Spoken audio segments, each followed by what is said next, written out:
Welcome in, everyone, to our Crack Rackets coverage of the 2023 USTA SoCal Pro Series. Alex Gruskin, joined by my partner in crime. He'll join me each and every week here on the broadcast. It's our dear friend here at Crack Rackets, Brian Fenley, and we are here today to ring in what is our final match in San Diego of this USTA SoCal Pro Series. Now, we still have 4 more weeks to go. We're excited to cover it all here on our Crack Rackets YouTube channel, but of course, no better place to end this San Diego stretch of the series than the BEA Beautiful Barnes Tennis Center. Of course, we're on Snapdragon Stadium court for our singles finals today, and we kick things off with our men's singles final. It will be Blaise Bicknell, the 21-year-old, now represented by the country of Jamaica. He's taken on 20-year-old Lorenzo Claveri of Italy.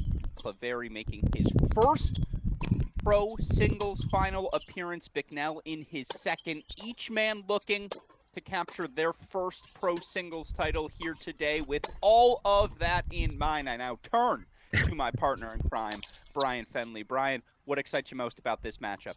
Well, they're both young, Alex. They're with Bicknell. He's 21 years old, 8-15 in the world. Claveri is 20 years old, who has a career 52% win percentage on hard courts professionally. So Claveri enjoys a lot the clay surface. That seems to be his preference. 9 clay events for him this year. Not a whole lot on the hard court, but what a run it has been for him, considering that he did not, Claveri, make it out of the qualifying round last week at University of San Diego, lost to Trevor Schweida. So Alex has totally turned the page here a week thereafter. And for Bicknell, he comes from that collegiate background, and we were both talking about this beforehand, that big serve and his big forehand. It seems as if for Bicknell, he's going to want to keep these points short. Claveri, who you watched in totality yesterday in his semifinal win yesterday against Alex Kotzen, seems to be one that also has a pretty big serving, including a 10-ace outing in the first round. So a couple of big servers, I think, is what we're in store for today.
And so as we see warm-ups complete, again, while we wait, as we go, we'll show you how these guys got to the finals. Each of them impressive weeks. But yeah, you're absolutely right. To your points, a lot of weapons on the court here today. Whether it's Bicknell, the first serve, first forehand, he's going to look to hit that forehand on every spot of this stadium court. Doesn't matter if he's outside the alley on that ad side. That's the moneymaker. Claveri, the 6'5" Italian, he's got weapons. And so to hear that clay court resume, not going to shock me if he starts playing more hard court events, particularly after the success this week. And of course, that's what the USTA SoCal Pro Series is all about, providing players like the 21-year-old Bicknell, 20-year-old Claveri opportunities to test their games against the best. They'll do so today as our singles final ready to get underway.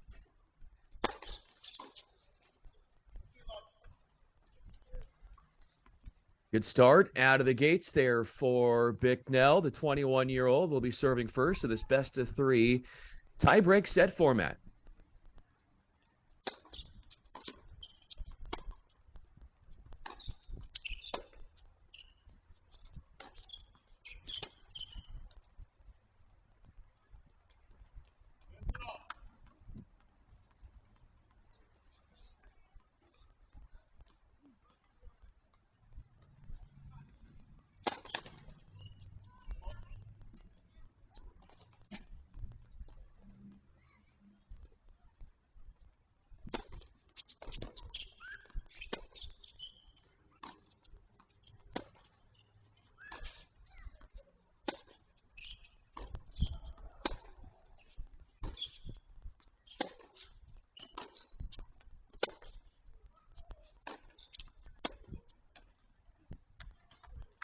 Might just be our longest point of the day. It's very interesting. Bicknell's got a weapon, I apologize, in the way Alex Kotzen yesterday really didn't, to hit Claveri off his spot. That serve, that forehand, can be assertive against anyone. It's impressive to see again. If Claveri is able to withstand those sorts of rallies, he may run away with today's final.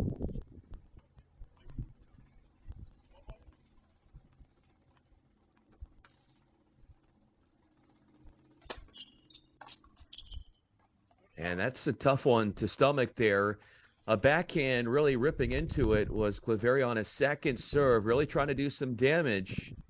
2 unreturned serves for Bicknell, has himself at 30 all.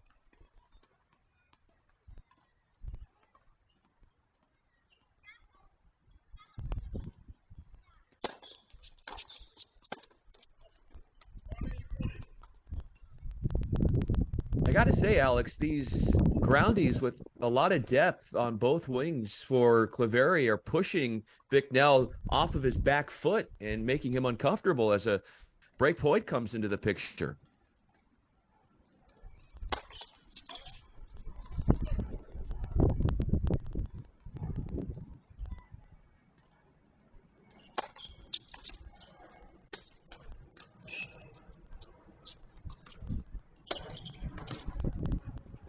It's a perfect start for Lorenzo Claveri. He breaks to open our men's singles final. And you mentioned that missed return.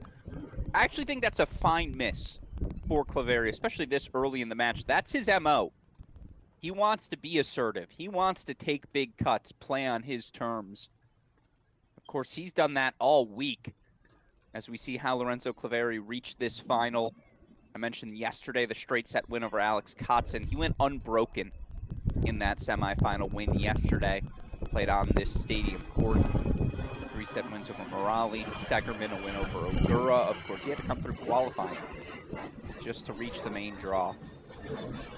You know what's amazing, Alex, is that of the 8 seeded players, none of them made it past the second round. If you think about Keegan Smith, and he's had back-to-back semifinal appearances on this USTA SoCal Pro Circuit Series and lost in the opening round to Ronald Holman, and only the second and 4 seeds in singles made it past the first round. But it's really been a free-for-all, and when you have a qualifier like Claveri in the final, that just goes to show you what a toss-up this week has been, and it's been anybody's week.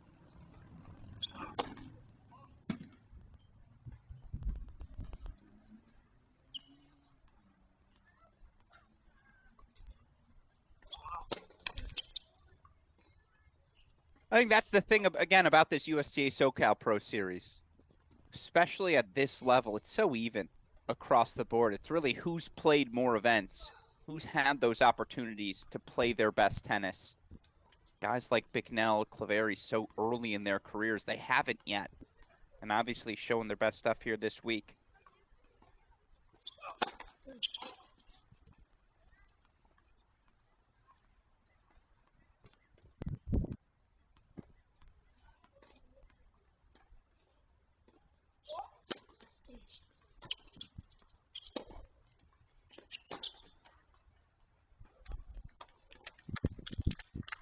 Got to be able to do more with that second serve, sort of a safe forehand hit as a short ball from Bicknell, and Cleveri was able to pounce.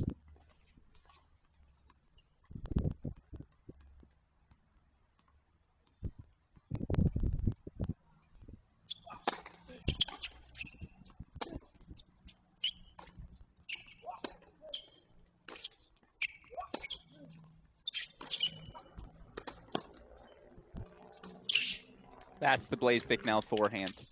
That's the pattern. That inside-out ball. That's why that third point, that rally that went, what, 10, 12 shots was so shocking, because Bicknell hit multiple backhands. We won't see him do that very frequently today. Second straight game, the returner has taken 2 of the first 3 points.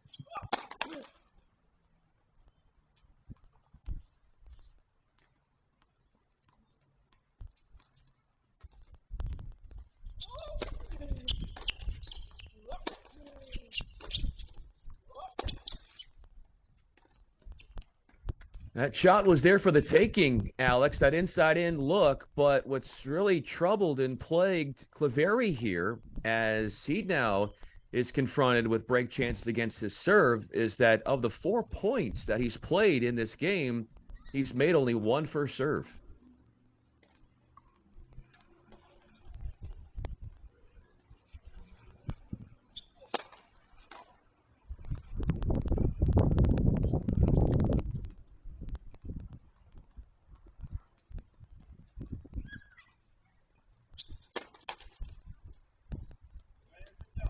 All this tells me is it's a first final for both of these guys, or second final, and you're playing for a first title in the case of Bicknell.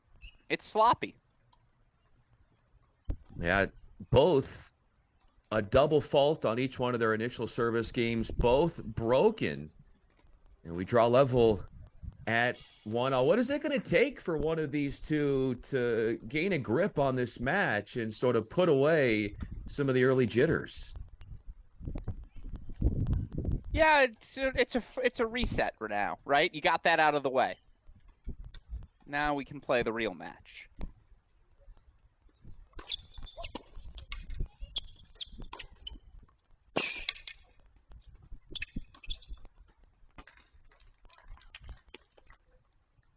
You look at this cross-court pattern that's happening on the ad side, and too many times it's Cleveri's backhand against Bicknell's forehand. That's not going to work. If you are Cleveri, you got to find ways to keep it away from that inside-out put away.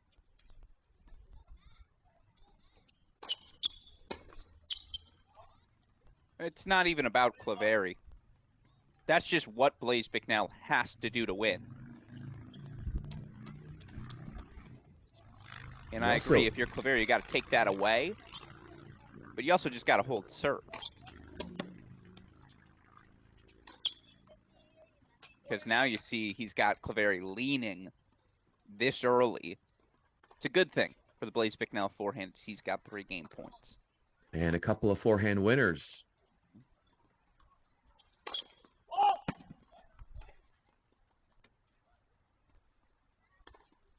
Long, not wide.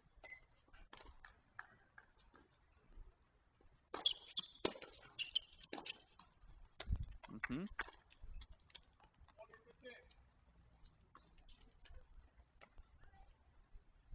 And just to go full circle, that's why that backhand return, that miss early, it's acceptable, because Cleveri's going to have to make that ball aggressively cross court. He wants to open up any opportunities for himself.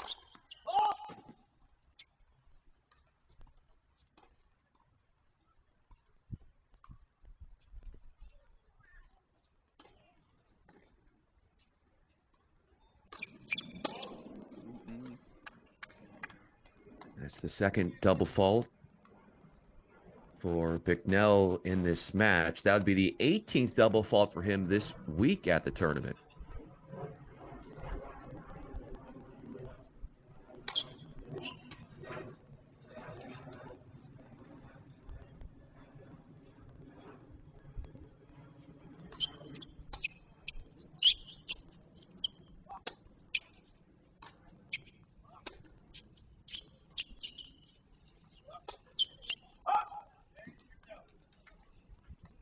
Got a crack at a forehand inside out. Cleveri misfires, and Bicknell, after being broken at 30, holds at 30 and goes up 2-1. And you look for Blaise Bicknell again, the 21-year-old. How'd he get here? Straight set wins over Jacob Brum, Warren Wood. 3 sets over Quinn Van de Castile, who, of course, was a finalist in doubles here this week, as well as a 3-set win over Ronnie Holman. What'd you see in the semifinals from Bicknell yesterday, Brian? Bicknell was so good in terms of breaking serve. He broke the first service game of Warren Wood and then broke the last 2 service games of that first set. So his returning was spectacular on top of what he can do from a serving standpoint, which brings me to what's coming up later on in Crack Rackets coverage, the women's singles final between Simmons and Davatilla, where you've got the power from Davatilla and Simmons, more of that counterpuncher, that really good returner. That's another enticing matchup where we're going to see what kind of returning and what that does towards the outcome of a match. But returning was on par and at a high level for Bicknell. So we'll head back again. Lorenzo Cleveri going to need to make a few more first serves here. 1-2 first set. Yeah, missed 4 first serves out of 5 points in his last service game.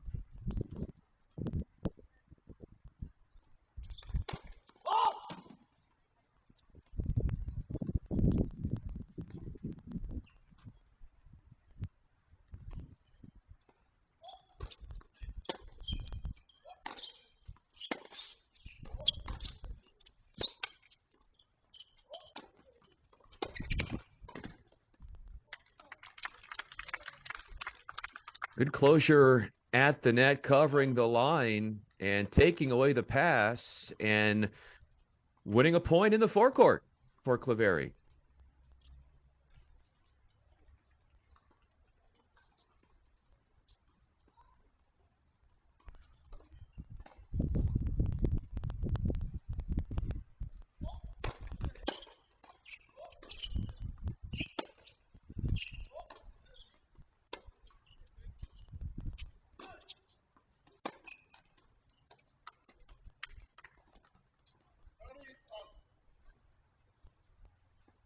It's a very slow pace to start. I actually think that favors Bicknell long-term. Yesterday, when Cleveri was holding, he was just blitzing through service games.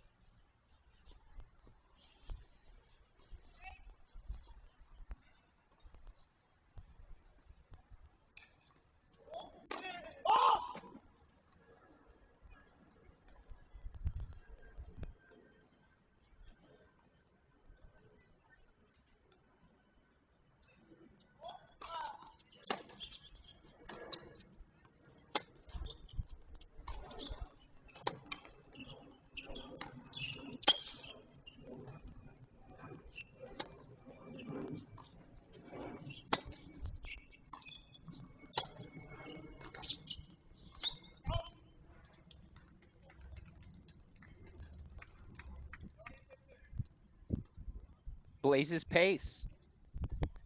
He's getting to hit the forehands he wants, and again, that's the difference between Blaise Bicknell and some of Cleveri's prior opponents. Bicknell has those weapons to assert himself with. He's knocked Cleveri off the baseline here early.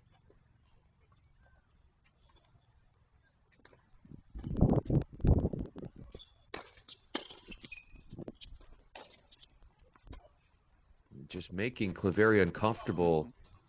Would you have taken a backhand on that shot as opposed to a runaround forehand? He doesn't have time. Bicknell's using his size so well to just hold that ground on the return of serve.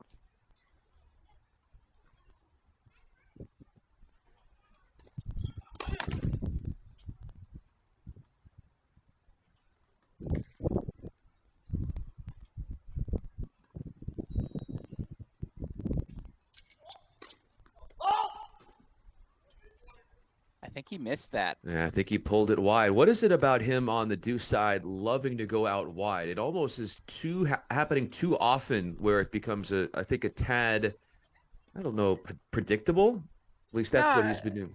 it was just a little aggressive. Like that, it just feels like everything's been a little bit too much right now for Lorenzo Claveri. And I mean, again, credit to Blaise Bicknell. He's asking all the right questions.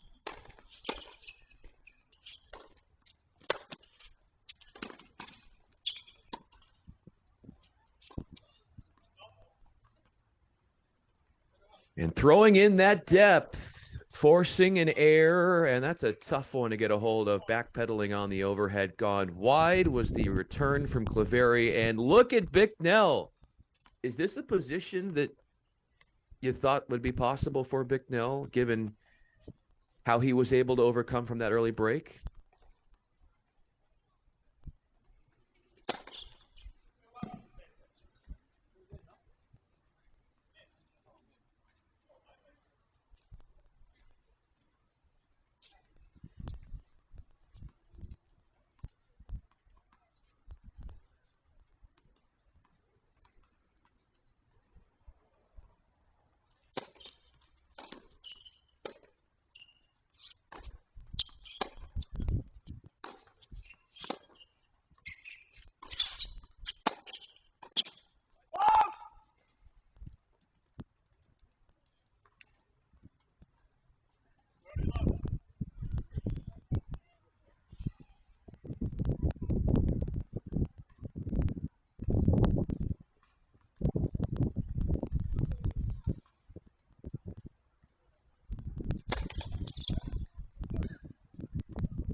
Got a whole lot of force behind that backhand. Claveri seeing his opponent ace him out wide, and then a failed net attack.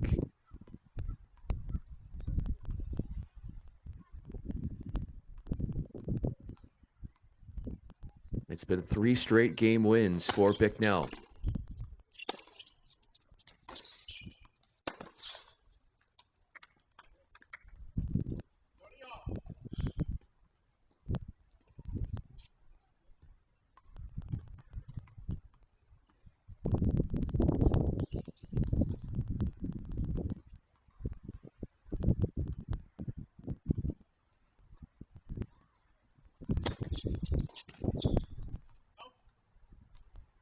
It's a credit to Blaise Bicknell. Again, he's finding the first serves. He's finding the first forehands. This is the right sort of game for Lorenzo Claveri, though. He's taken some bigger swings. He cannot be afraid to play through that Bicknell forehand. You just can't let Bicknell hit forehands on the outside of the court. He's too dangerous doing that. Looking for back-to-back holds at 30. Oh. Give us a little behind the back. Why not? I was seeing on Instagram, Alex, the baseline classics or something, and they had one of Federer going behind the back and won the point. It was incredible, prolonging the point. But it's another game win for Bicknell. That's 4 in a row after that early first game setback. Yeah, I'm looking at these opponents again. Wood, Van de Castile, Homan, Brum. Certainly some bigger weapons today for Claveri. Bigger weapons from Claveri than Bicknell has seen, but it's interesting. Claveri faced a guy, Ryan Segerman. That's a big first serve, big first forehand. That match went 7-6 in the third. It's the guys who have had the weapons that have pushed Claveri this week. That's something to watch for, certainly, of course. Something to watch for later today. Sarah Davatilla. She'll be in action. Top seed earned the doubles title yesterday alongside of Catherine Hui. She'll get a shot at sweeping this event. She'll take on Chanel Simmons. That match, of course, coming up right after this. Already crowned a couple of champions, whether it be our men's doubles winners, Colin Marcus, Andrew Rogers, straight set win yesterday over Nakashima and Van de Castile. I mentioned the women's side, Sarah Davatilla, Catherine Hui. Straight set winners over Malika Rapalu, Anita Sajieva. Who's going to walk away with the singles titles? That's what we want to find out here today. And right now it is all Blaise Bicknell. He's up a break 4-1. Lorenzo Claveri yet to hold serve here today. That'll help. Picks up his second ace of the day. Both of them going out wide.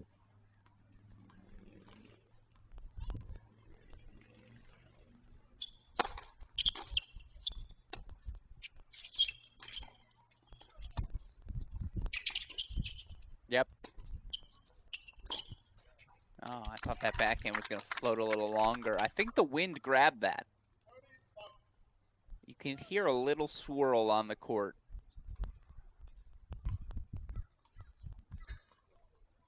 It really is omnipresent at these grounds. The wind, and as you said yesterday, a lot of left to right across your screen, the wind will move.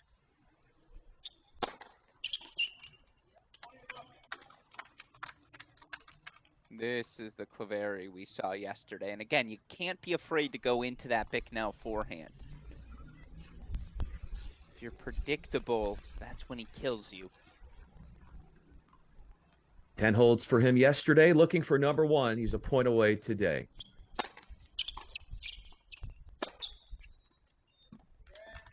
That'll do. Catches the corner with that first ball forehand, and that has to feel pretty good as Claveri ends a skid of losing 4 straight games.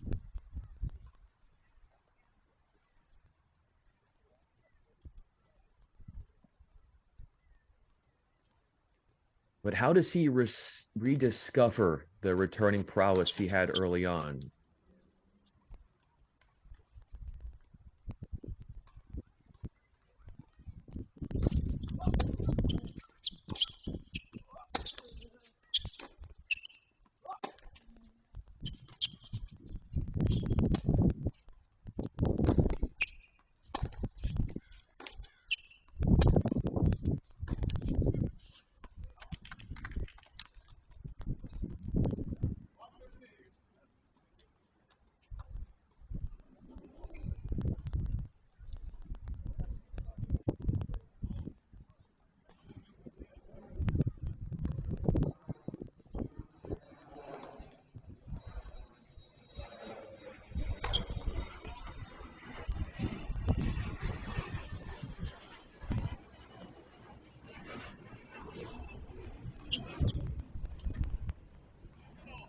Oh, was that an ace? Claveri doesn't love the call. It looked like it skid.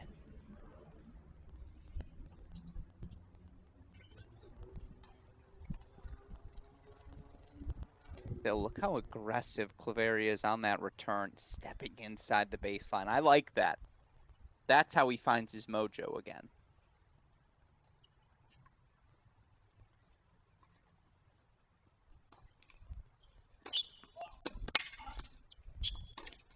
I mean, that nothing you can do. Clap the racket.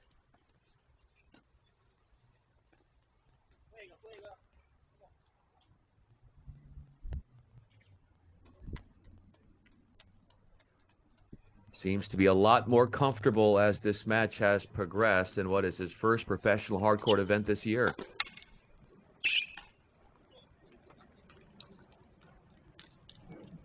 Bundles and bundles of forehand winners. Or did that one? Yeah, that one was good.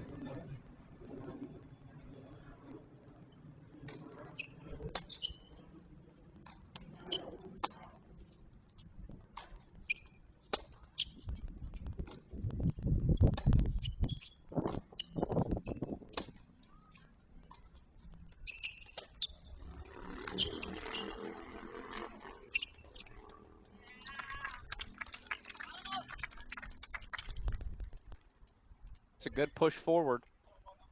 It's the right push forward. And when you're at the net and you are making Bicknell charge forward, doesn't seem to be playing his best when he is forced to really put on the dead run there.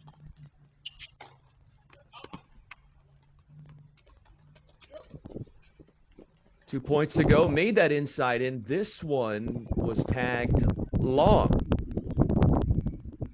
7 games in, and we have our first deuce point coming up.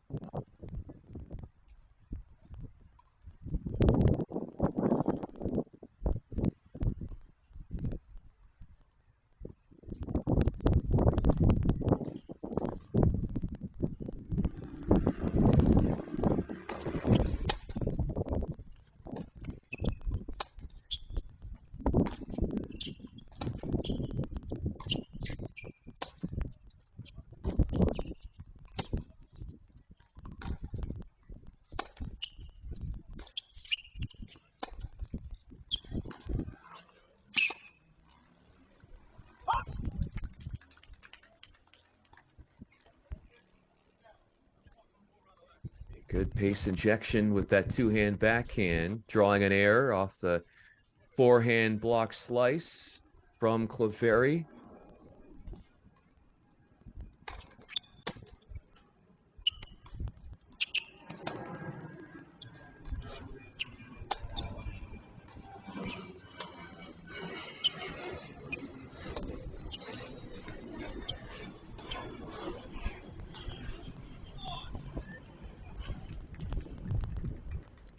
That forehand, Alex, can do no wrong.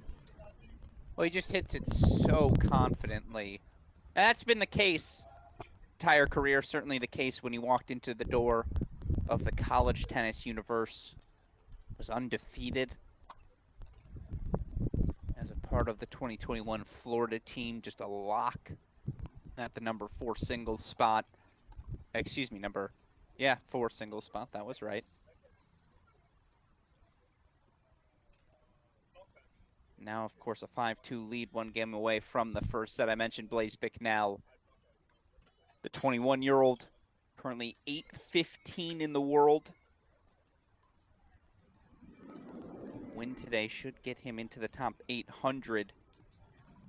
Reached a career high 762 at the end of last year. That's on the back of a final he made at a 15K in Lubbock, his first pro final of his career. Chance to go play a couple of challengers as well at the end of last season, qualifying for a couple events. Semi-final in Huntsville back at the end of May.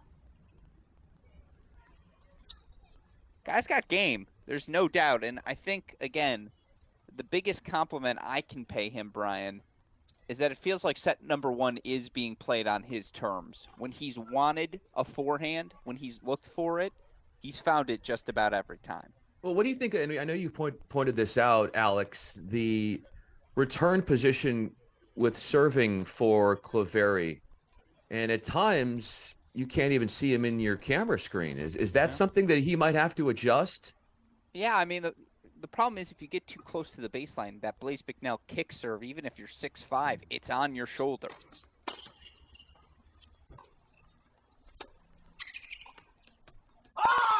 I think he missed that volley wide. But the first and foremost, Clefairy's just got to start doing more of that. More first serves. Yes, he missed the volley, but it's the right volley to hit. It starts with getting back on rhythm on serve for Clefairy. Then you worry about the return games. But absolutely, that's something he's going to have to consider.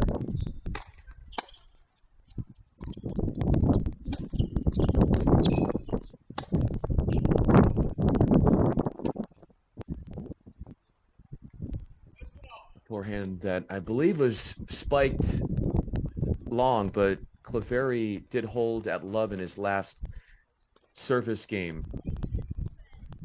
It seems as if he's a lot more prone, a lot more interested in coming forward, and Bicknell not so much.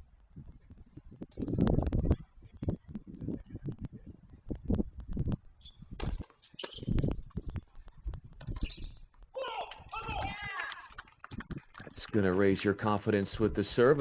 A nice short ball to punish with the +1 play.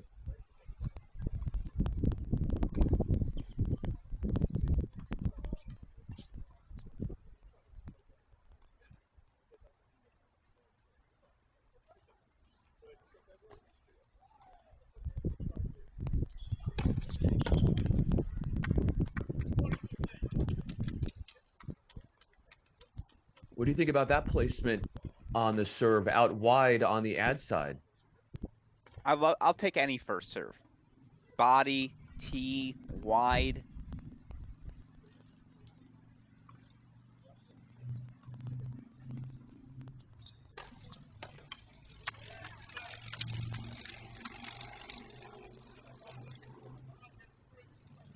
Pretty nice work these last two games, having Claveri winning 8 of his last 9 service points after being broken twice. So it seems as if he's getting a little bit more in a rhythm there.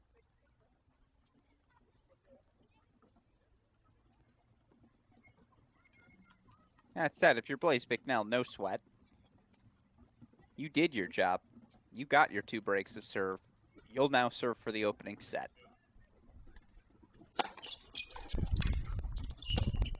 Oh, that inside-out forehand is just devastating. And it's even a sound thing, Brian. We watch a lot of tennis. It just sound the pop. It's a jet taking off.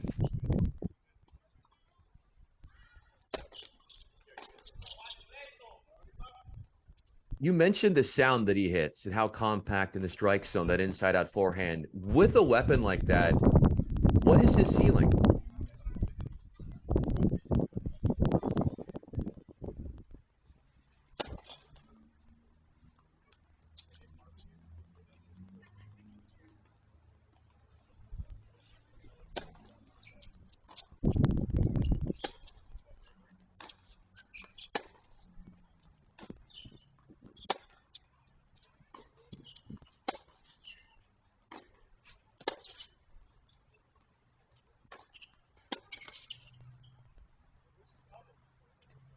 Look, you can't fake size, you can't fake power. He has those 2 things. He has a weapon that can win him points. The question is, again, there's a degree of physicality, and you see there, Blaise moves well for a guy his size, but well is not good enough at the highest levels of this game.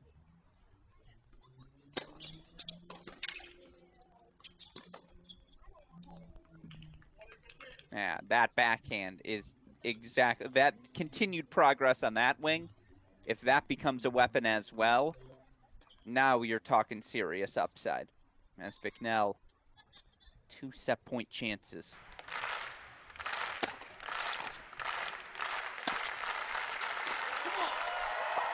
It's a 6-3 first set for Blaise Bicknell. Not too shabby, huh, Brian? Yeah, and it's their 4th time he's won a set this week in the tournament at 6-3. So that seems to be the golden number, 9 games for him. And in 33 minutes, the opening set is complete. And the 21-year-old from Jamaica, who plays on the Davis Cup team in Jamaica, has to enjoy where he is right now, 1 set away from his first ITF singles trophy. Yeah, it was a well-played set. Looking at the stats, Bicknell made 74% of his first serves, 70% of those first serve points. Now, neither guy was particularly good on the second serve, but Bicknell broken out of the gates, immediately gets the break back, was certainly dealt, handed a few errors in that Love 1 return game, but was very efficient from the 21-year-old looking for his second career final. Excuse me, in his second career final. When you look at the amount of points in each of these games so far, there was not a game that went more than 8 points. What does that tell you about this match? It was a nervous start. I mean, it was sloppy tennis through the first 15 minutes, and I still think for Lorenzo Claveri, who started to find some rhythm on serve, you mentioned winning 8 of his last 9 points on serve in the set, that'll be the key. Can he sustain that rhythm here in set number 2? Again, Bicknell was up 4-1 so quickly. Never really turned things around. He's clearly found a rhythm. The question is, can Claveri match that on serve? And if he does, how does that impact the Bicknell service game from there, knowing that, okay, now I'm under a little more pressure because the break opportunity, again, it's easy to serve when you've been up a break from the start. A little more difficult as that match progresses. But, of course, coming up after this, we got a fun one. Sarah Davatila winner of the doubles title yesterday, a shot at sweeping this USTA SoCal Pro Series event at the Barnes Tennis Center. She'll take on veteran Chanel Simmons. You got to see Simmons yesterday. What should we expect from her today, Brian? Well, they've actually faced off once before, and it was in 2017. And it was a pair of 6-2 set wins for Simmons, who you see there, who is 5 years older than Davatilla. Doesn't have a very big serve, Simmons. And I think that's where Davatilla will have an edge. But consistently, if you look at her run and what she's done this week, and you see what she has been able to do, she is accruing more receiving points in every one of these matches that she has pulled off and won. And if she's able to win as many receiving points, oftentimes double digits more than her opponent this week, then you have to like her chances. Yeah, I mean, look, it's interesting because lefty into that Davatilla backhand, usually you think advantage, top seed Davatilla. I'd also point out 6 years ago, Davatilla's still a teenager, 19 years old. A lot has changed for both of these players since then. But, yeah, look, Davatilla was down 4-love in the opening set yesterday. It took her a little bit to calibrate her backhand. Once she did, 13 of the last 15 games go her way. And just, again, not only does Davatilla get that victory yesterday in singles, but of course yesterday able to capture the doubles title as well. And her partner, Catherine Hui, faced off against Simmons earlier in the event. So the scouting reports were exchanged. And she'll have a few tidbits here or there. But yeah, it's going to be a fun match. I'm excited for it. And of course, we'll have it coming up not before 2:30 p.m. Eastern, 11:30 a.m. Pacific. But very likely we'll have it for you all as soon as this match concludes. That said, right now the story is Blaise Bicknell. Got broken in his opening service game, the opening game of the match. Didn't look back the rest of the way. 6-3, the 21-year-old. Halfway to a first career pro title. You gotta love handing out crowns. Let's hand out some hardware here today, Brian. Why not? Let's do it. And it's moving along faster, this championship match, compared to last year. And I know Don't jinx us. Gruskin, that was public jinx. I do mine off air. You do yours. That's the kiss of death. We're going 2 hours. Yeah, well, that match is, last year the championship won by Ethan Quinn went 3 hours and 19 minutes. So I remember. 2 tiebreak sets. Is that what we're going to have in sets 2 and 3? It's destined. We're destined now as Claveri serves here to kick off our set. I hope so.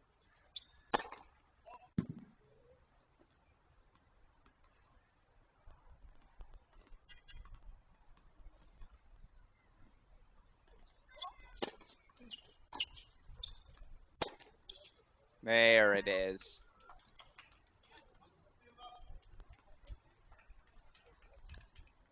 Not a crisp hit on that backhand return, and that gave Claveri invitation to just lay in to a first ball forehand.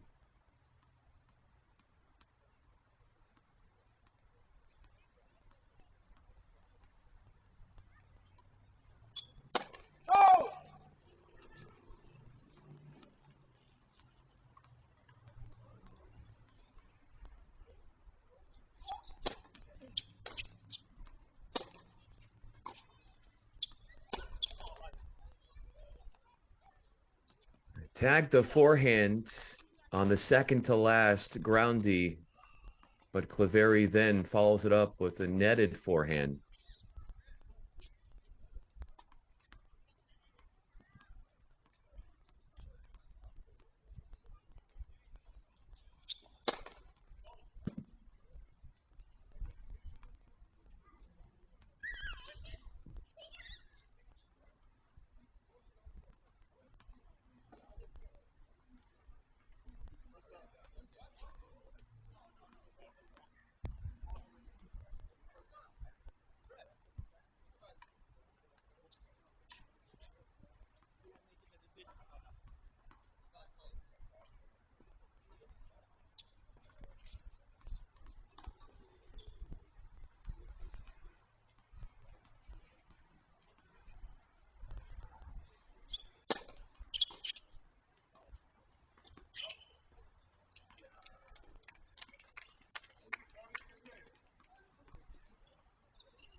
Broken at 1-love, and 1-2 was Claveri in the opening set.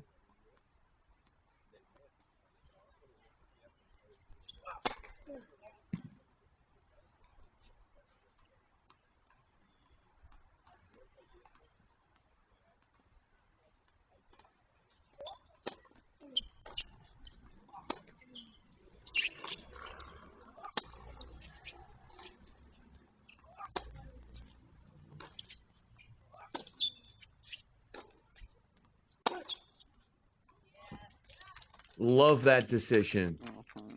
The pattern change.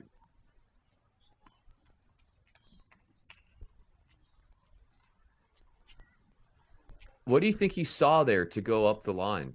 I just think you have to. Again, you can't be predictable against Blaise Bicknell because then he's finding forehands.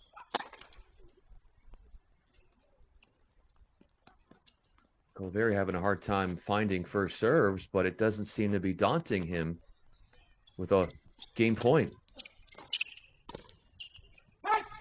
I disagree. I think it is daunting him. I think that's why he's losing here so far. It's been that first serve that's abandoned him. Serve and volley tactic. First time I believe I've seen that from him. That abandoned him as he got a return right into the body, missed the forehand volley.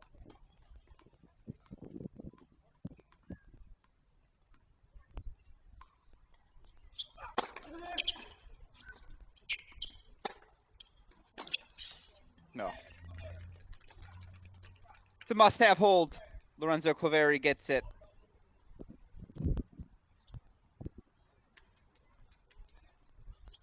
Third hold for him, and that's 3 straight, dating back to the last set.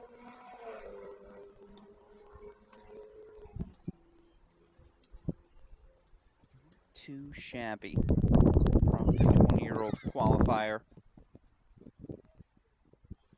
Again, he's had to go the hard way a couple of times. 2 3-set wins to get to this final here this week for Claveri. Of course, in case you missed it, shout out, of course, to last week's champion, Jacob Brum. Shout out to Andrew Rogers, by the way. Back-to-back doubles titles for him. Last week with Daniel DeJong. This week, of course, with Colin Marcus. Not too shabby.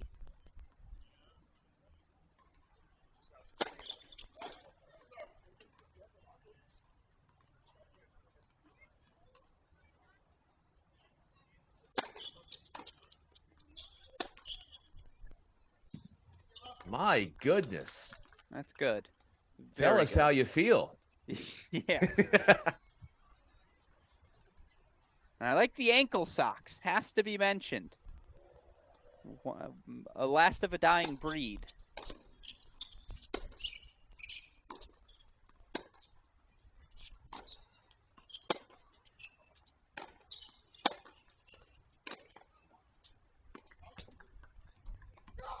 I took you, Alex, as someone who would wear those little league socks that go up to the knees. Maybe I'm... No, of course I do, because yeah. I'm not actually athletic, so you have to fake it with with the high socks. McNeil's like, no, I'm actually an athlete. I'm fine. His prerequisite is, are they clean? There you go. Yeah.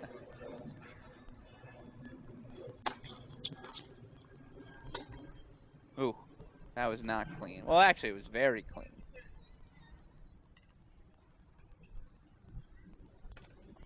Love swing from Bicknell. Still game point chances for a routine opening hold.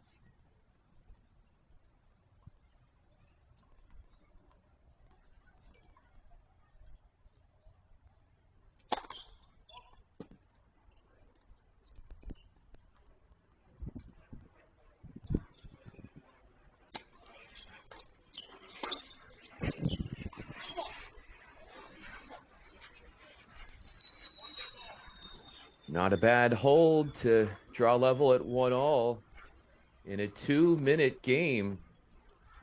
Continuing the streak of holds for Bicknell ever since his one and only time he was broken at love all in the opener.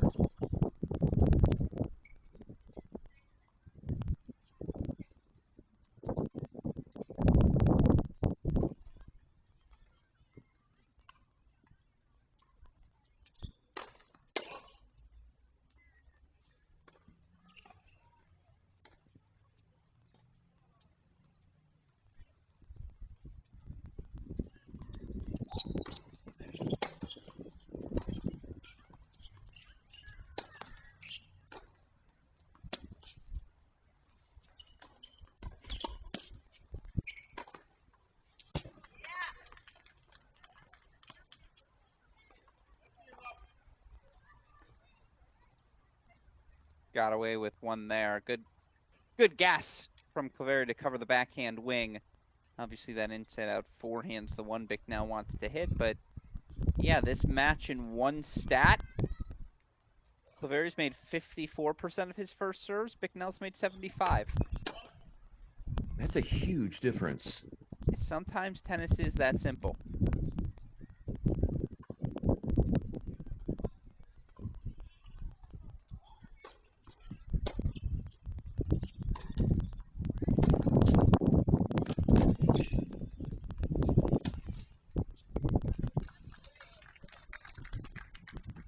Down the line, cross court, forehand winner.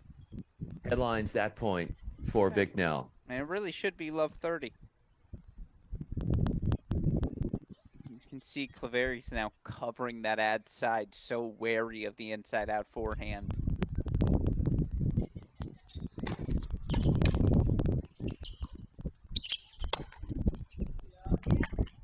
Great response.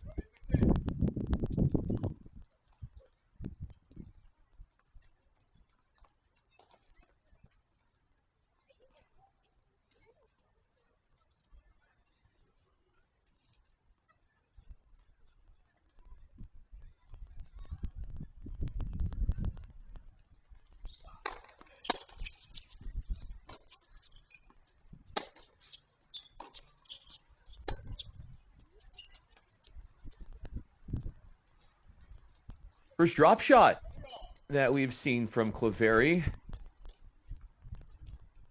Doesn't work out too well.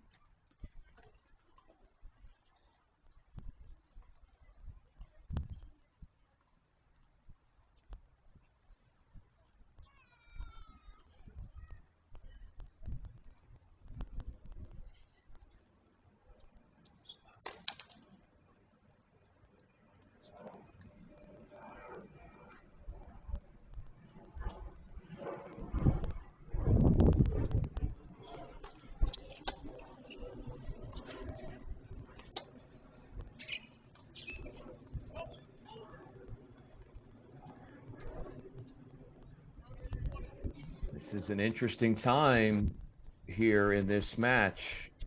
First break chance on Claveri's serve since game 4, opening set. How big is this, Alex? Well, it's just, I don't know if he comes back from this sort of deficit. It's been, Blaise Bicknell's looked so comfortable on serve.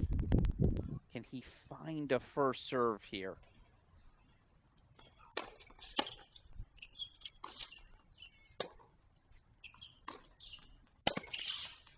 So good.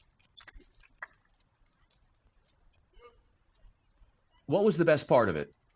It's this. First of all, first serve into the backhand, aggressive swing up the line, challenging that Bicknell forehand on the run. If you're gonna make him hit it on a full sprint. Every choice executed well. But again, the first serve percentage is just killing him. 12 games in, and this is just our second deuce point. Yeah, there it is. Ace number 2 of the match.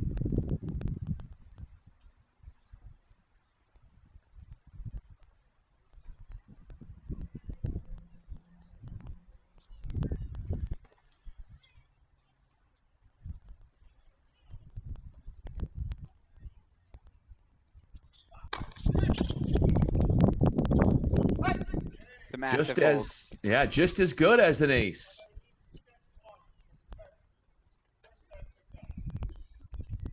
So Claveri 2-1 on serve in our second set.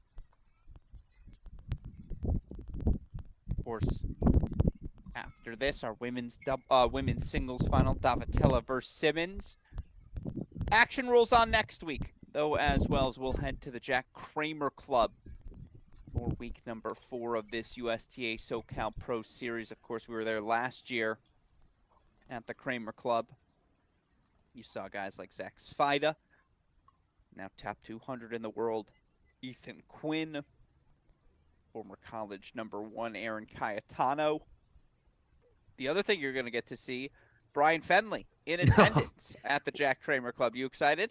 We are going to have a blast. I'm excited to be there, and obviously Peter Smith and all he does at the Jack Kramer Club. And we're going to have some fun. We're going to add a little extra content and get some interviews and make sure that the Crack Rackets is well represented in multiple different facets with that fun week coming up. And as you can see, the scenery that court or that tennis grounds is located on, just a beautiful part of LA. Definitely looking forward to it. Bicknell here, serving 1-2 second set. Again, hasn't been broken since the opening game of the match.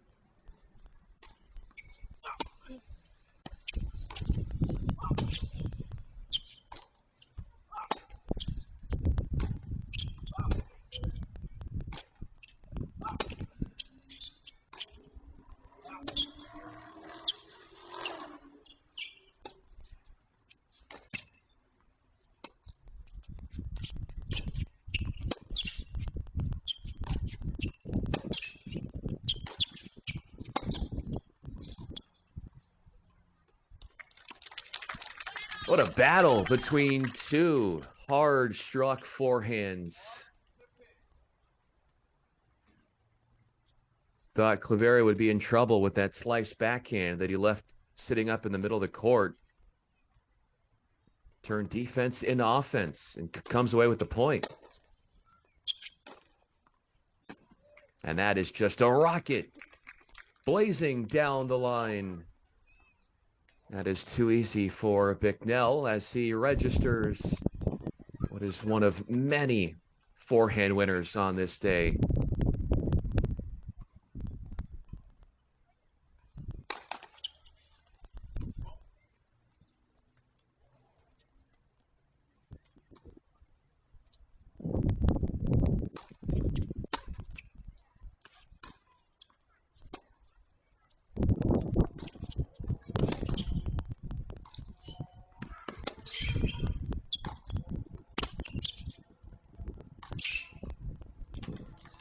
Five forehands in that rally from Bicknell. The fifth turns into a second winner in this game. 50 minutes in. Our first set took 34 minutes.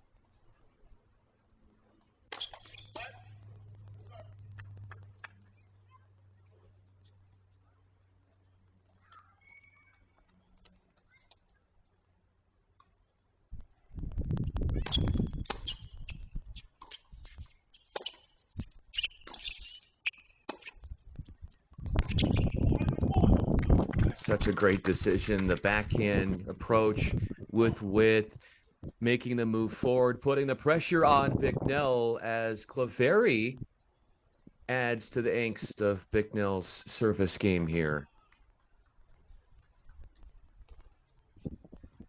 It's two winners and two errors from Bicknell that have been the outcomes of the 4 points played.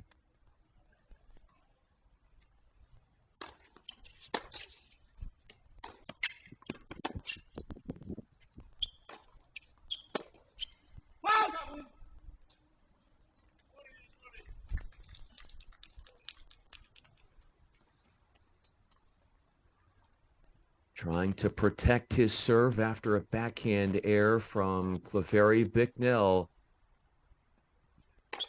vying for a hold.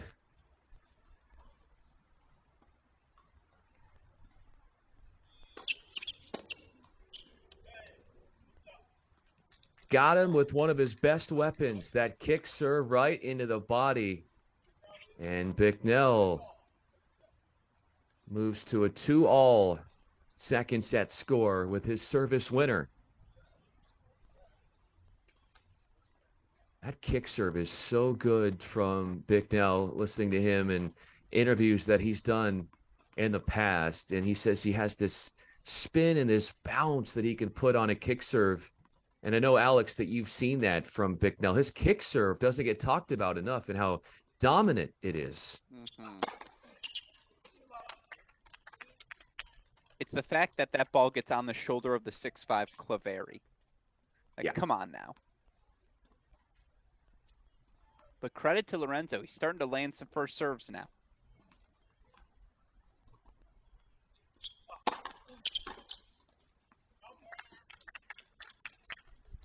It's amazing what that does for your prospects in winning a game.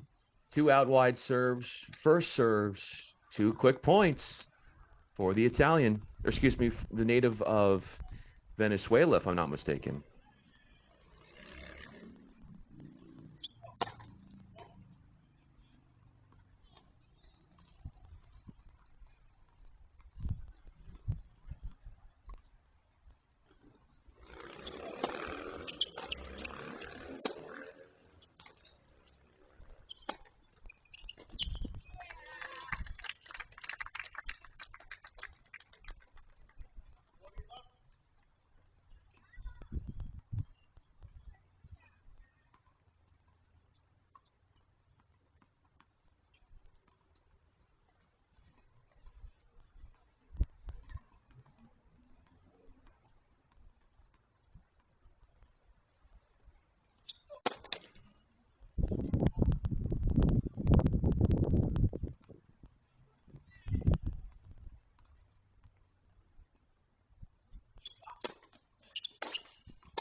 That's gripped and ripped.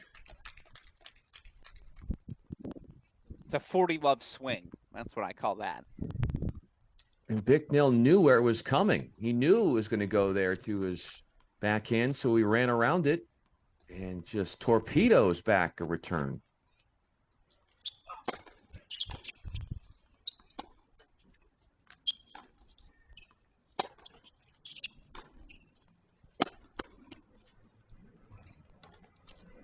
Now this game gets interesting. I love the target. I think much like you mentioned, Blaise Bicknell sat on that second serve so well that Claveri said, all right, then I'm serving to the forehand. If you're going to sit on that, I got to keep you honest, but didn't hit it cleanly. You pay more for the frame. Bicknell lands the return, and now it's a little look.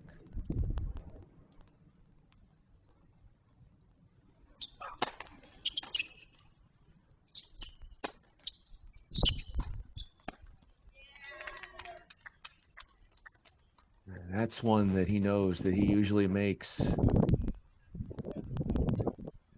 That's 3 holds for Claveri in the second set, and he's given up 2 points on the returner, or from the returner, in each of those holds. So each of them are pretty tight, but still prevailing in all of them in the second act. And the big thing is, of course, again, what is he forcing Bicknell to do? He says, you can hit forehands, but you're hitting them on a full sprint. And you just have to do that. Blaise Bicknell's ad side forehand, as we've talked about all match, it's elite. You can't let him sit in that corner. Claveri making first serves is an easy way to prevent Bicknell from doing so. That, some bold targets on the approach, on serve in the second set. It is worth noting, though, and I know, again, this matchup between the Jamaican Bicknell, the Italian Claveri, but it is worth noting we've got 2 Americans in the ATP top 10, Brian, for the first time in 11 years. Francis Tiafoe winning the title today in Stuttgart. He'll make his top 10 debut next week. He'll join Taylor Fritz there. 2 guys, 25 years old, top 10 players. It's a new day for American men's tennis, Brian. What does that tell you about the resurgence of the American men's tennis game and what it's capable of internationally? Tells me Colette Lewis was right. We got the princes that were promised.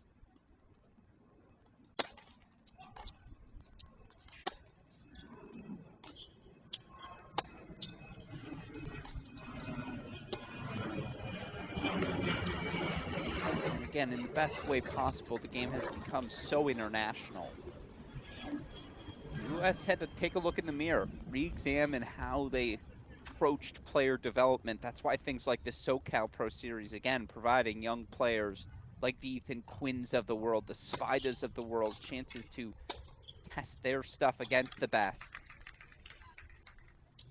Italy's done something similar with the challengers they've put on in Parma and across the country. It's why you see guys like Sinner, Musetti, countless others sending up the rankings.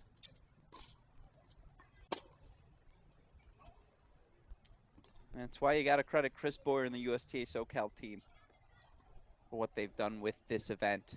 But look at this. When's the last time Claveri had a 15-30? Ever? I mean, first game of the match. First but game. Since. This is a interesting plot that is emerging here in a new storyline.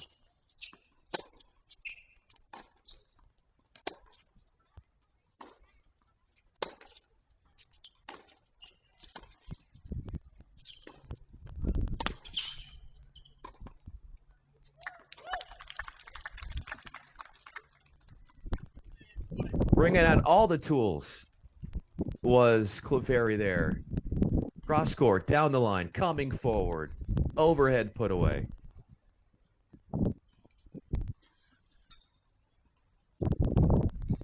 Claveri has saved the only break chance of this second set. That came in game 3 of the second. Here's a break chance that he has found for the first time against Bicknell's serve in set 2.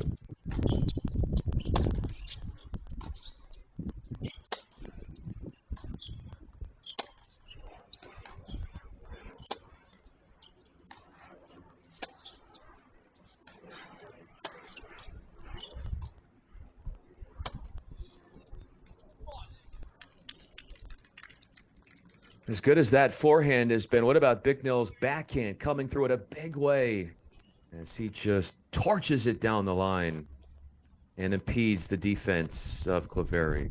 Clutch. That was clutch. Will have to be clutch for one more point here to negate another break point.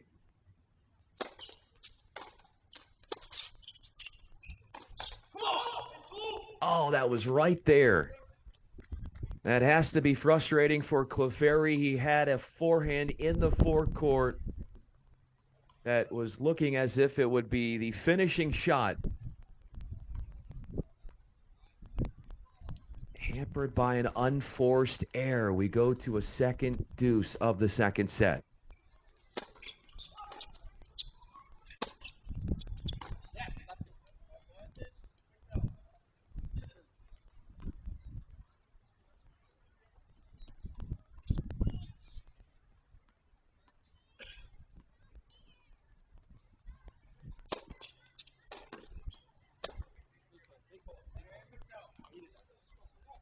As easy as it gets.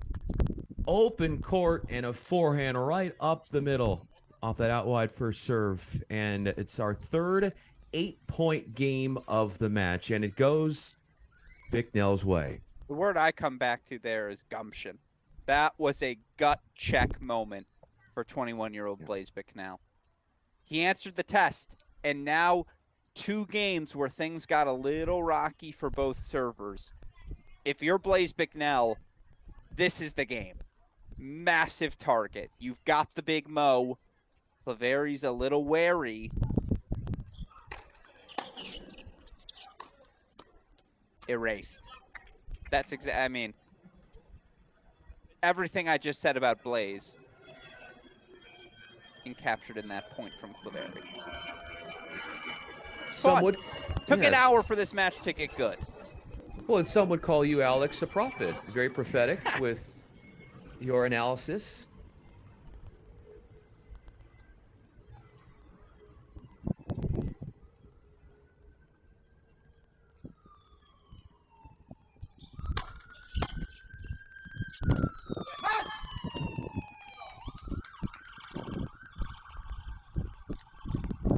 Trying to go 1-2 punch for a second straight point. Skids that forehand, though, off course.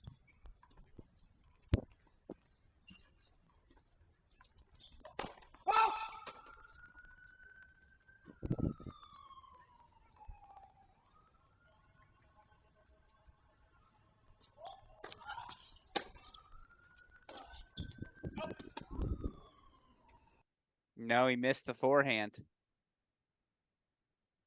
Umpire confirms.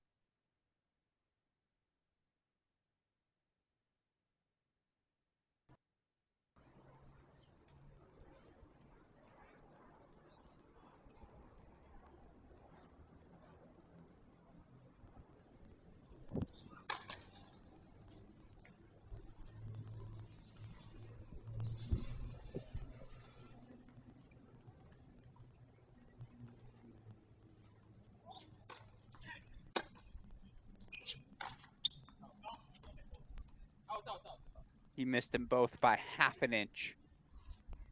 You got to hand it to him. He's going to that play, and he's not giving up on it. The hard-driven forehand, but 3 forehand errors after taking the first point on a +1.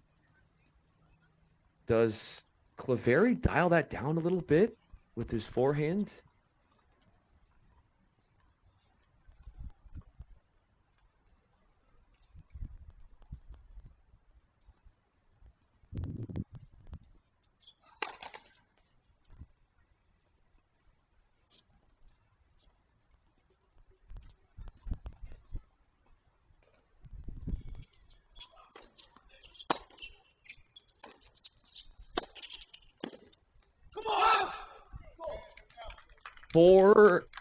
Four errors derail what looked to be a hopeful start in this service game for Cleveri, only for it to escape his grasp in somewhat of a deflating fashion, considering that there were 3 errors on the forehand, 1 on the backhand. Said it at the start of the game.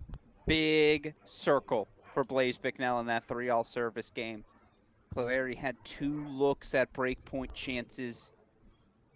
Now, it was a credit to Bicknell. He came up with a couple of big serves. You mentioned that backhand down the line at 15-40. I think that's one we'll remember if he does pull through here now in straight sets. But, man, credit to Blaise Bicknell. I mean, he has fought really well today. He's just been so steady. And I got the chance to cover a lot of Blaise this year during his time at Tennessee. There were times when he would come out a little lethargic, times when that focus just wouldn't be there from start to finish. That has not been the case today. He has been locked in from the get-go. You're right, Cleveri gave him some gifts, but he'll take them, and he'll now, again, setting a break lead, 2 games away, 2 holds away from our first pro title. That it is our first break of the second set, 4th in total in the match.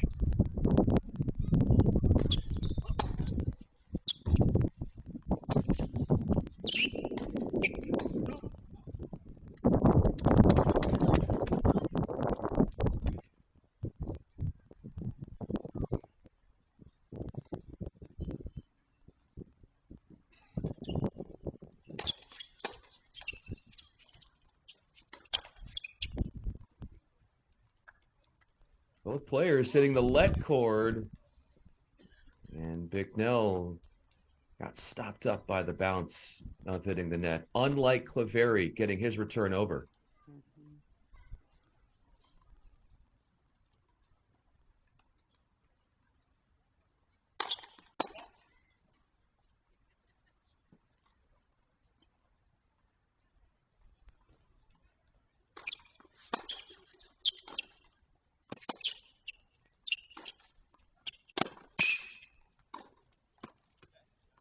Perfect. Does such a great job of opening up the court with the forehand. Gives himself a lot of space to hit into.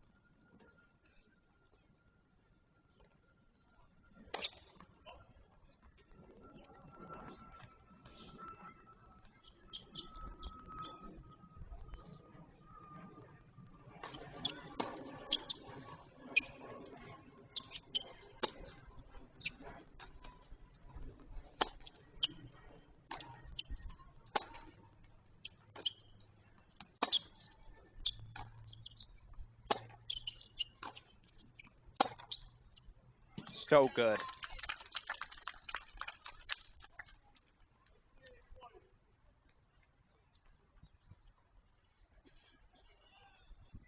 Incremental. Yeah, go ahead. Oh, I was just going to say, Alex, just incrementally, it looked as if Cleveri went bigger and bigger with the forehand as that point went on.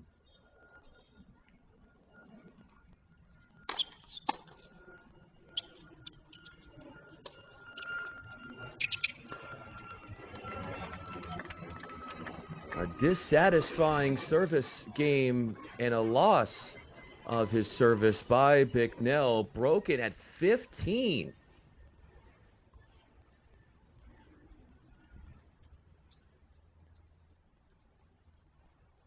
A break lead no longer as Clefairy strikes right back.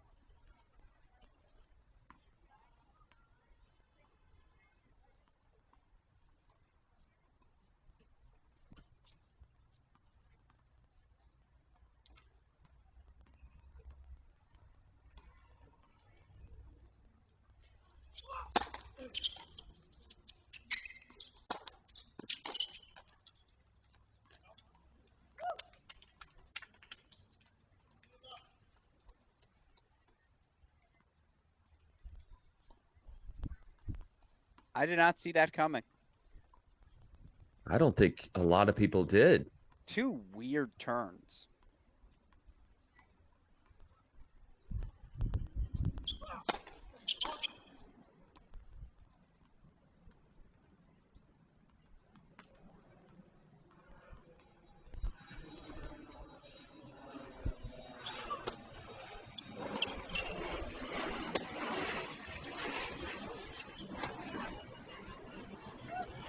How good is that backhand? In charge and placed beautifully.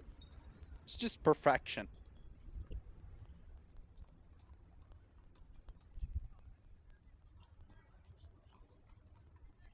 That's the kind of shot that just shows you Clefairy and how much he thinks he's got his belief going at a high level now.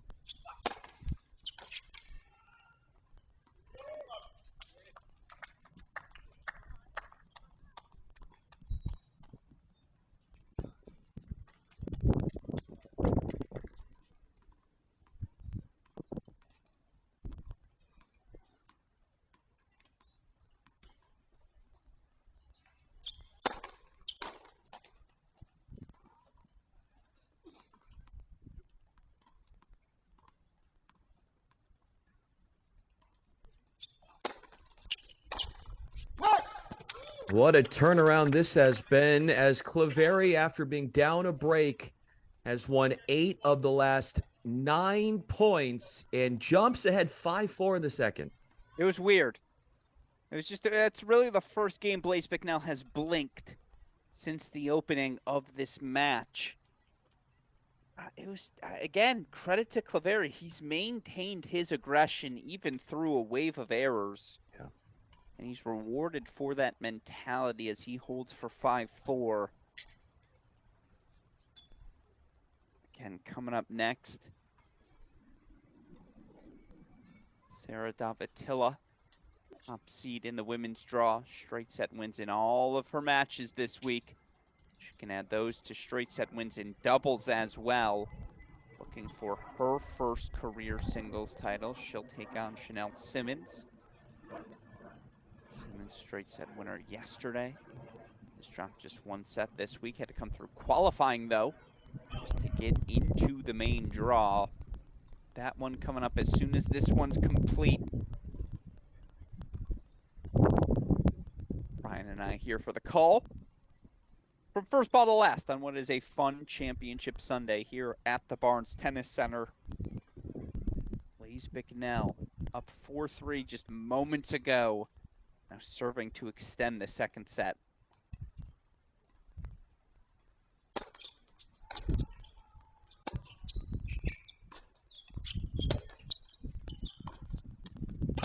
No, I missed it. The right swing. And credit to Clefairy, he knows the pattern now, Brian. It feels like he understands, hey, if I got to look at going down the line with that backhand, take it.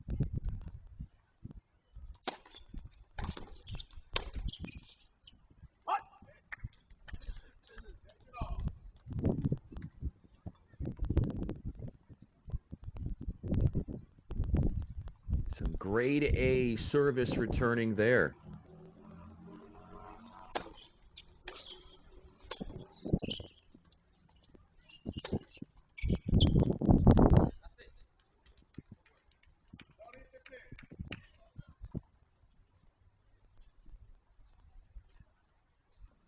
Two-hand backhand looks like it's a much more confident play for Clefairy than the slice.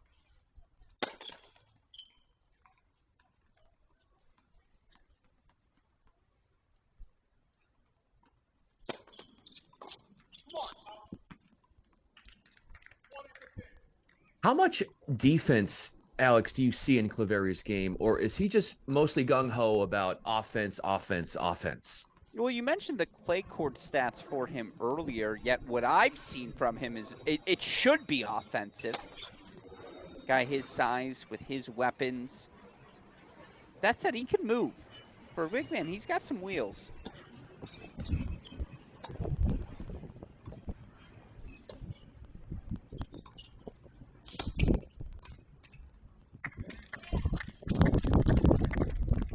Wheels on display there from Cleveri. Transition put away with his forehand.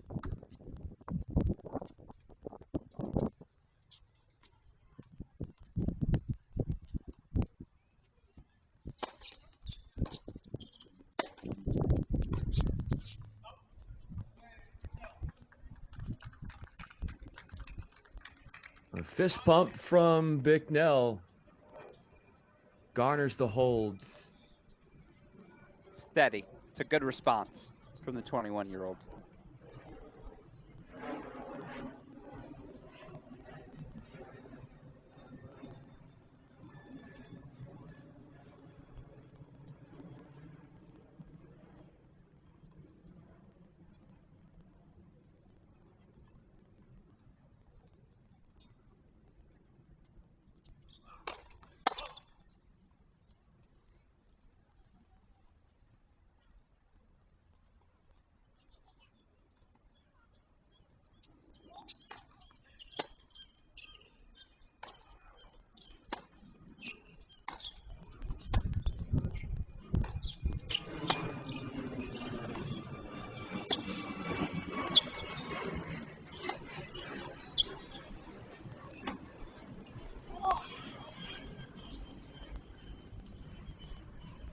Was that in or out? Seems to be a Called call out. in question.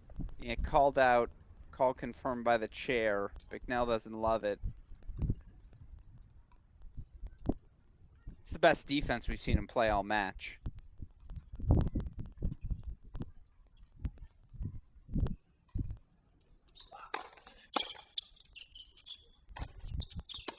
And it's fascinating. That's now 4 or 5 times. What has Bicknell done with the return? It's a simple stab, but he's elevating that ball, slowing it down, forcing Cleveri to have to generate some more pace of his own. That's where the errors seem to be coming in. It's a small adjustment, but it seems to be working. A little more air under that return.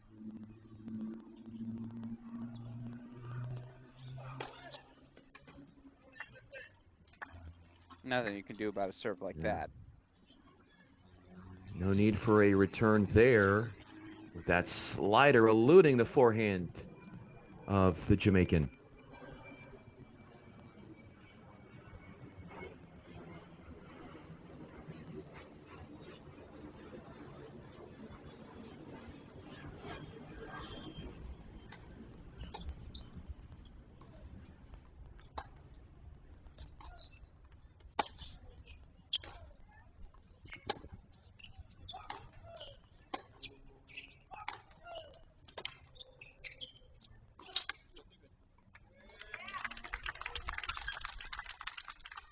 That is so good. And it all started with that two-hand backhand to gain inroads into the point.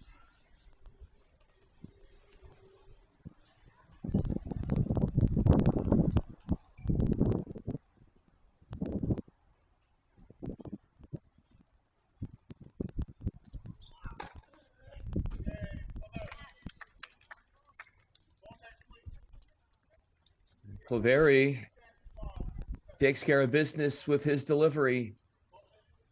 And could we be heading to a tiebreaker? That's going to be on the mind of Bicknell, his ambitions. Well, let's see. How many tiebreakers have these guys played this week? I know for Cleveri, it's been a couple. You see for Lorenzo Cleveri, the one he played yesterday, 5 in all, 4-1, not too shabby. Tie break 7-6 in the third over Segerman. Couple of breakers in the first round. Again, that second set breaker yesterday. Bunch of backs and forths. I think the last 6 points, 6 of the last 7, excuse me, were won by the returner after a set that saw no breaks of serve. So 4-1 for Cleveri this week. You look for Blaise Bicknell, 2-0 in the breakers he played. One against Homan to extend the match, the other against Brum. Still have to get there. But just your look at the breakers they've already both played this week, as you see Lorenzo Cleveri out of the chair, the Italian. Sun's out, quads out. Sky's thighs, that's what it is. Excuse me. Sky's out, thighs out. Already, this is 10 minutes more of a match in length for Bicknell than how long he was on the court in the semifinals. Just an hour and 9 minutes. So that was when he beat Warren Wood.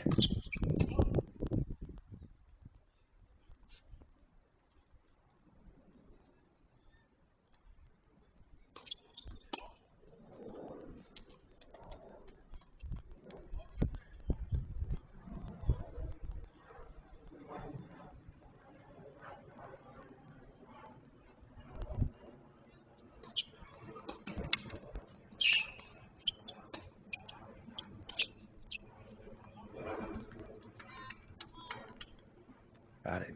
Getting pushed around a little bit is Bicknell off that Cleveri backhand. And as you mentioned, he's playing very aggressively, taking it early. And the time removed is making Bicknell a bit uncomfortable.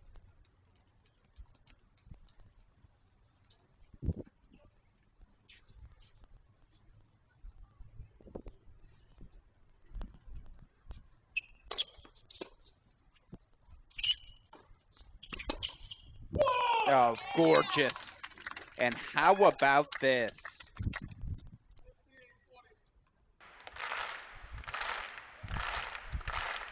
To get us to a deciding set, Cleveri needs one more point.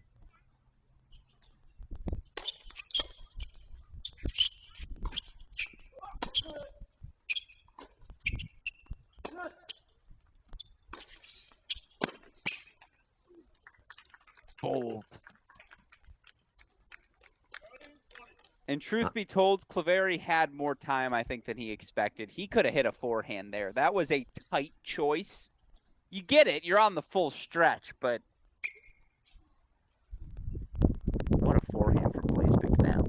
He's not changing up his style. No matter what situation is playing out as far as the point.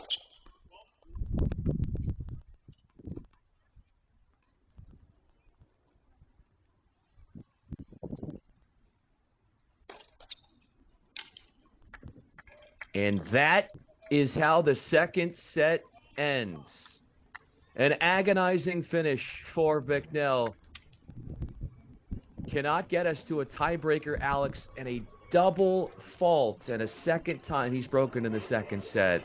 Paves a way for this championship for the second installment of it in back-to-back years. We are going to a third and decisive set. You can just sort of feel it coming again, how well Cleveri responded, or perhaps how poorly Bicknell did to that 6-3, 4-3 break lead he had in that second set. It's a credit to Lorenzo Cleveri. Maintained his aggression, got hot on a couple of returns. 7-5, he takes the second set, and now we're one set away. Either way, one of these guys are walking away with their first pro singles title. And both of these guys, oh, sorry, Alex, I was going to say both these guys playing, as you saw, their third three-setter in the main draw this week. Now it's gut check time. Cleveri finding a little rhythm. He's leveled things on the scoreboard for the first time in a long time. Fascinating. Fascinating stuff. Of course, we've already crowned a few champions here in San Diego. By the way, our final week of this 7-week SoCal Pro Series will be here in the San Diego area. You saw on the men's double side yesterday, Colin Marcus, Andrew Rogers, a couple of former college tennis standouts. Rogers at Pepperdine in Tennessee. Marcus, a national champion as part of that 2019 Texas team. They earned a 4-4 victory over Bryce Nakashima, Quinn Van de Castile yesterday. It's a second consecutive title for Rogers. Back-to-back weeks, he walks away with SoCal Pro Series titles. What did you think of our men's doubles final yesterday? I was surprised at how well they played, and Marcus, and I'm wondering about on the singles draw, he was a 2 seed and just lost in the second round this week. So what does he need to do? One of the questions that came across my mind is, what does he need to do for what he's doing in doubles to translate that into singles during this summer of highly competitive tennis on the SoCal series? Because he's got the makings of being a really special player, considering what he did in college, and that just being a foreshadowing for Marcus of how good he can be. Yeah, no, he played really, him and Rogers played really good ball. They're just so efficient yesterday in everything they did, unbroken, and you see drop just 1 set here this week. Of course, on the women's side of things, tell the same story about Catherine Hui and Sarah Davatila. Dropped just 1 set all week long. It was in their opening round match against Kimmy Hance, Taylor Johnson. Hance, of course, won the doubles title last week, Fang Ran Tien. But Davatila, Hui, it was a back-and-forth first set. Ultimately took it 7-6. They pulled away from there, 6-4 in the second. Now Sarah Davatila, of course, going to be looking to sweep the event. And she'll take on Chanel Simmons in our women's singles final coming up after this. Of course, maybe now is the right time with this set break continuing to look ahead towards next week. We'll head up to Los Angeles to the historic Jack Kramer Club in Rolling Hills Estates. You see last year's winners, Ethan Quinn, Aaron Cayetano, sweeping both the singles and the doubles title. So we have seen it before in SoCal Pro Series history. Plenty of fun action still ahead. Of course, we'll have coverage of every championship weekend here on our Crack Rackets YouTube channel. Looks like Blaise Bicknell is back on court. I don't currently see Lorenzo Claveri. Stats updates for you all. Claveri, 5 aces, 3 double faults. He's made 57% of his first serve so far today, winning 74% of his first serve points. 43% on the second serve. He saved 1 of 4 break points on the day. Meanwhile, for Bicknell, to his credit, he's made 72% of his first serves, winning just 63% of those first serve points, 47% on the second serve. He's fought off 3 of the 6 break points that he's faced.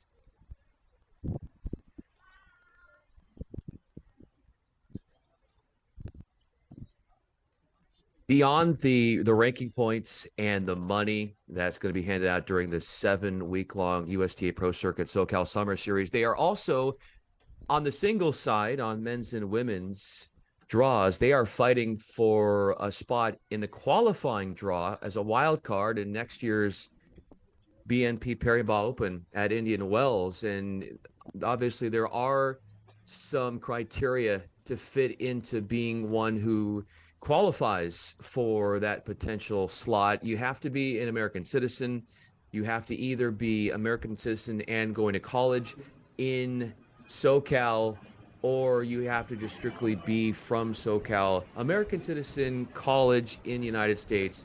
But unfortunately, for those that, like for a Blaise Bicknell, like he's not going to be able to garner the points for this event. They're trying to get as many from SoCal to that next level. And if we look at the standings right now in the points total, the highest point getter, men's and women's, will go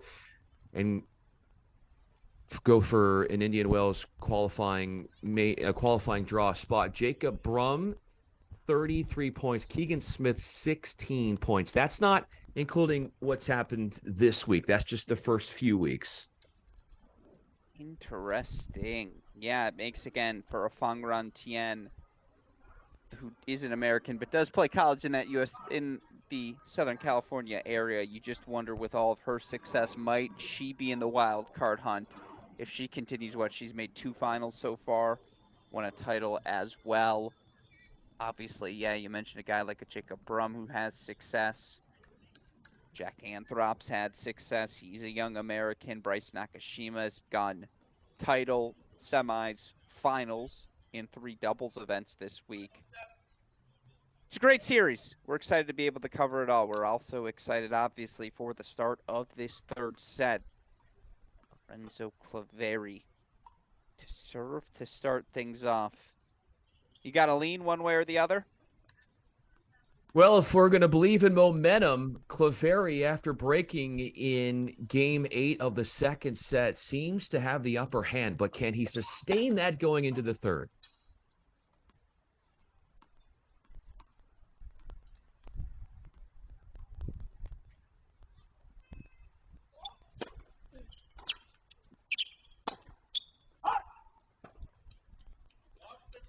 What's helped him sustain that late push in the 2nd set for Claveri, who serves to start up this deciding set. 8 of 9 from the line in his last 2 service games of the 2nd.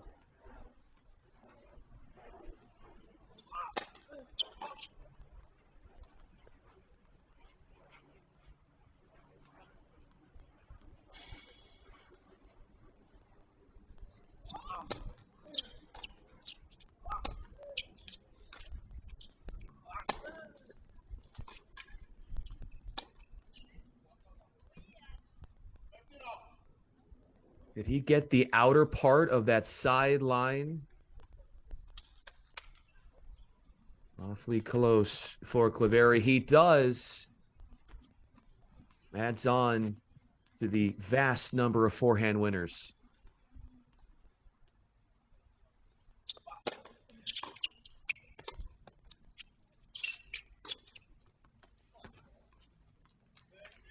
In typical Bicknell fashion, hard hit return, gets the forehand inside in, and disarms the serve, even though Claveri got a first serve in.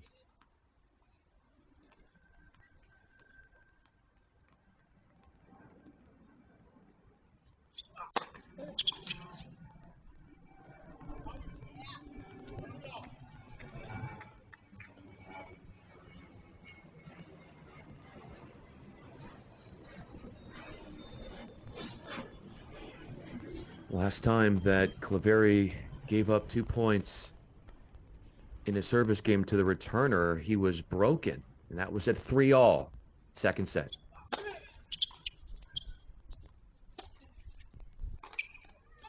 Ridiculous. Absolutely ridiculous. Exactly what the doctor ordered for Blaise Bicknell. It was the right play from Claveri. It was too good from Blaise Bicknell. Breakpoint chance here in game number 1. What a start this would be if Bicknell could convert.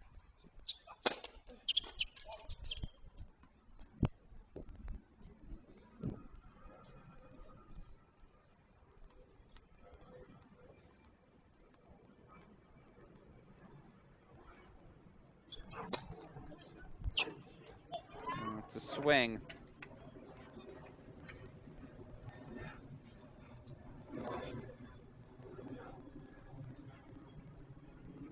Bicknell certainly prescribes to the theory of high risk, high reward. Absolutely. That's the right miss. I mean, that means he's playing his game. Playing on his terms.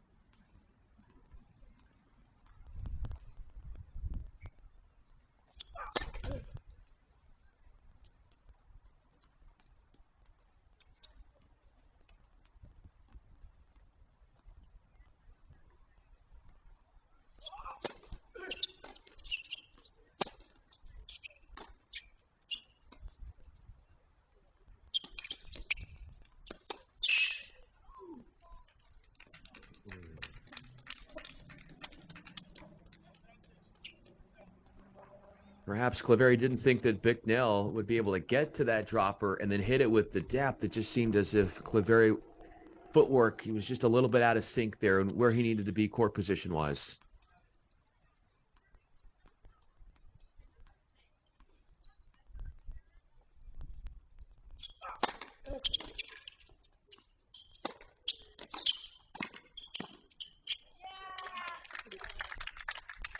Gutsy. It's the right play.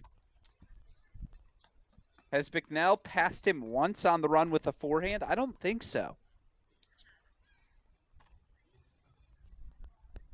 And this is the first time in any game in this match where we've had two deuces.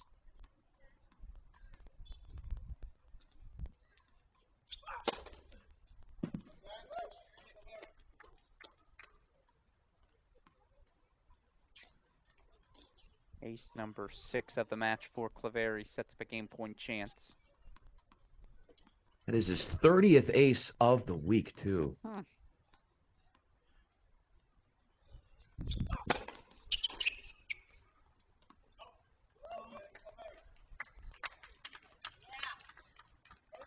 Not too shabby. A 10-point hold for Cleveri. Weathers 2 break points and saves that serve. Set in a break. Set in a break lead for Blaise Bicknell. 6-4, 4-3. Now you have early break point chances that go against you as well. Composure. That's the key here. Gotta put an easy hold on the board.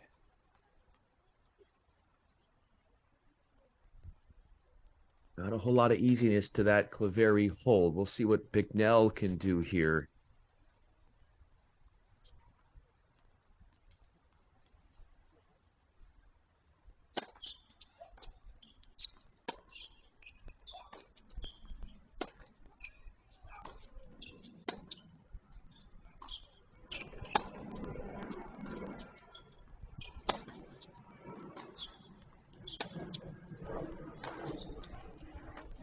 Oh my, get out of town.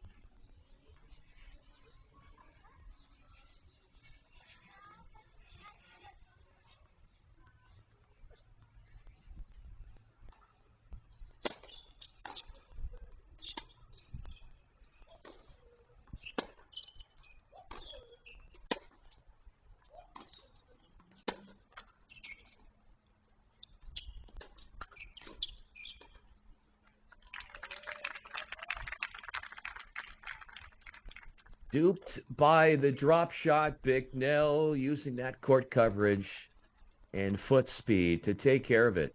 Yeah, I think he's great, again, as a vertical mover or moving into the court. I think he's fine there. It's the lateral. Yeah. Where the big man gets a little stiff. That's a great point.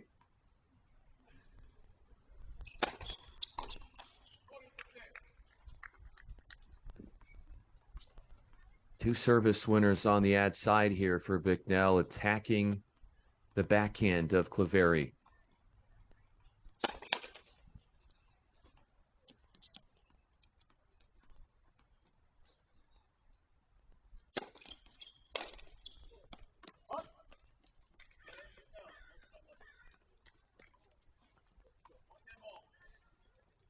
You said easy, Alex. That was a pretty easy hold for Cleveri. Or Bicknell. Or excuse me, pardon me. Yeah, pardon me, Bicknell. No, it's what the doctor ordered. Now we sink our teeth into this third set.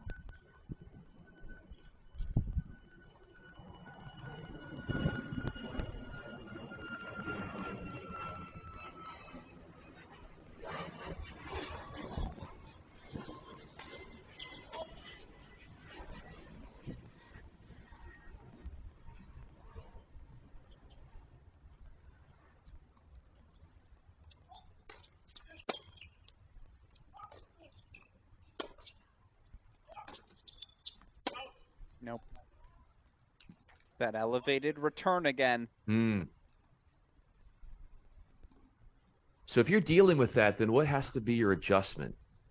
Patience. It's more about, again, maybe a little less from a target perspective, go less line, a little more 3/4 pace off that ball if it does continue to spray on him.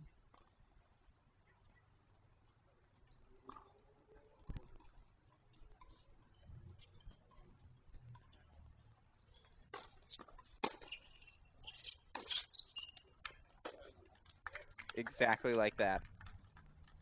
Bigger target, took an extra half step to get around that ball. Love that play.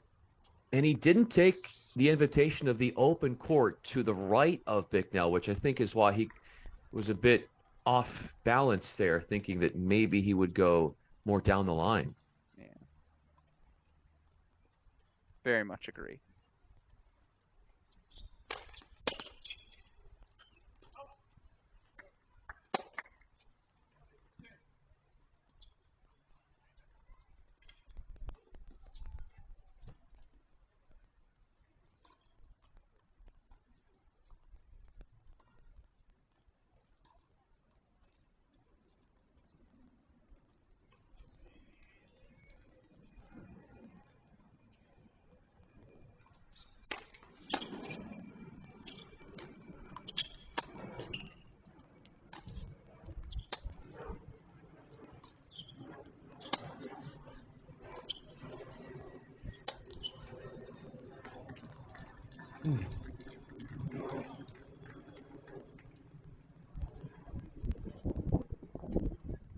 We've seen that deployed time and time again.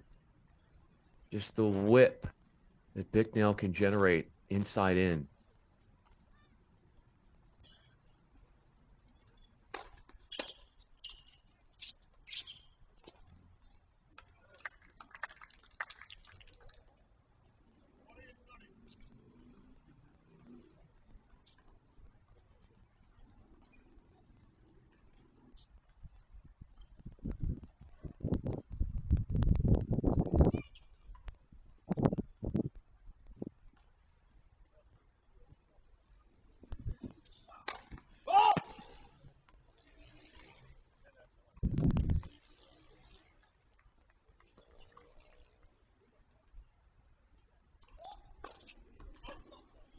Not even close on that second serve attempt.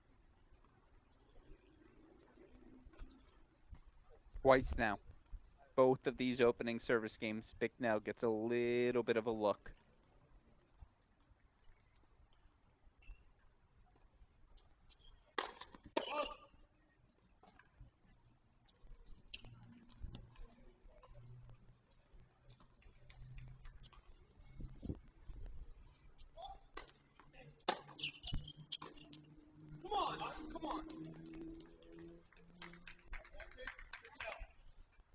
Got a good look at a forehand hit deep in the court.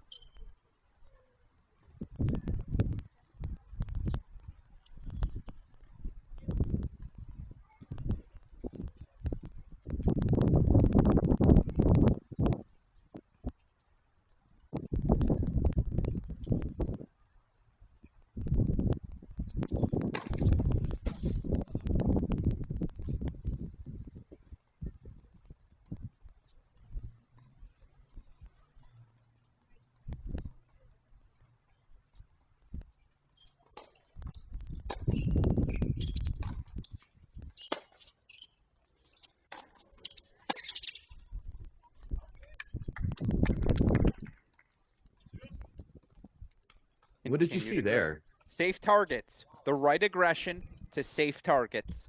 Make Bicknell do something with that on the run forehand.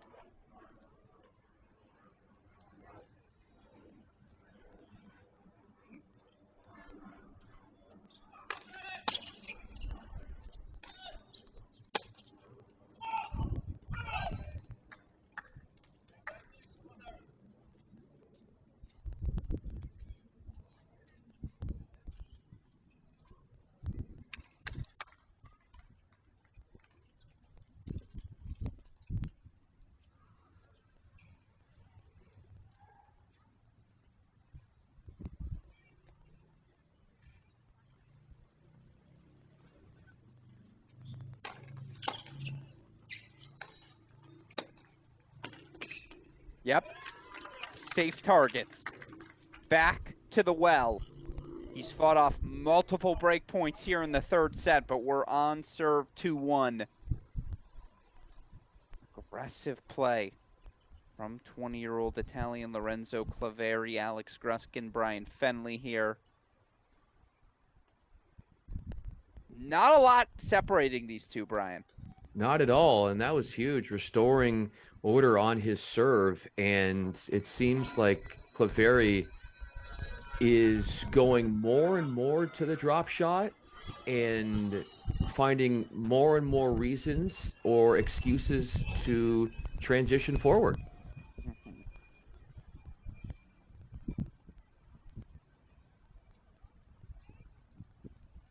And so again, quickly out of the chair is Blaise Bicknell. That's par for the course. He's ready to keep rocking and rolling. Out of the chair early, does that just allow you not to dote on what could have been and think of the past? He's just out there to play. He likes to keep it moving. It's a quicker pace in and out of the chair. He knows what he wants to execute. We all do. Kick serve, first forehand, ad side of the court. Inside out, inside out, inside in.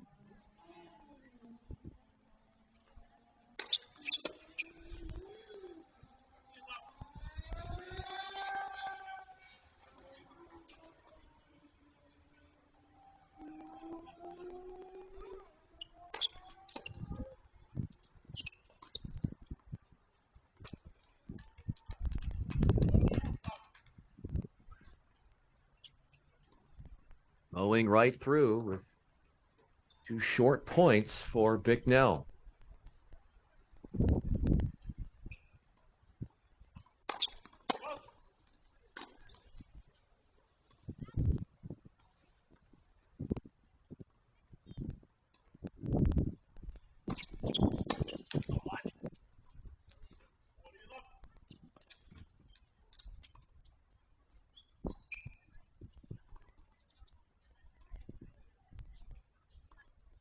Errant service return. Use Bicknell.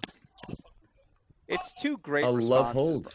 It's 2 great responses. Apologies, Brian. But just, again, opening 2 service games, Bicknell's had break point chances, and yet he hasn't blinked in either of his first 2 service games.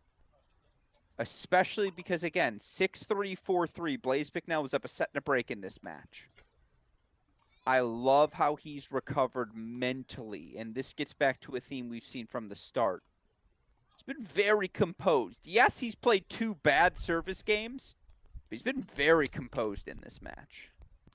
And whenever there is a mistake, as you said, he quickly rebounds, doesn't hang on to the misery of what he experienced for much longer than he has to.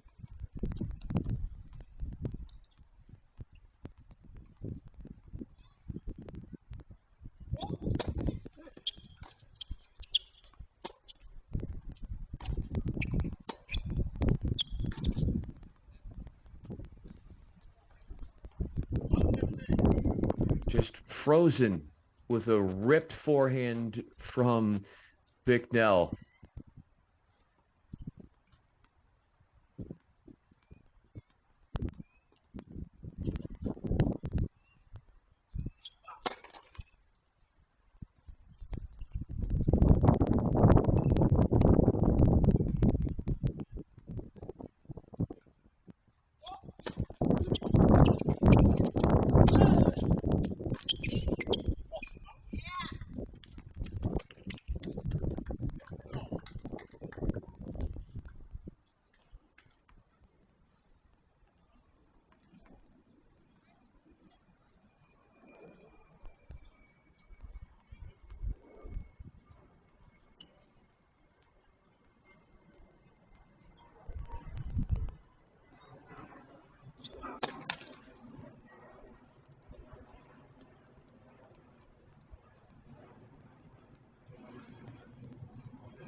What's he trying to do there, Alex? Trying to get the backhand cross court to set up the forehand inside out?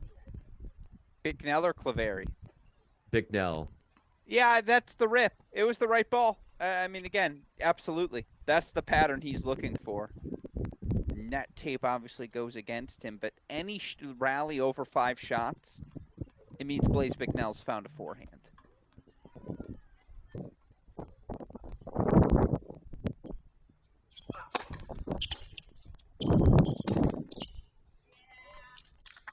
There was Claveri finding his forehand, keeping these points short. He's had, a couple of 3-shot points in his pursuit of holding in this game. Mm-hmm.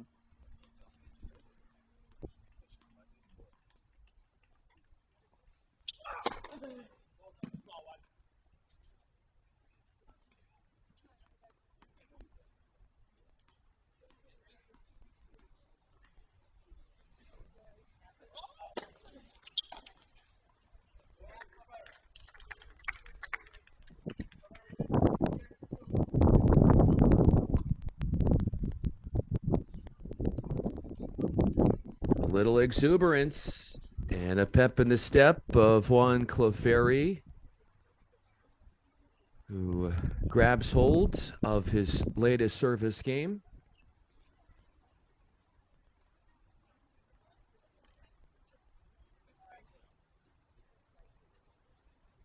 "28 minutes through, elapsed in the third set." Absolutely, of course. If you joined us last week, got to see a couple of fun title runs. It was Feng Run Tien on the women's side, working her way to the title. Tien sweeping both the singles and doubles, so I suppose Sarah Davatilla will have a chance to match that here this week. Of course, on the men's side of things, Brum, Rogers, De Jong, all champions. Blaise Bicknell is ready to roll, though, Brian. He's not taking more than 10 seconds over at the chair, maybe a quick bit of water, and he's ready to go.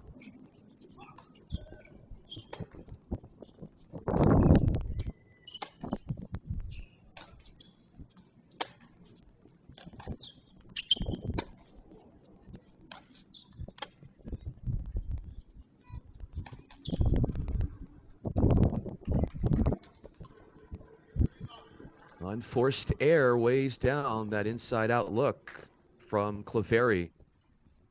He hasn't missed a whole lot of those today. No, but he hasn't had a good look in this third set yet on the return. That was really his first.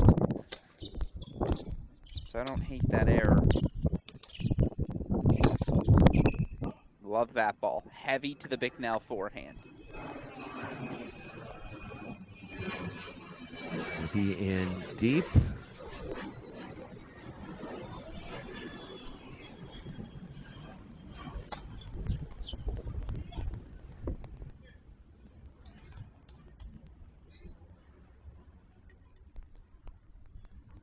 How would you assess Bicknell and his overall showing with his serve? He's just picked the right spots today so well. He knows what he wants to do. Kick serve, he knows will get him a first forehand.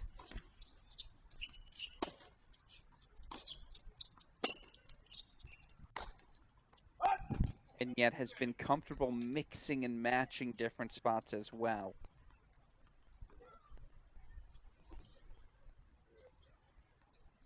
Two forehand errors and a backhand error from Claveri and Bicknell, looking at a potential hold.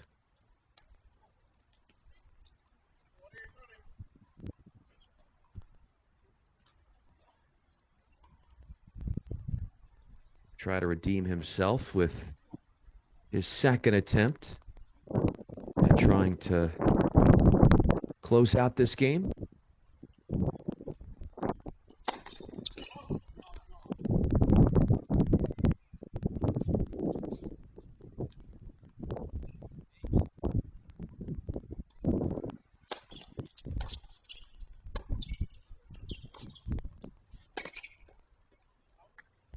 Great aggression. Here we go. first serious look in a Blaise Bicknell service game this set, and I have to credit Lorenzo Claveri. It's been a little more inconsistent today than yesterday, but since the start of that second set, he's found his aggression.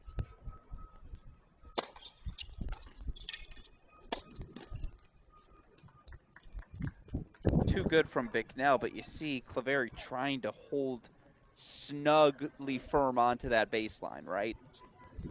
Not give Bicknell time to run around. Our third deuce game of this third set, both of the prior ones going to the server.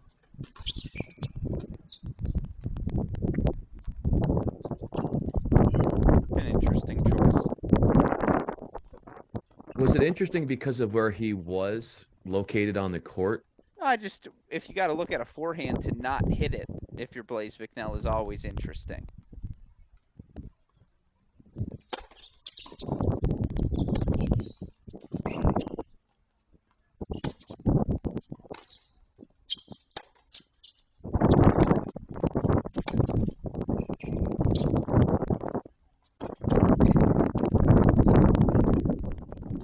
Oh, that's so beautiful.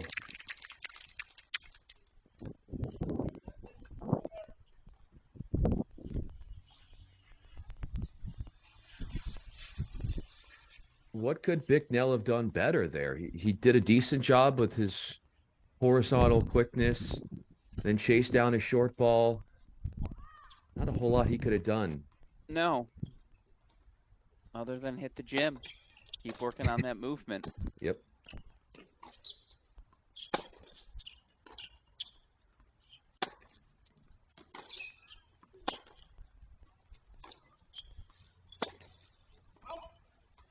It's a break for Claveri and a frustrated Blaise Bicknell.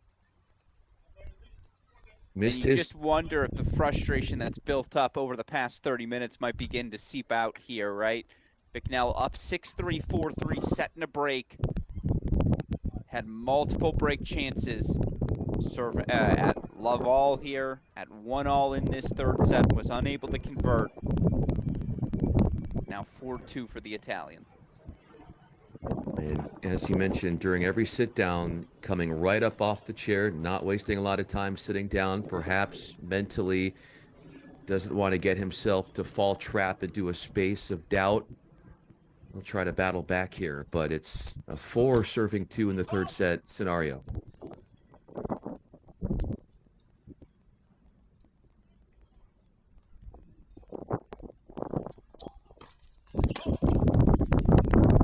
That's a gift. Double fault number 5 of the match.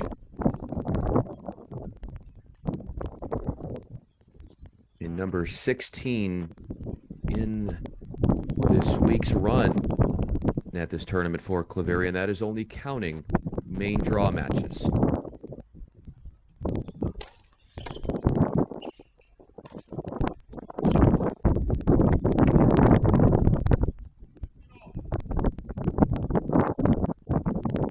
How many times have we seen wide serve, big forehand? Wide serve, big forehand.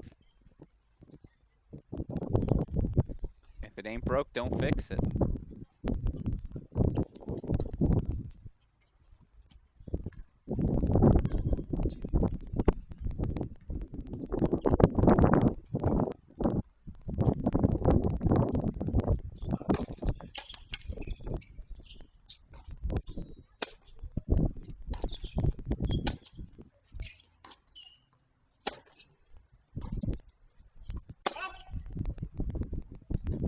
I think Claveri's was long.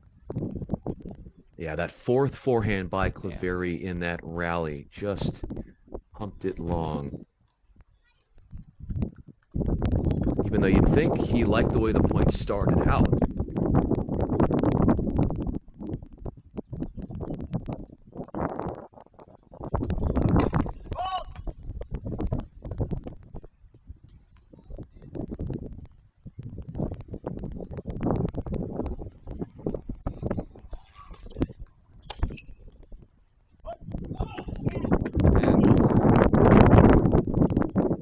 That's a freebie.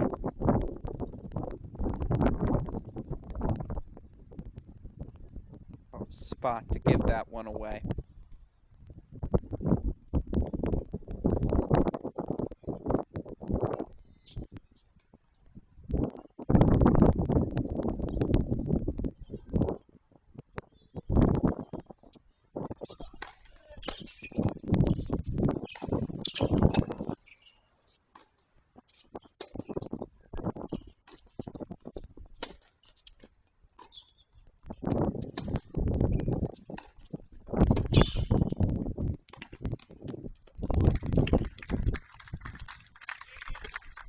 A bevy of forehands, and has Claveri, as he gets a game point here, has he hit a serve up the middle in this game? Good question. Body, maybe, but absolutely. He wants that first forehand just going to the open court, and more than anything, again, force Bicknell to hit on the sprint.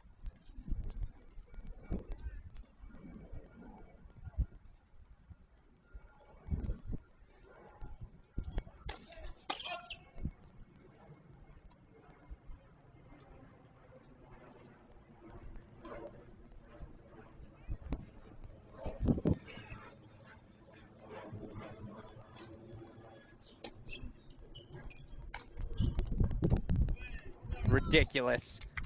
Title-worthy stuff from 20-year-old Lorenzo Claveri. He's one hold away from a first career pro singles title. Alex Gruskin, Brian Fenley here.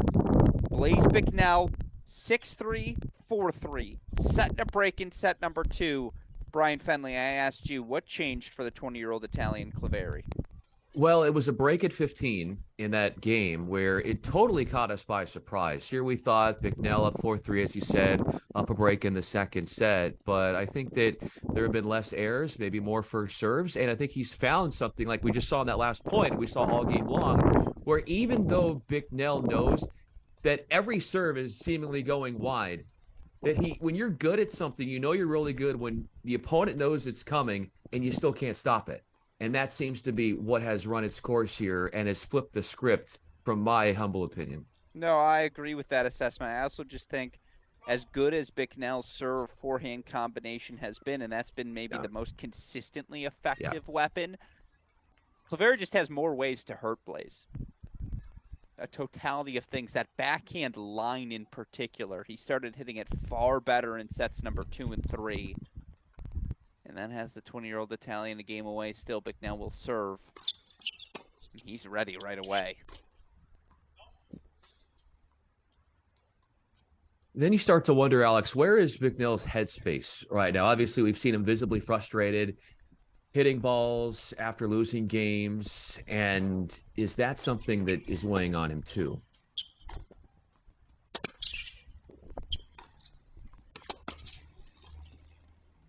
Oh.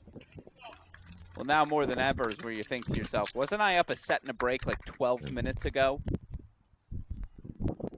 That was a go for the match volley. That misses, this match is over.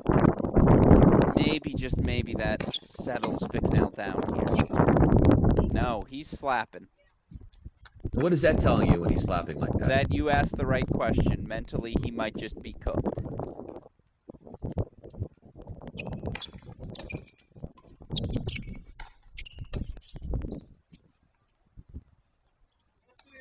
It landed in.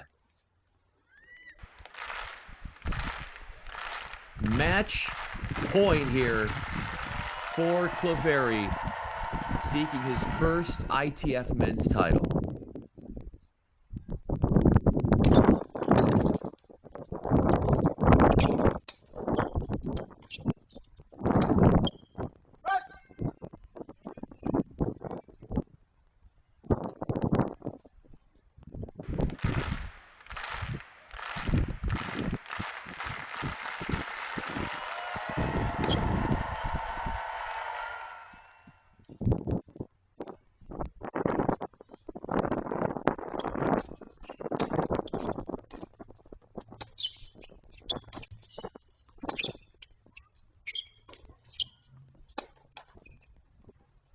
Oh, couldn't get the let cord lock. That's a risky shot, too, to go down the line with a backhand. Well, that's the one that's brought him into this match. Would have been fitting. And yet it's a lifeline to Blaise Bicknell.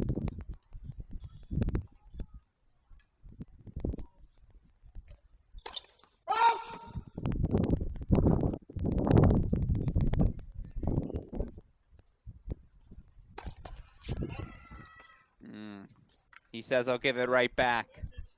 Double fault. It's match point number 3. Real-time double here in Bicknell's second ITF Singles Championship match.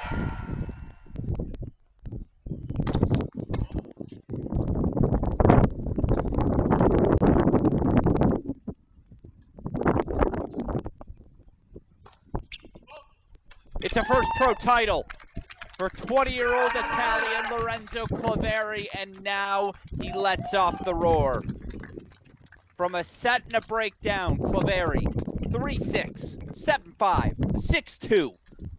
Your USTA SoCal Pro Series event number 3 champion, Claveri, takes the title at the Barnes Tennis Center. What'd you think, Brian Fenley? I thought that the emotions from Bicknell were too much at the end to handle. Just the fact of the 2 double faults at the end signaled things. But if you're getting right up from the chair during a changeover, something's bothering you. And I don't think he was able to let go of that down the stretch. And in a match that lasted an hour and 59 minutes, that would be the 3rd longest match this week that Claveri has been able to play. And what a promising win and title for the 20-year-old. First hardcore event this year in a main draw.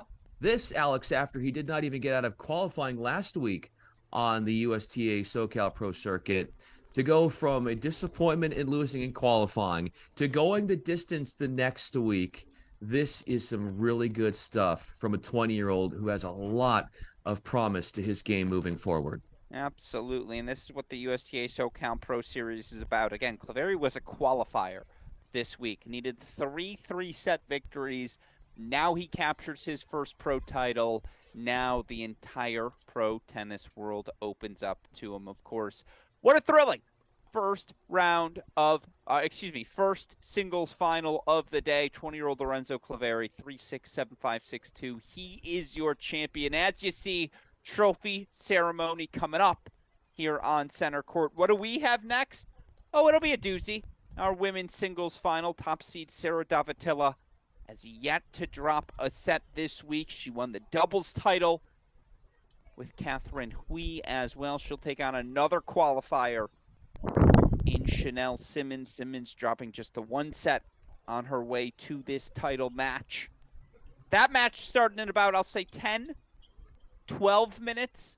They'll hand out the trophy, take some photos, and then we'll be back for the start. We'll step away for the moment. Gonna leave this on your screen. Again, you can watch the trophy ceremony, monitor when we'll have players on court beginning our warm-up for our women's singles final. Any final thoughts, though, Brian Fenley, before we step away for the moment? I think it was such an interesting change of events in that second set when we thought it was all Bicknell, how it all, you can think you're so close to the finish line and it can all go sideways. There's going to have to be a lot of learning lessons here for Bicknell. He'll be thinking about this one for a while, but you have to see how he bounces back from this, and maybe this will be a good teaching point for his future. Absolutely. Well, again, Lorenzo Claveri, a first-time ITF Pro Singles winner. He takes a 3-6, 7-5, 6-2 victory over Bicknell to earn the men's singles title. With that said, going to step away for the moment. Of course, again, we will be back with commentary for the start of the women's singles final. But for now, for the fantastic Brian Fenley, our super producer Daniel Westhoff, and everyone who contributes to our broadcast, I'm your host, Alex Gruskin. You've been watching our Crack Rackets coverage of the 2023 USTA SoCal Pro Series. We'll be back with our women's singles final right after this.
Welcome back in, everyone, to our Cracked Rackets coverage of the 2023 USTA SoCal Pro Series. Alex Gruskin, joined by my partner in crime, Brian Fenley, as we ring in our final match in San Diego of the series, a fantastic women's singles final between top seed Sarah Davatila and the qualifier Chanel Simmons. Before we get going, Brian, what are you looking forward to most in this match? Well, it's such a contrasting in styles, Alex, and thanks so much for having me with you and your awesome Crack Racket team. But the Sarah Davatila effect as a one seed, she's this known entity. She's the college phenom who is making a really nice charge up the pro rankings, has that big backhand going up against an opponent. Chanel Simmons, as you said, a qualifier, but she has a history having been pro since 2009, but it's sort of like she's trying to recover and find that comeback that has eluded her for so many years. It hasn't won a title. Of her 23 ITF singles titles, hasn't won one since 2019. So this could be an opportunity for her. More of a baseline player, not a big serve, but doesn't miss a lot of balls. Davatila 23-12 on the year entering today's match. Simmons 9-1. You mentioned it, reached a career high 158 back in 2013. Currently outside the top 1,000, but obviously hasn't gotten a ton of match play over the past few seasons. Simmons 30, Davatila 25 years old. Let's play some tennis. Let's have ourselves an afternoon.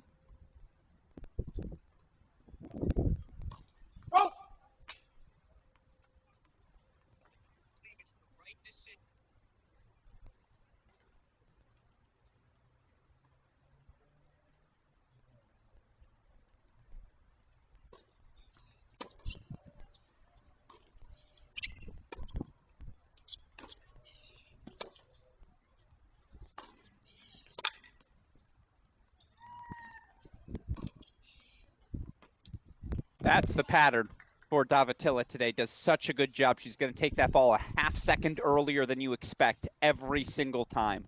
The backhand is money, but you give her time on that forehand wing, she can be so unpredictable. Right down the line shots on her backhand and forehand wing in that point. Just takes it low, flat.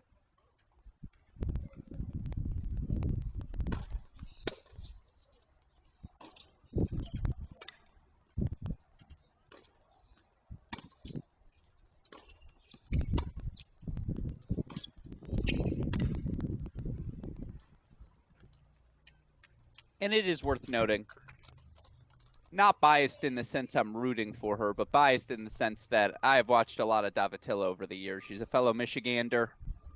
Her 5 years at UNC were my first 5 here at Cracked Rackets, and God, did those... I could argue those UNC teams are why we have a Cracked Racket still today.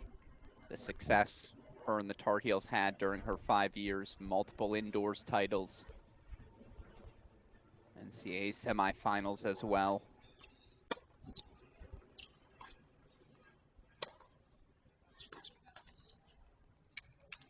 But you got to see Simmons yesterday, and your report was she is a fighter. She is a fighter, and her serve is not going to wow you, but she is going to bank on winning more return points and getting her opponent to make more mistakes and to extend points.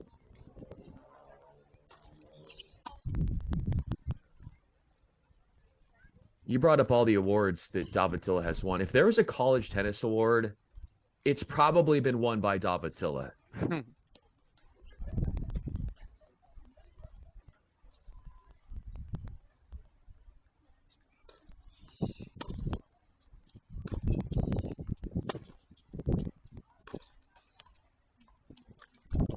But look at this.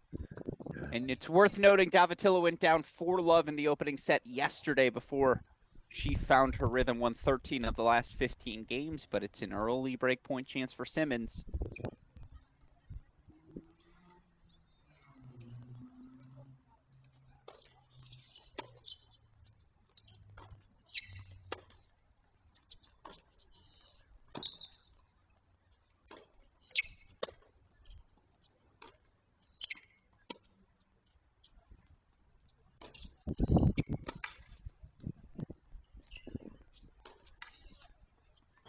It's going to be a fun one. It's a A great, daredevil. a great contrast of styles. And you mentioned there's a career head-to-head in the past, is there not? Yeah, and the longer of time between the head-to-heads, the less we can probably take from it. Sure. In the sense that they didn't meet since 2017, and that was at Sumter when Davatilla fell 6-2, 6-2.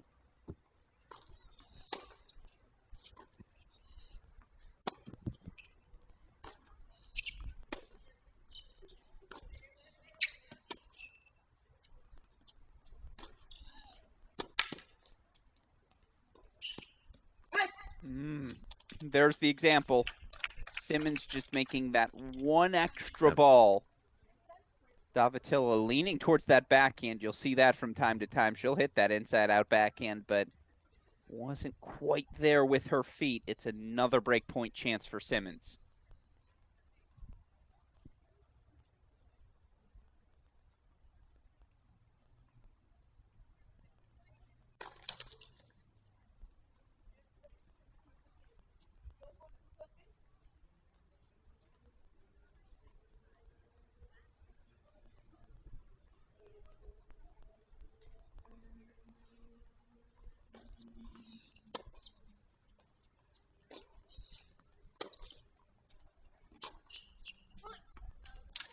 It's an opening break.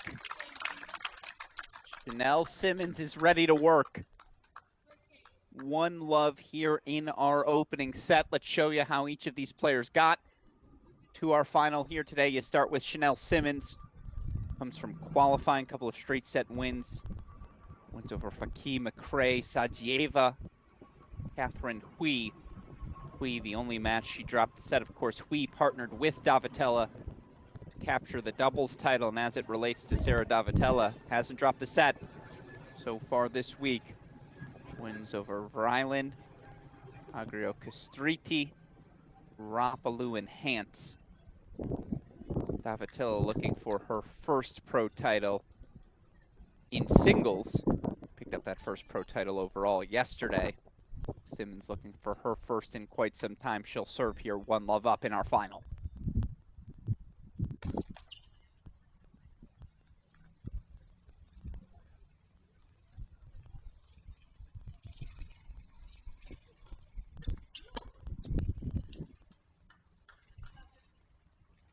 That is her sixth double fault. Now, not imposing, you would say, relatively speaking, Simmons is her serve, but gets a lot of them in.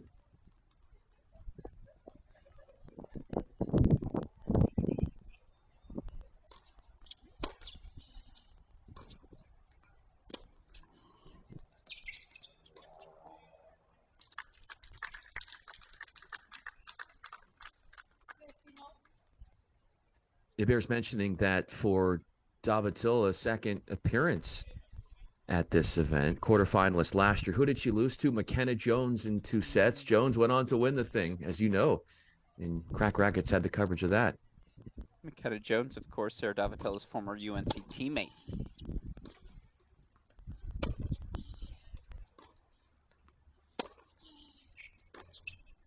Oh. Simmons has answers right now. How bold is Davatilla willing to be?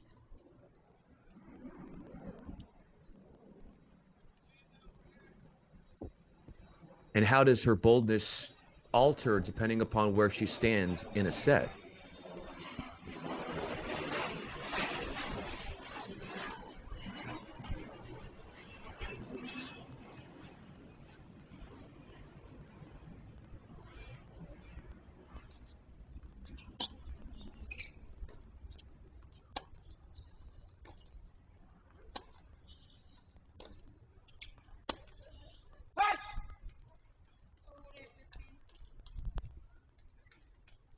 It's one of those things where you feel like, and how I think one of the interesting things will be of this match is how patient Davatilla is with her backhand in the cross court on the outside with the forehand.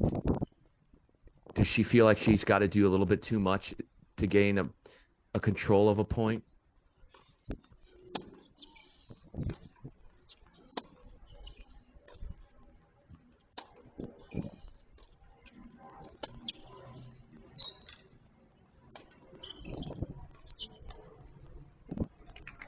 Sometimes it'll have to be that good.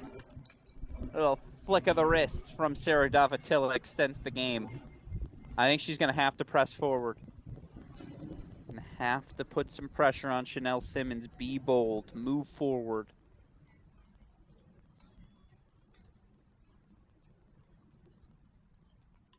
Look at this return positioning.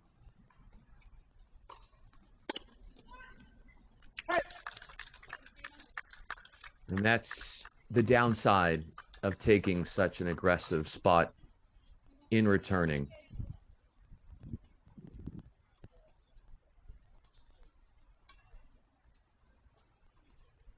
Break consolidated for 2-love.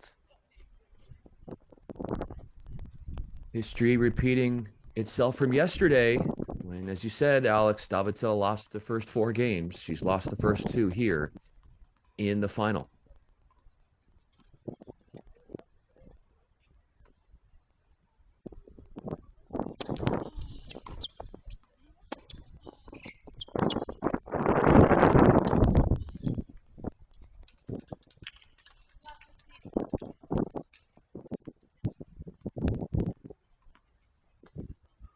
Took that backhand a little bit on the high side. Did it seem as if just the height of which she had to hit it made her a bit uncomfortable?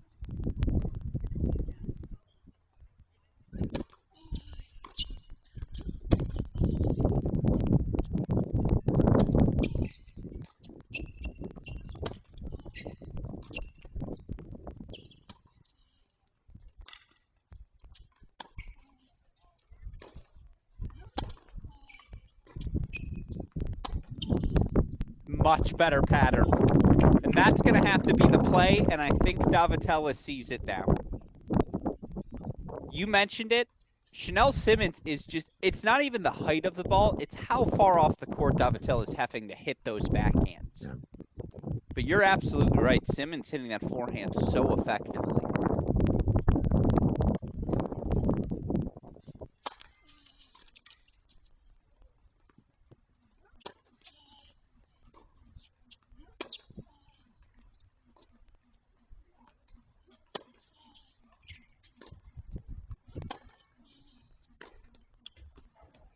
Oh, I think that dropped good.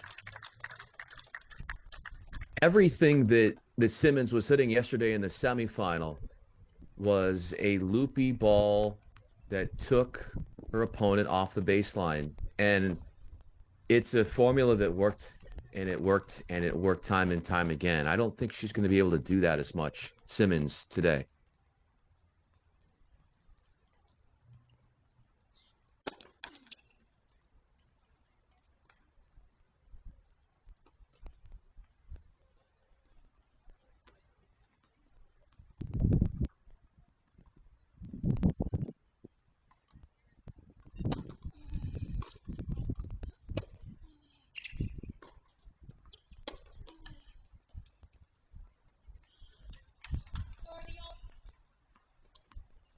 Did that catch the line?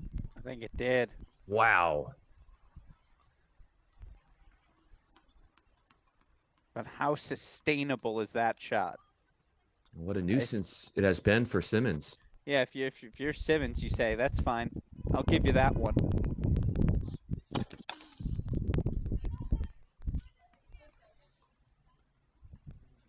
It's an ace in college. Yeah.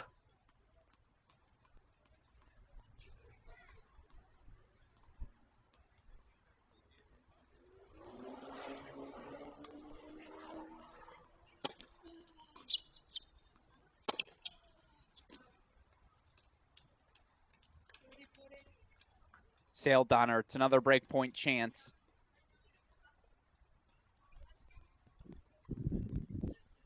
How about this start for 30-year-old Chanel Simmons? 30-40 for the second straight Simmons service game.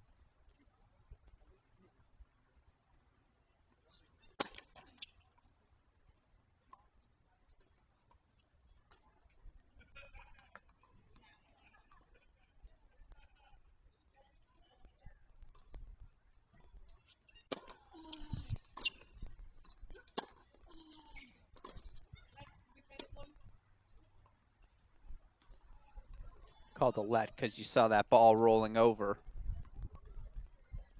Where'd that ball come from? Guess there's other action going on at the Barnes Tennis Center today. How could there not be? Beautiful facility here in San Diego. They host the Easter Bowl. They host the ITA Fall Nats. They host ATP and WTA events. They host it all.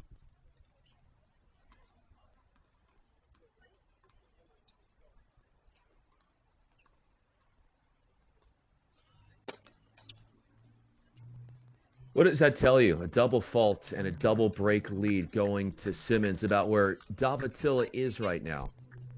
Yeah, I mean, I don't think she's played a bad... Her level is much higher to start today than it was yesterday. Now, credit to Kimmy Hans, who came out guns blazing in that semifinal match, but Simmons has just had answers. That's my biggest observation. Dare I say. It shouldn't have taken me that long to find the word observation, but that's my observation thus far. It's just that backhand cross court that Davatella is so conditioned to hit. Simmons is more than happy to exchange ground strokes on that wing right now. And what Davatilla does to disrupt Simmons' rhythm, that's the question I'm looking for. She's moved forward a couple of times, taken a backhand line. That's been successful. Not to bring in FIFA terms, but yesterday for Davatilla, it was park the bus on the Kimmy Hans backhand wing. Everything went to that ad side corner. Might it be that same scenario, albeit to the deuce side, not the ad side this time, given it's the lefty Simmons? I don't know, but right now it's on Chanel Simmons' terms as she'll serve double break lead 3-love in our final.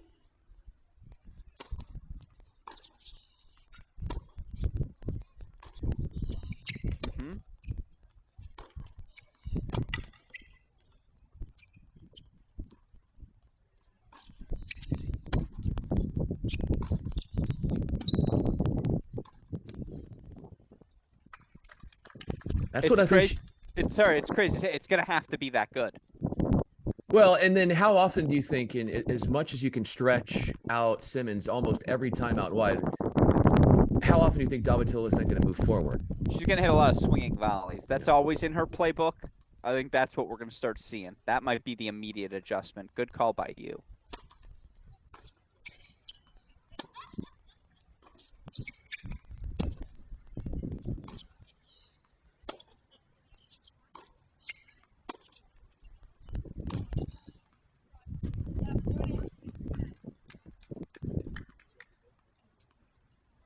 Now we have a match.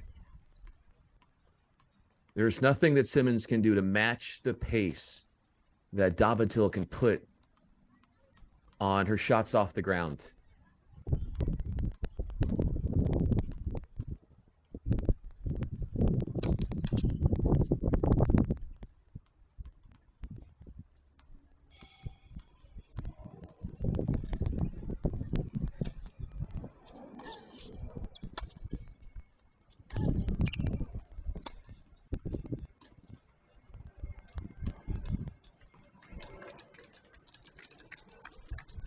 Got to those corners really nicely, and she's doing something that, Alex, I saw yesterday, that heavy ball to the opponent backhand, trying to disarm Davatilla from picking up her offense.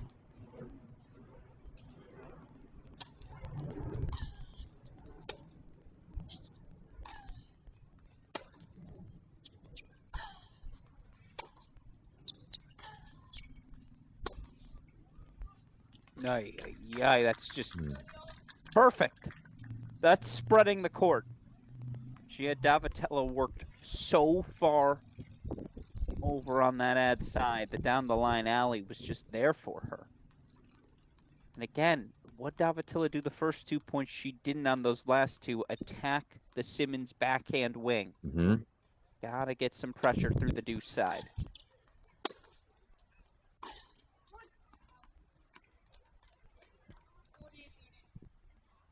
A good cut, had a forehand, sails off the racket of Davatilla. This is a Simmons player who has spent most of her time recently teaching tennis up in the state of Washington, but refound her love for pro tennis and refound her abilities at carving out aces in what is her third ace of the tournament. That is it. But a 4-love start for the 30-year-old. Davatilla was here yesterday, but this feels different. I can tell you, I called that match. Yes, it was a 4-love lead for Kimmy Hans. There were multiple deuces. Davatilla was making errors, not being pushed around the court the way Simmons has today. I mean, look at her. She's bouncing. She's ready. Yep. It's park the bus time. It really is. Do you feel like it's the ditch the plan of trying to go big from the back, and it's any time I can, I'm moving forward and I'm hitting either swinging volleys or drop volleys with width?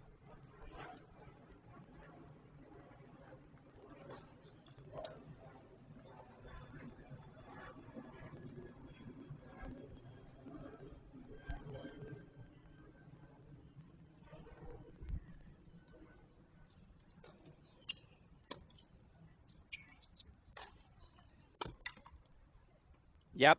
And you see Davatilla sees that as well. The thing is, Simmons does such a good job, the bump lobs, extending rallies. You have to be decisive in your movements forward against Simmons. You see that decisiveness here for Davatilla. She looks to get on the board. Simmons didn't hit that lob with enough depth and did not keep it away from the forehand.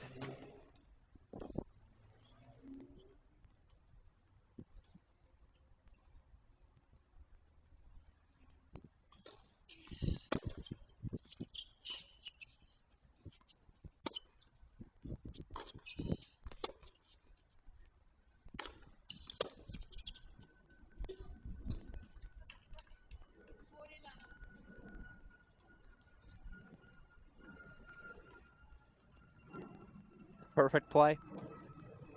Pace through the backhand to set up the short ball. Game-point chances finally for Davatilla. After being broken through deuce and broken at 30 in her first 2 service games.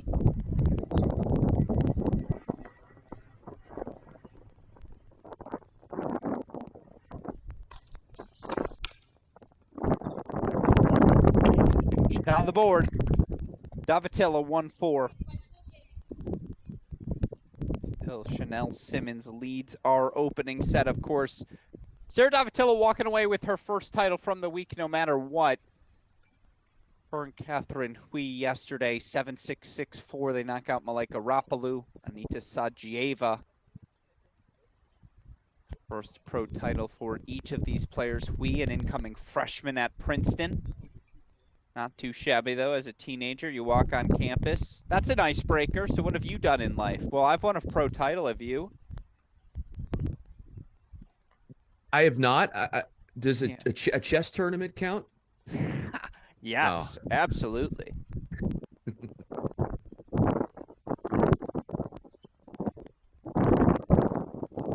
So, to your point you were saying earlier, Alex, even though the first 5 games have gone exactly the way for Davatilla as the first 5 games did yesterday in her come-from-behind win in the semifinals, you're seeing a higher level from her this go-around than yesterday? Or where do you feel like you are with that?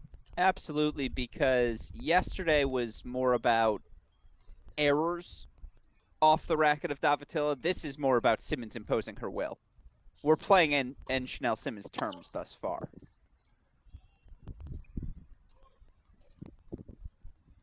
Errors are correctable. Switching entire game plans is a whole other beast.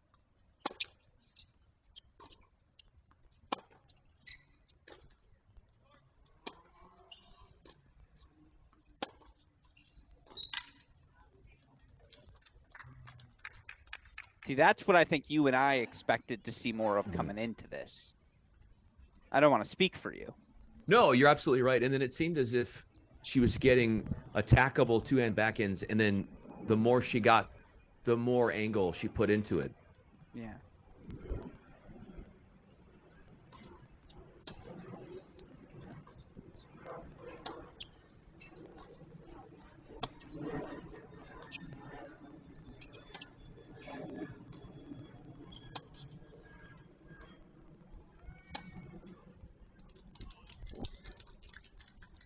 How would you evaluate?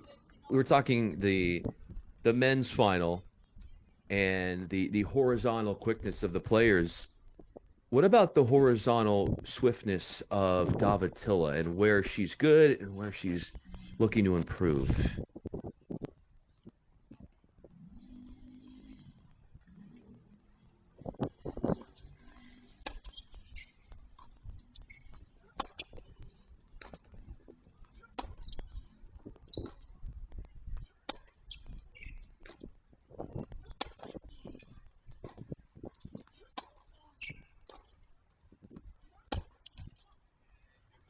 I think Davitel does such a good job of moving into the court, beating you to the spot, anticipates so well, and just, again, takes that ball a little earlier. Now, not quite as fluid as Simmons, who's so good horizontally, moving in and out of her corners, extending rallies.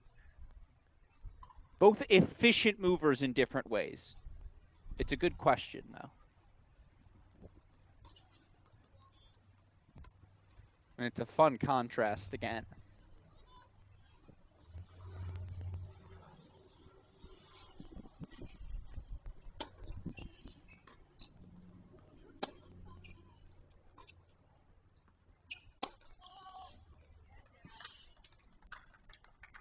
Did she land that? She did. Steely nerves. The backhand working so well for Davatilla.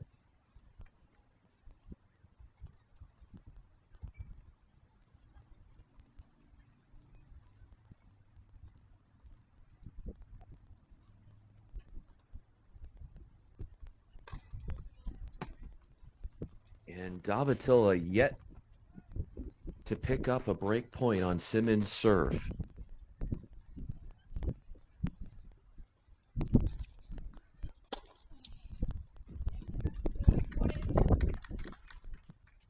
There is a first for everything, and sitting on that second serve, back-to-back two-hander, flattened out winners on that powerful wing of hers, and a break point.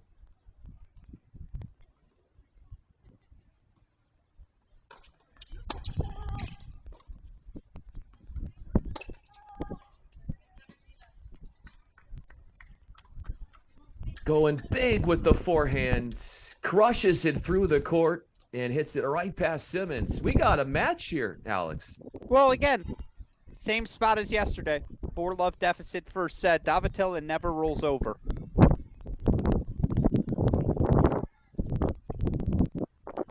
Chanel Simmons was just hitting with such gusto early on. Credit to Davatilla, never wavered. Stayed the course, to her credit.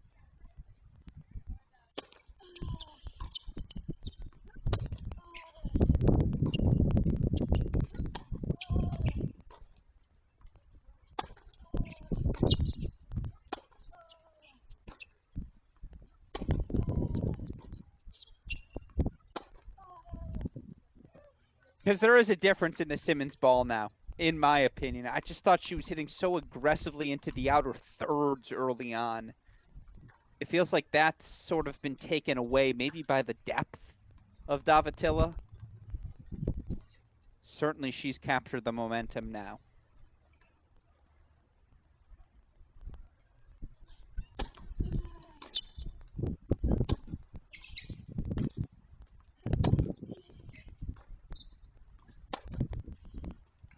That's a heat check.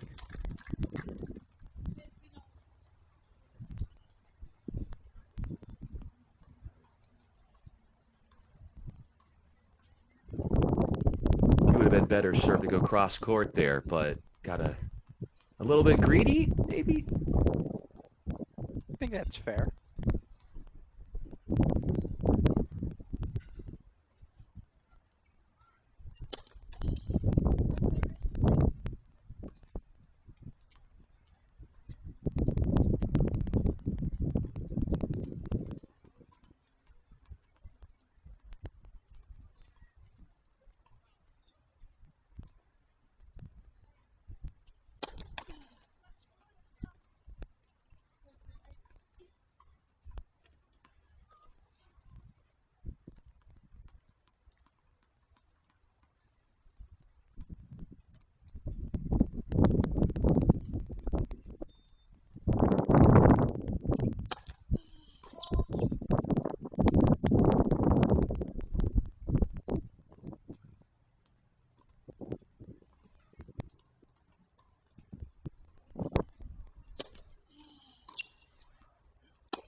Short point, backhand miss with that vaunted two-hander from the 1 seed. 657 in the world in singles. Already won the doubles trophy this week.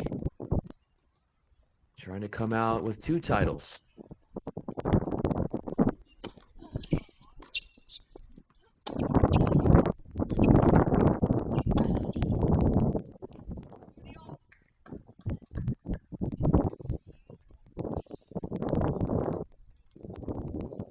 And she got another wicked backhand from off the court down the line. Undoubtedly her most proficient weapon in her growing game.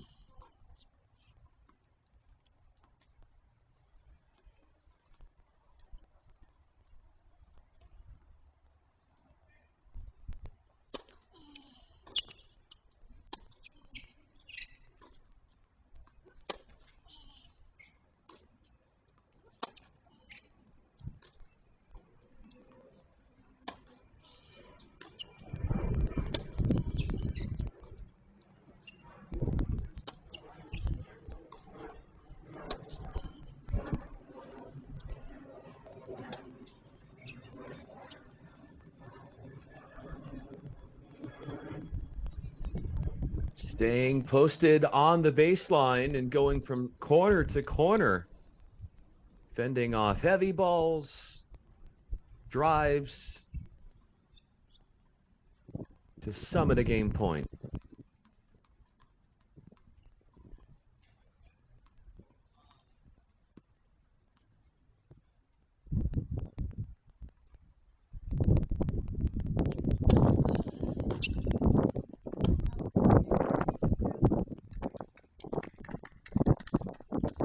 A tale of 2 runs after losing the first 4 games. Davatilla, 2 holds and a break, and she is within a game. Slow and steady. Credit to her. We were hypothesizing what needed to change. She didn't change anything. Waited for the backhand to find a little bit of depth, a little better rhythm. Certainly started attacking that Simmons backhand perhaps a little earlier in rallies to open things up for herself. But, yeah, she didn't blink. 4-0 to 4-3. Now, it's still a break lead for Simmons, but certainly Davatilla now with the momentum. And you've seen Simmons start to throw in some off-speed things over the past few games. Brian, are there any other adjustments we should be looking for? I think any time that she returns with a short ball, she is getting punished. Yeah. Anytime the ball is being hit in the court for Davatilla, it's almost a guarantee that the point is going her way. So if she can keep Davatilla hitting from off the court, that probably has to be high on her priority list.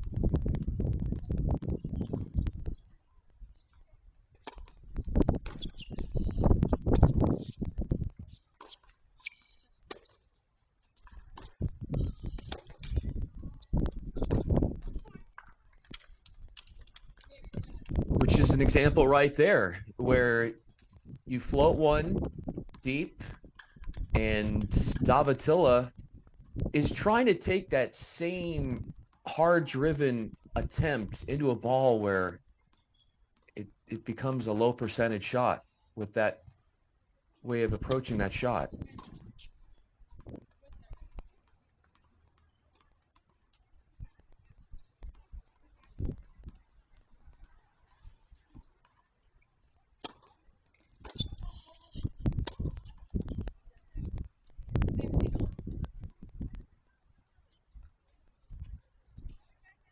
There have been some really nice redirects on Simmons' forehand. But can't find it down the line.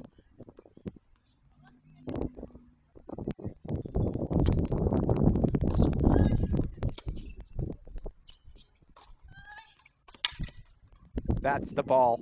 That's the ball. That's the moneymaker. When she's making that, it's really tough to beat Sarah Davatilla. boy, has the tone and the mood of this match shifted.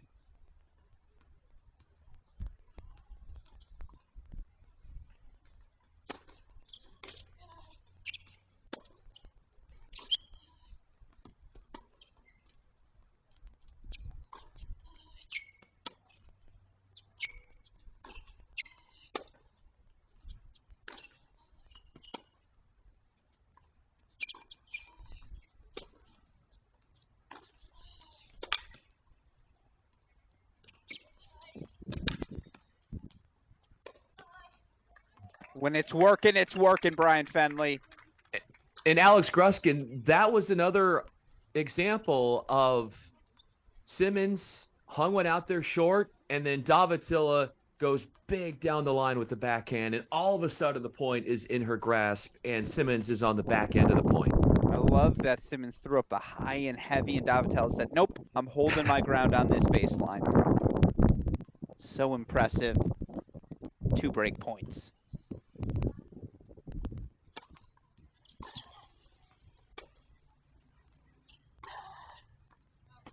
Oh, just long. Just long. It curved in. It did. Just didn't quite have the depth. And again, if you're Chanel Simmons, deep breath here. Yes, Davatilla's found some rhythm. Still up on the scoreboard.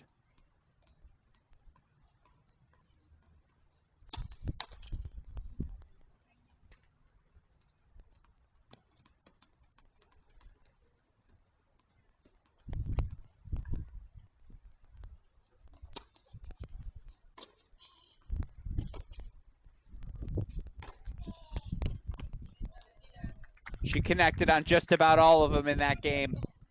The backhand line is firing for top seed Sarah Davatilla. 4-all, first set.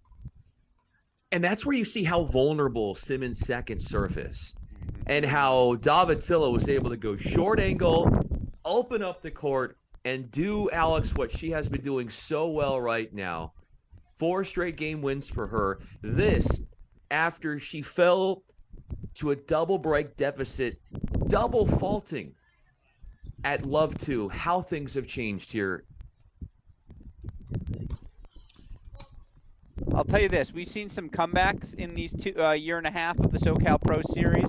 I've never seen a player come back from 4-love down on consecutive days in first sets. Davatilla hasn't come fully back yet, but she has leveled things at 4. I mean, hasn't taken the set, I suppose.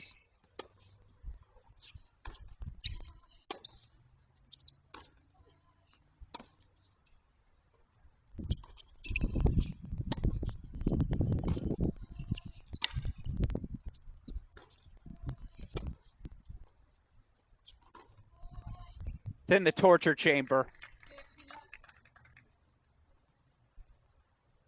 You just have to, if you are Simmons, you have to respect that game, and you have to keep it away from that backhand, which has just been a devastating force in this total reverse of a first set.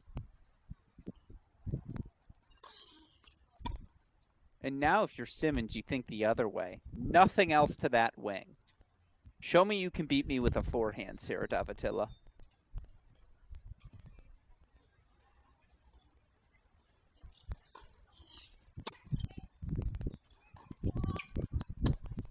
Yep. Yeah. And it worked.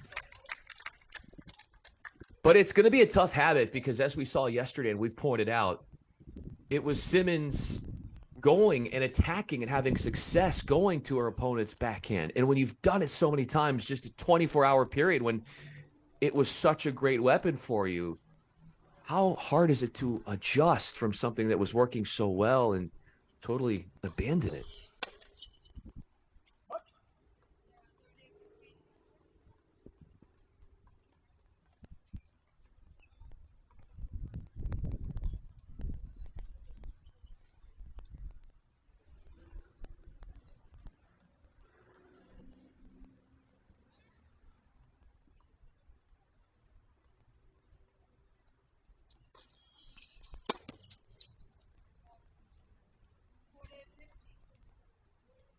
Great look down the middle for the service winner.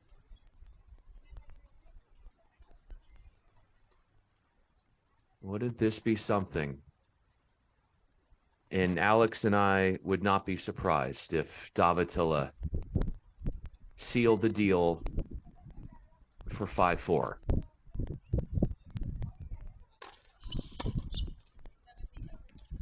What a turnaround from the top seed. 25-year-old Sarah Davatilla in pursuit of her first career pro title. From 4-love down in this first set, now has her first lead of the afternoon, 5-4. Again, Davatilla has not dropped a set. On her way to this final, was down 4-love in the first yesterday before taking 13 of the last 15, 7-5, 6-1 over Kimmy Hance. Again, she's had a bunch of different injuries since leaving college. Hasn't really been able to play a full season. You look for last year, 26-15 overall. Obviously left college in 2021, was only able to play 5 matches that first year out. So looking to reestablish her rhythm, reestablish herself, as obviously is Chanel Simmons, who will now serve, facing her first scoreboard deficit, 4-5. What do you want to see here, Brian? Well, here's the stat I wanted to throw out to you, Alex. Since that double break deficit and the love for hole that Davatilla was experiencing, she has won 20 of the last 27 points. Whew. Totally changed the dynamic of this match, and it was what she did in game 5, a love hold, and from there, yeah, 20 of 27 points have gone Davatilla's way.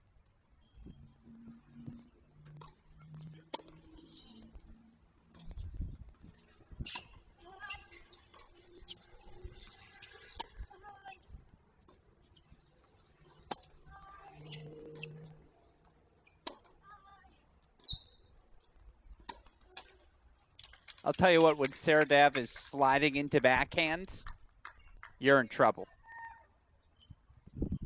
I want to see Simmons get a little more aggressive. But how out of character is that for her? And that's an interesting question, it's too. Fair. It's a very fair point.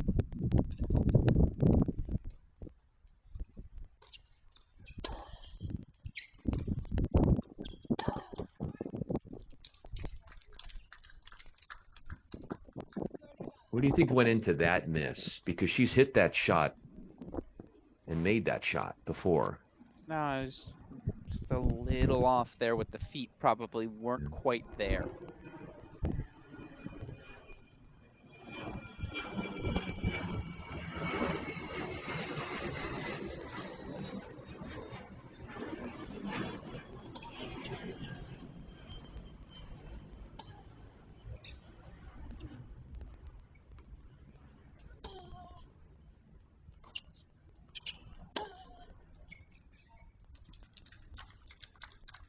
That one sails long.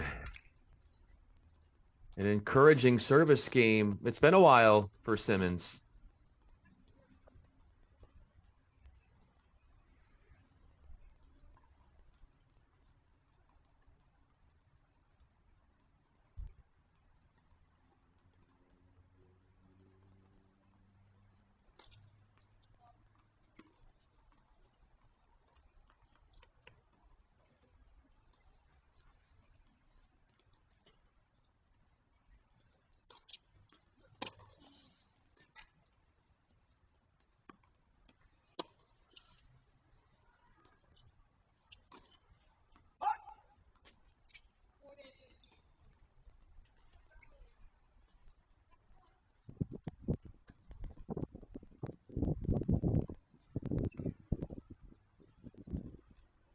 Here's a number that is eye-popping as we see Simmons lose a point on a second serve. 29% of her second service points are going her way.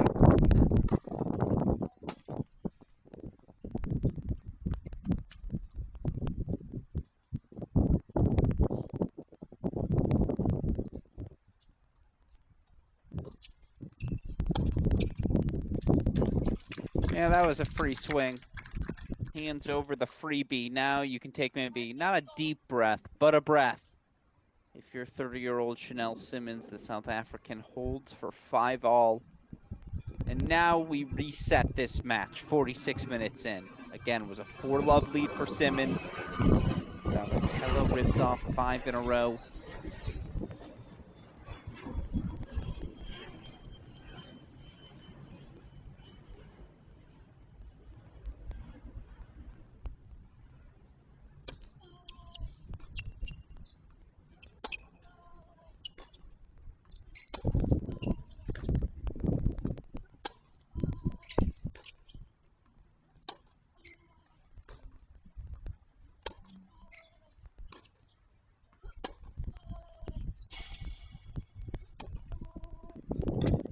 Yep. Ugh.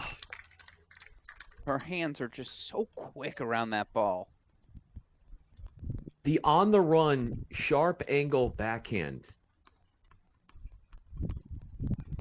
I'm not sure you can execute it much better than what she did right there.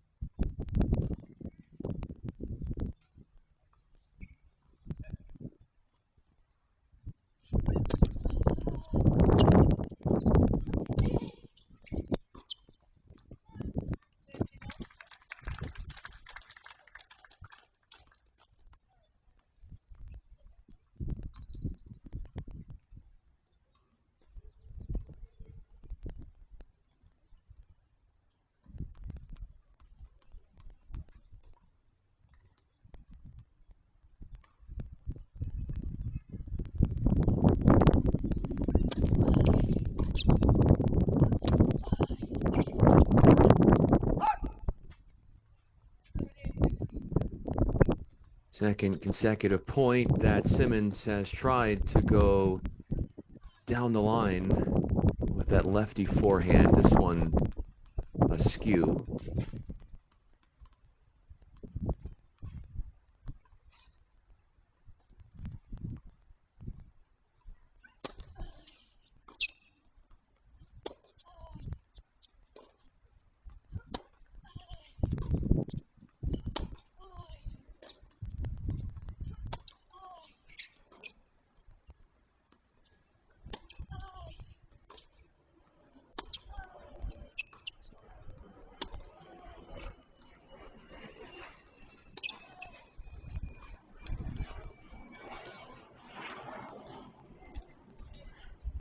Davatella a point away from 6-5.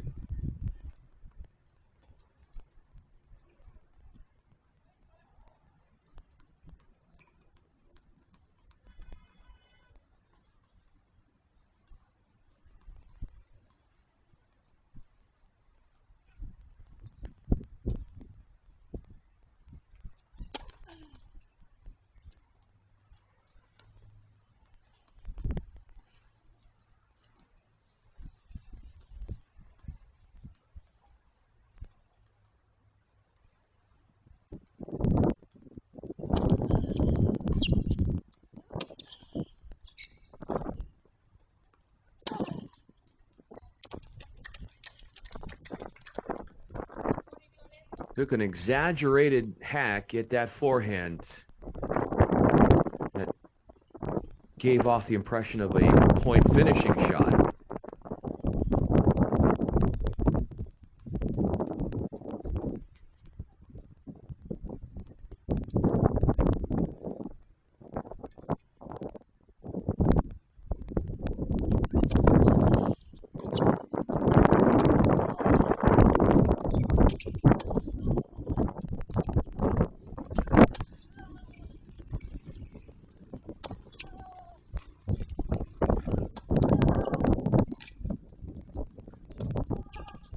Great tennis from Davatella.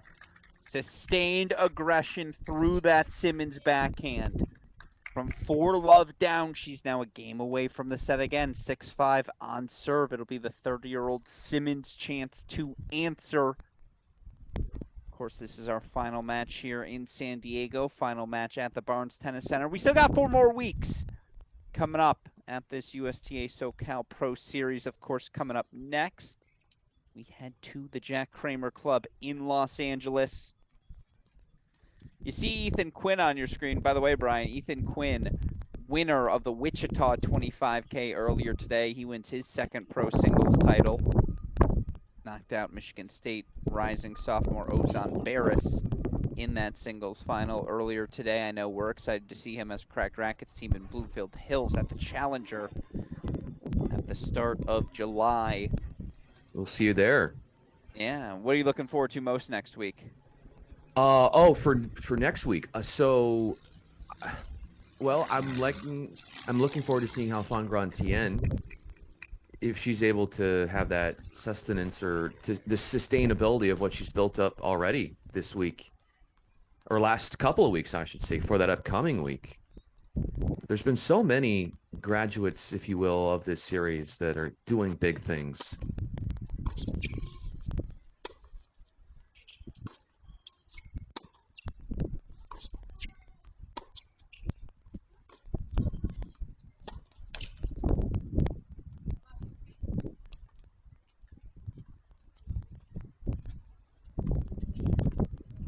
For what it's worth, this is exactly the pattern we saw yesterday.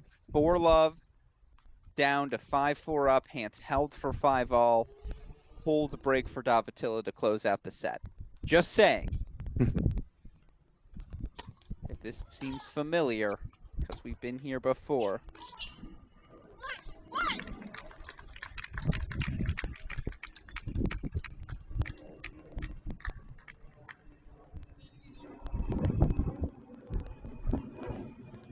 Interesting. You watch Davatila, I think of an alley risk. Again, a little flatter on the ground strokes, takes that ball a little early. Curious if anyone else sees that.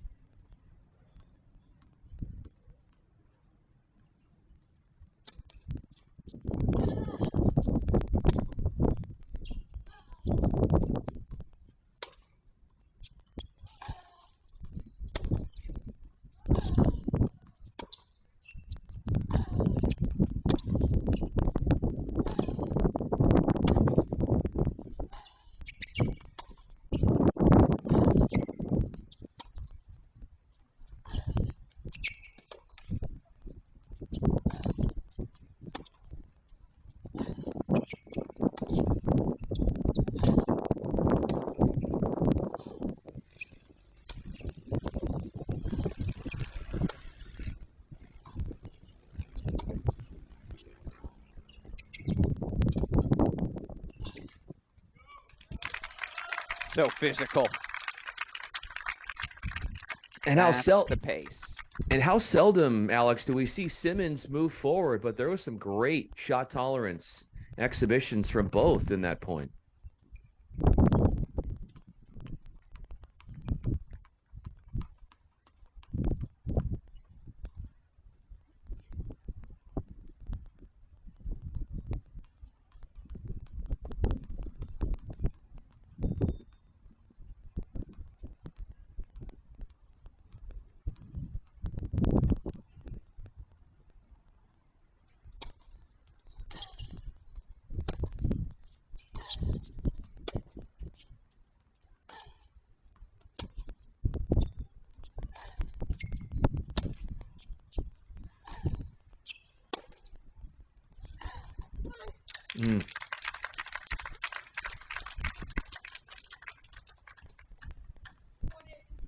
She's stuck to the script as well, staying physical, high and heavy.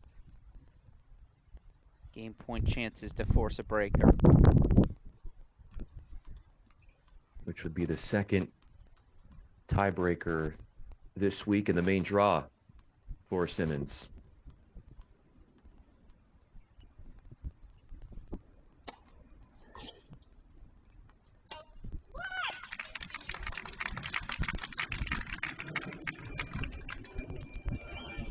Too far with a forehand.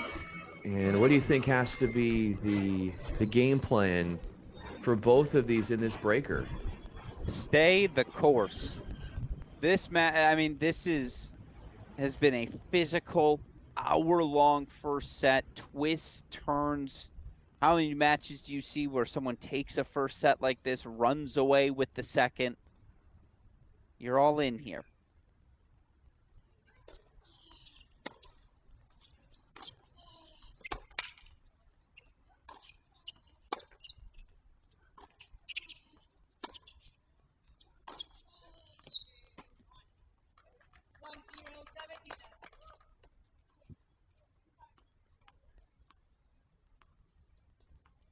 Overpowering, but accurate, the backhand from Davatilla.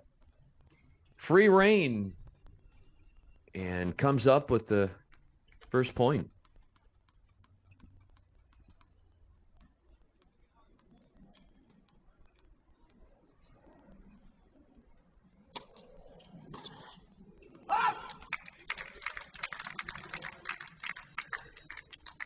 Only other tiebreaker that Davatilla has played in the quarterfinals, second set,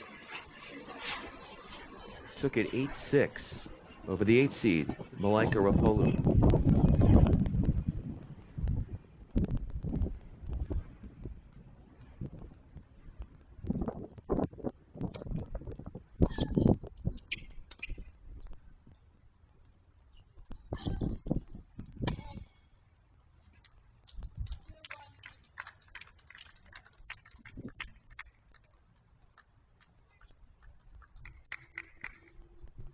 3 points in. The server has won every point.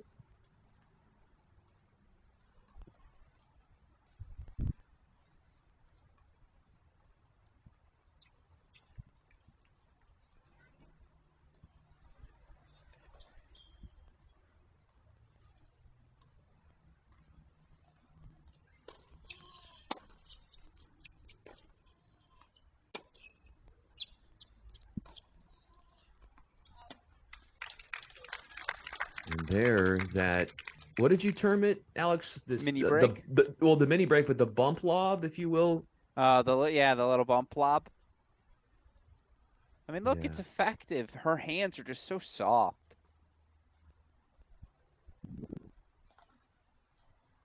Yeah, there is the mini break.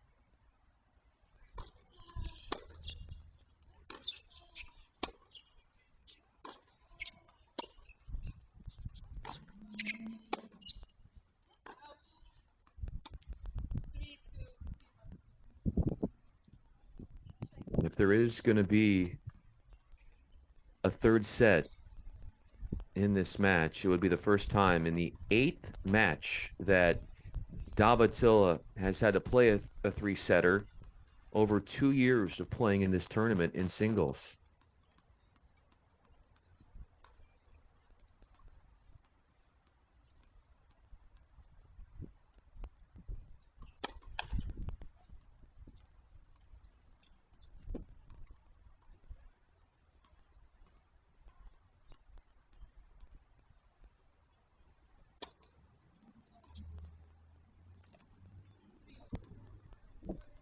A freebie from Simmons.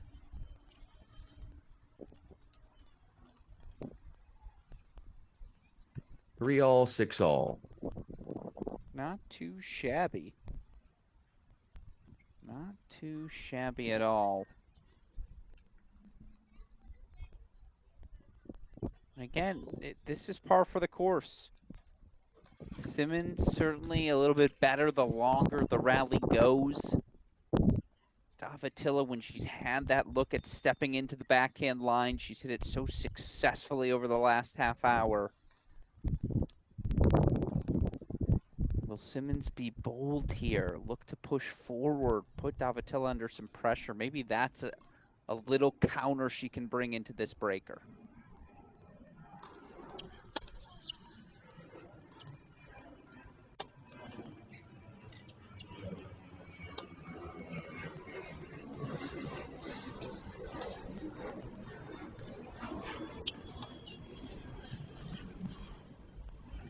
Because otherwise, we kind of know how the rally's going. Lots of 3-1 down. Sorry, 3 straight for Davatilla. Yeah, 3 straight. Lots of repeated, if you will, ways of playing these points for both of these. But Yeah, 4-3 after an early stumble, but Simmons with a double fault in this breaker hasn't helped.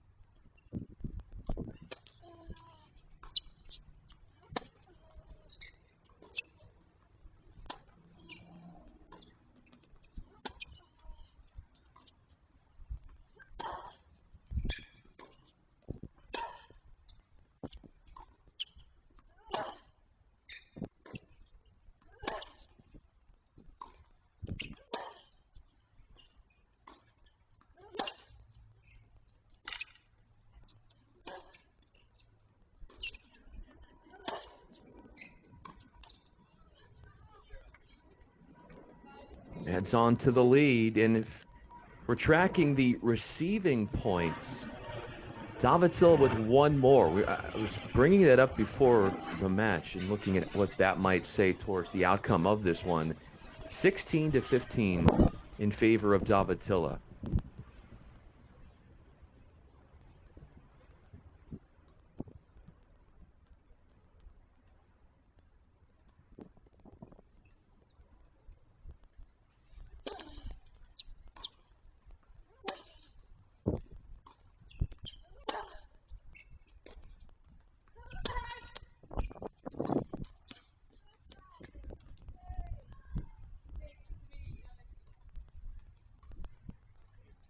Stung by a netted backhand from off the court. And Davatilla has 3 set points in her pocket.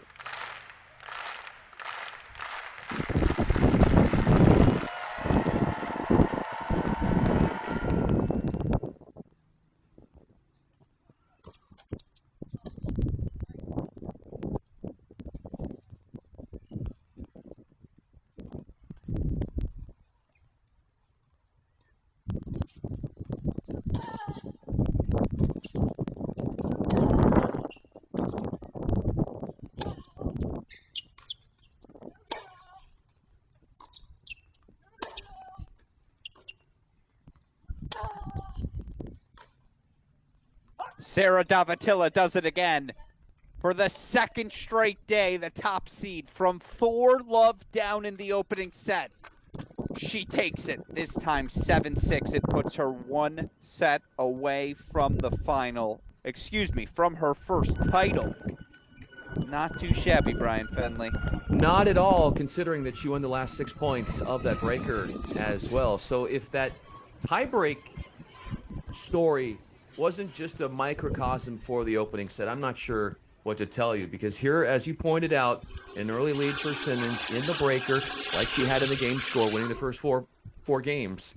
But then here comes Davatilla. You can never count her out, no matter what the score says, and she pulls through with some clutch tennis at the end of the breaker.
Give you the stats from the first set. Davatila made 70% of her first serves, won 68% of her first serve points, 50% on the second serve.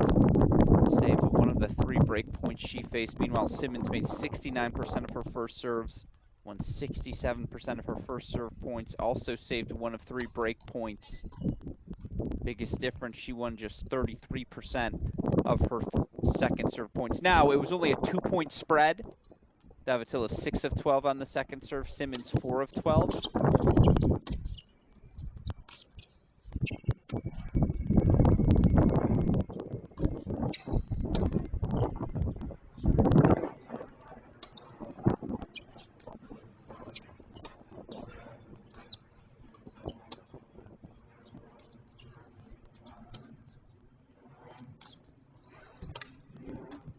But guess what? It was only a 4-point deficit in the breaker. You know, again, the margins were that thin in set number 1. And I thought both players played bold tennis. I have no issues with how Chanel Simmons approached that first set, continued to move Davatila corner to corner. Felt like cross-court was her preferred play, always.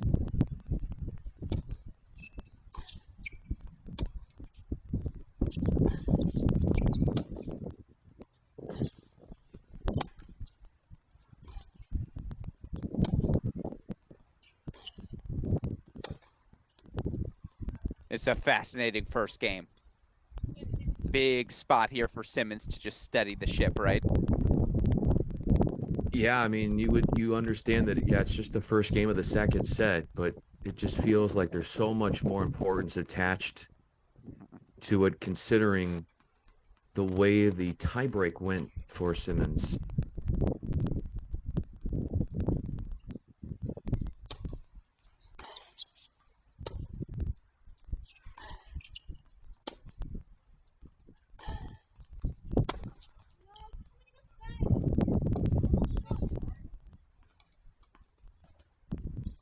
In danger here of getting broken for 13th time this week. It would be number 3 on the day, as Davatila is 2 for 3 in breakpoint conversions.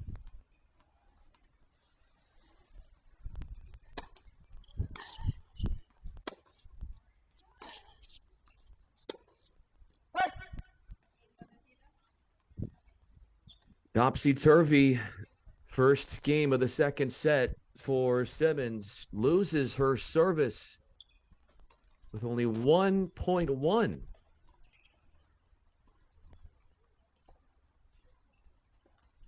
It's tough. That's why Sarah Davatila is the top seed this week. And again, she was injured following the completion of her college career in 2021. Played 5 total matches that season. Now began to work her way back into it last year. 26-15 overall. Did reach her first final of her career in singles in November, losing to Fangran Tien, who we of course saw win a title on the USTA SoCal Pro Circuit last week. But when healthy, I've seen Sarah Davatila play top 300 tennis. I've seen the level she's capable. Her ability to take that ball early, and I think we're seeing that here over these past 45 minutes, setting a break lead for the top seed.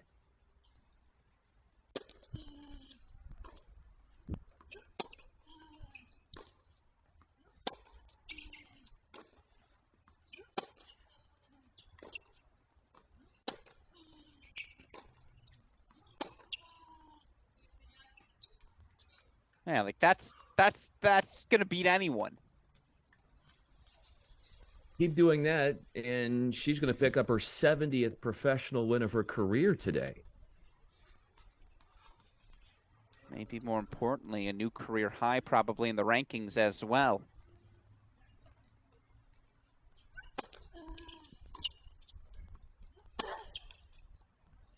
She's someone, you mentioned the wild card offered by this USTA SoCal Pro Series into the US Open qualifying. If she can secure that wild card, Indian Wells, excuse me, not US Open. Oh, excuse me. Yeah. Yeah, if she can secure that Indian Wells wild card, boy, oh boy, wouldn't that be something?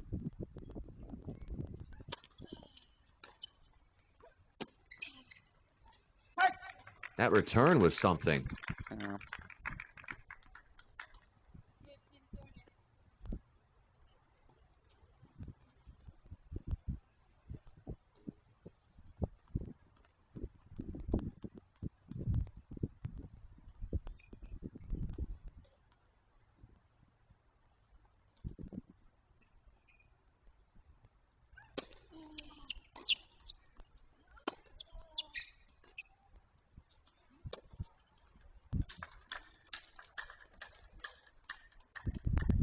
A whole lot of effort going into that forehand, and Simmons trying to play the role of buzzkill here with re-breaks at her disposal.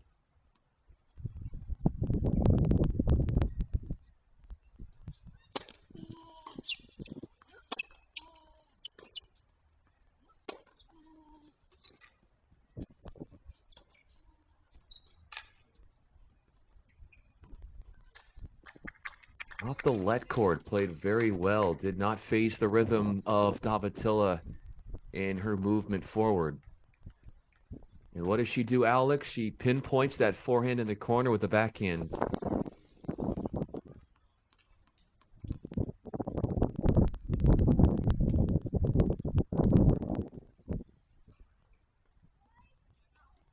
Choosing the backhand of Simmons.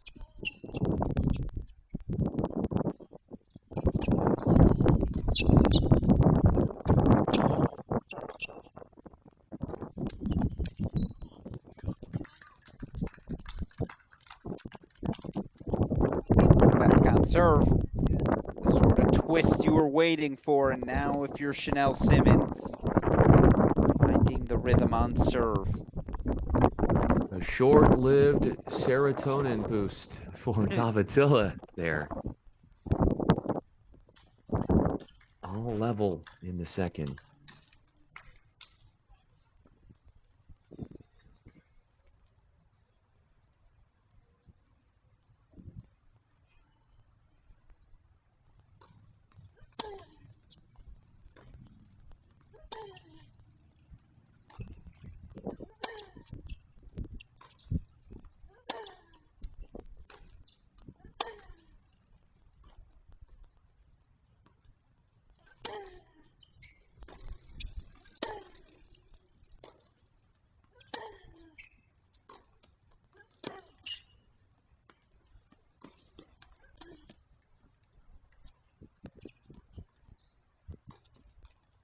Oh my goodness.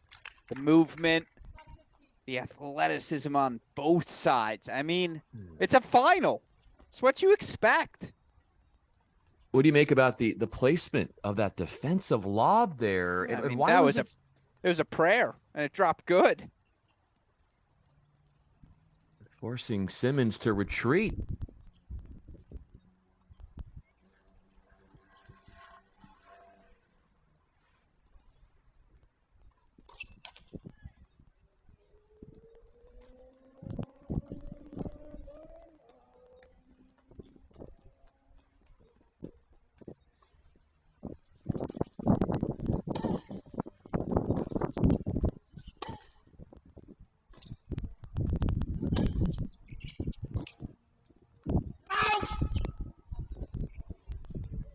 Yeah, missed it wide. Is there a little side spin on that forehand? It seemed to tail off the court a little bit. Yeah, may not have hit it quite.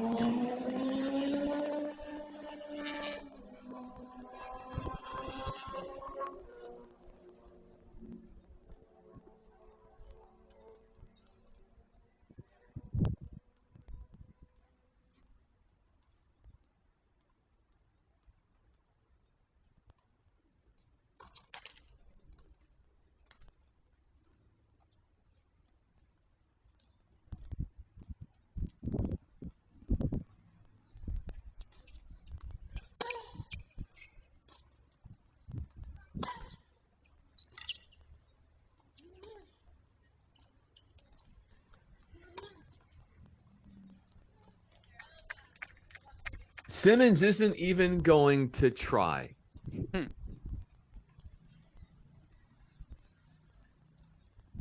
And I think this is the rhythm we expected coming into the match, right?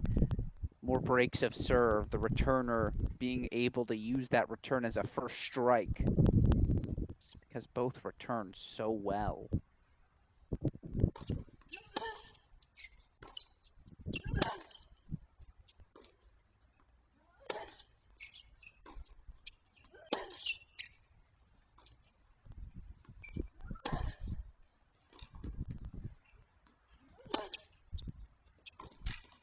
Yep. We're trading breaks. On break early, 2-1. Second set, 25-year-old Sarah Davatila in her second career pro final. Looking for her first career pro singles title. 7-6, 2-1 lead.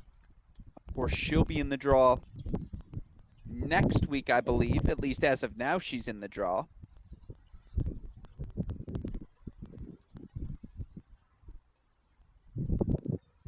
Next week, again, we head to Los Angeles.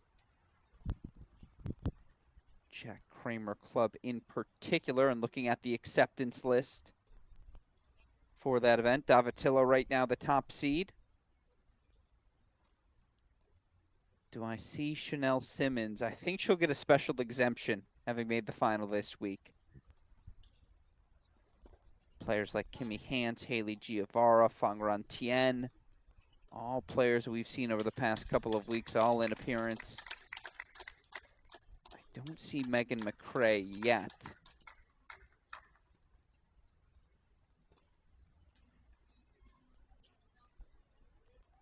McCray kicked off this series. Week 1, took the singles title in Rancho Santa Fe. Indeed, she did. Davatila will serve 2-1. See if we can get a hold on the board here in set 2.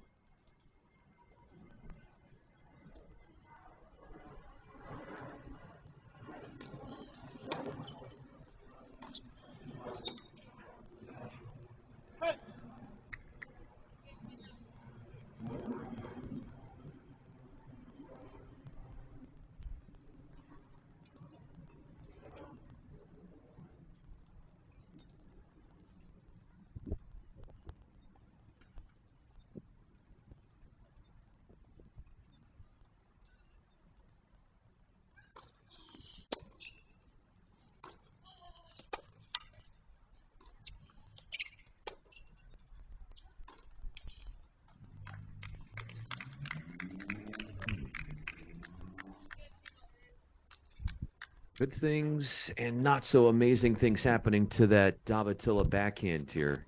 When she does air, Alex, is it because she's pushed around a little bit on the move? I'd love to get your thoughts on that.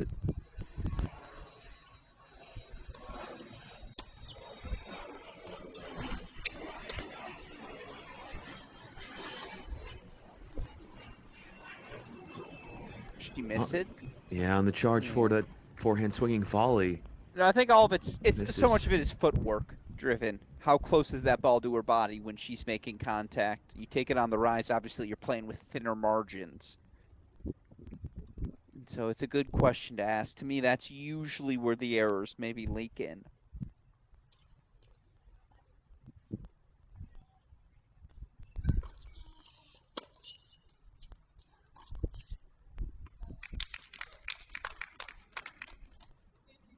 Why not? Why not? Let's go for 4 straight breaks.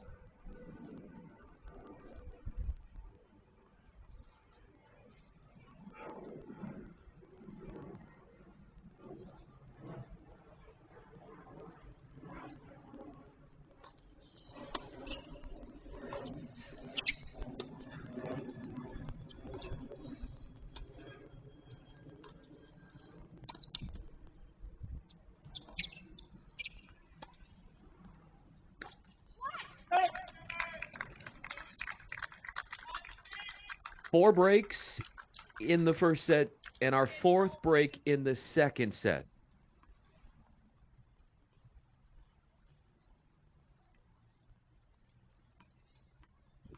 And you just wonder, it was a physical first set.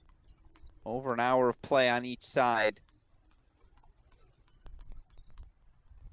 How does that affect each of these players down the home stretch? And what is it going to take for a player to hold? Yeah.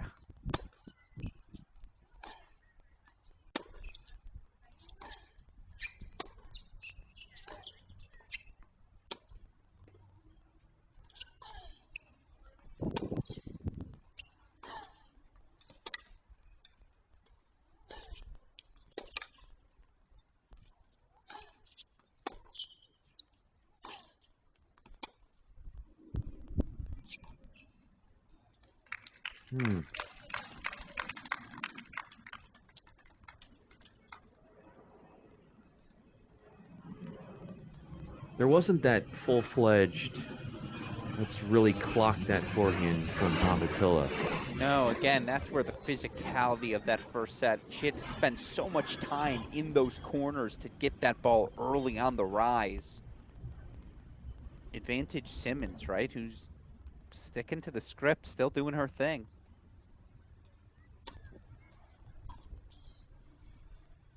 It's a ridiculous angle on the serve.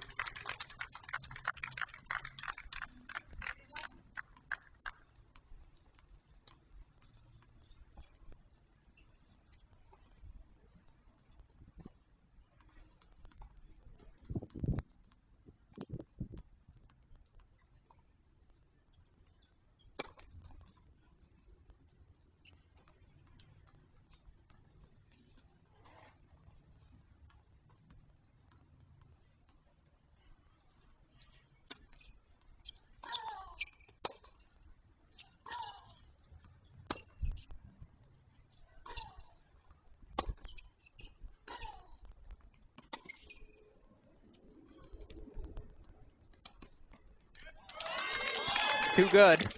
Chanel Simmons on the run. Now has game point chances for our first hold of the deciding set, of the second set.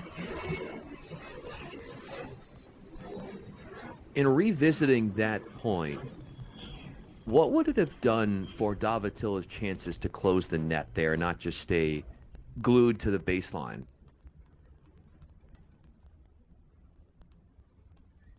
Yeah, just maybe to disrupt the rhythm of Simmons. That's a good call by you.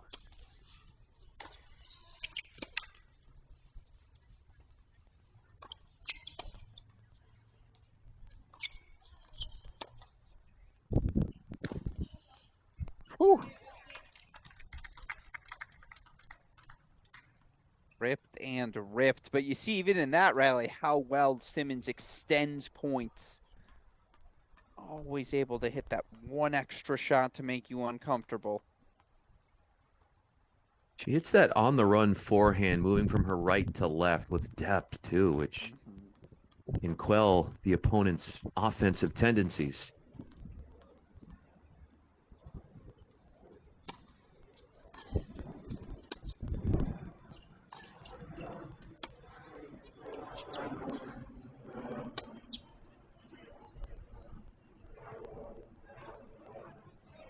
And there's a miss on Simmons' backhand. All of a sudden, a potential love hold induces some added suspense.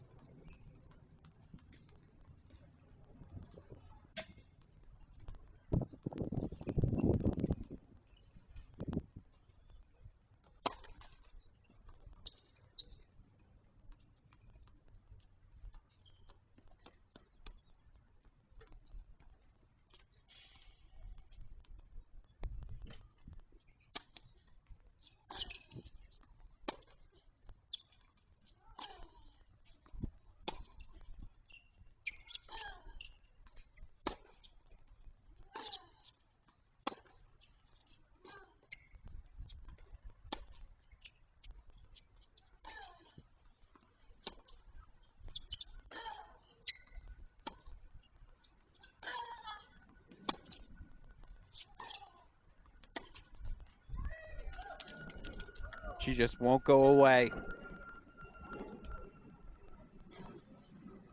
Turning into a backboard was Davatilla, and she was the one to hit the extra ball.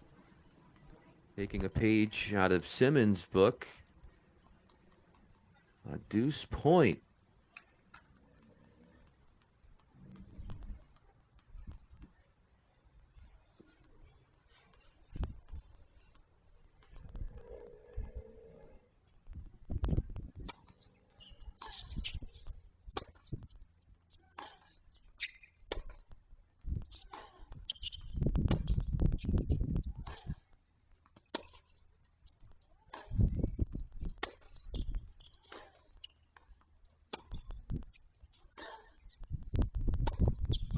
Yep.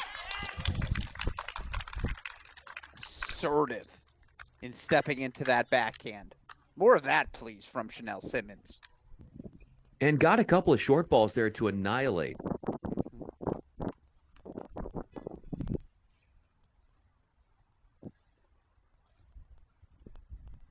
The South African trying to break the trend of 4 straight service breaks.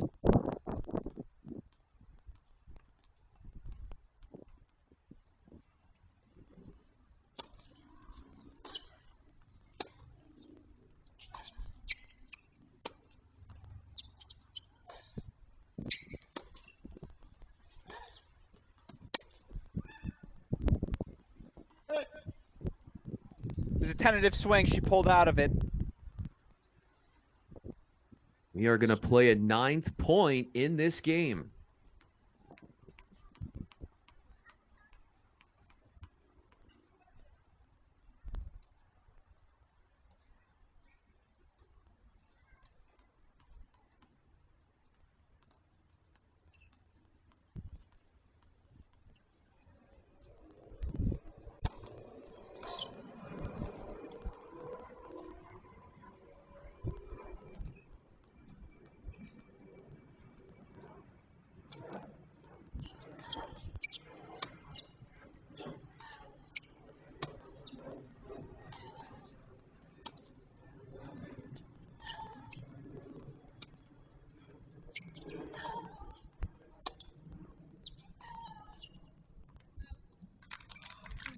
Davatilla going to give that look a long look on that baseline.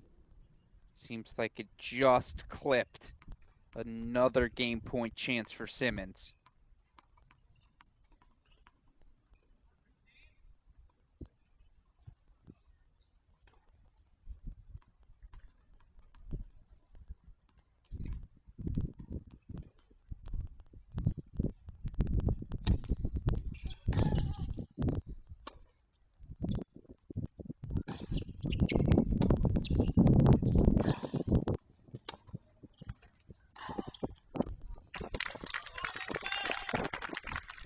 In our first deuce game, it's a hold for Simmons. And after 5 straight holds, then 4 straight breaks, it's a hold, and it gives Simmons a lead 3-2. She's earned it. Hasn't gone away, never deterred, never dispirited. After those 2 early breaks here in the third, and I mean, again, we're what, an hour 30 into this match, and we're a set and a half in. Should this one go the distance, you feel like it could go to that 3-4 hour mark. And if it does, just, you know, physicality is a prerequisite of Simmons' success. Moving that ball side to side, throwing in those high and heavies. We're playing at her pace, no doubt. You put 3 hours out there in the universe, and in the quarterfinals, Simmons needed 2 hours and 58 minutes to beat Catherine Hui. That was the longest match that she's played. Simmons all week. And who was Catherine Hui's doubles partner? Sarah Somebody Davatilla. by the name of Sarah Davatilla. Exactly. So, again, you look to history.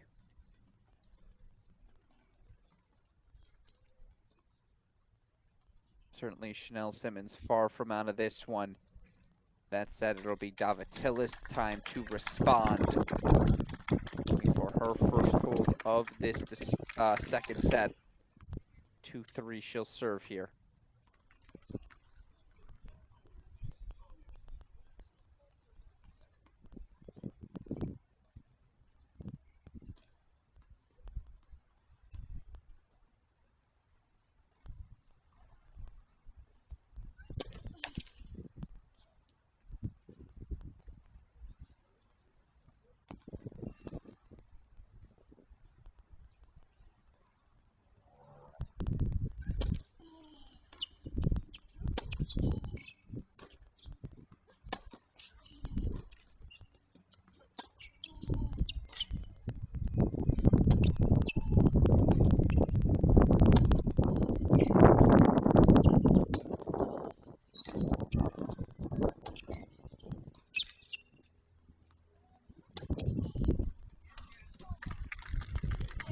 as if Simmons thought one of those backhands from Davatilla was long and stopped playing the point.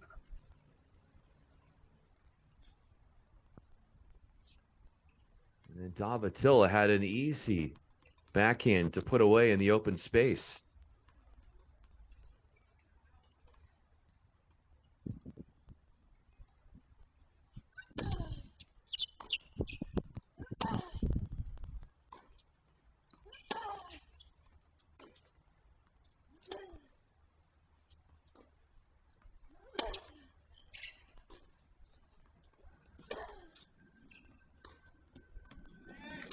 That's so good, Alex. Those are the angles she found in building that 4-love lead in the first set. Again, if she can find them here down the home stretch, absolutely a pathway back into this match. I mean, she was never out of it. Look at the scoreboard. It's 9 games apiece.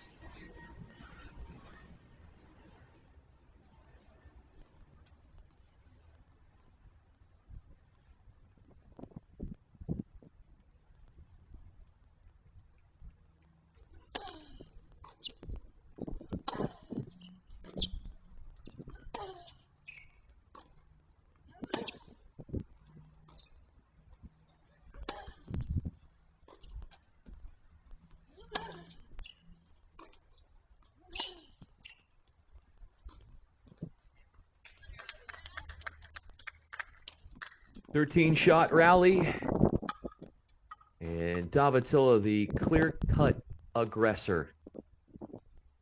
Neither player's used a lot of slice today. Why do you think that is? Well, it's an interesting thought. Maybe it's the rhythm. You don't want to give either of them time. Maybe it's just not a play either of them are particularly fond of using.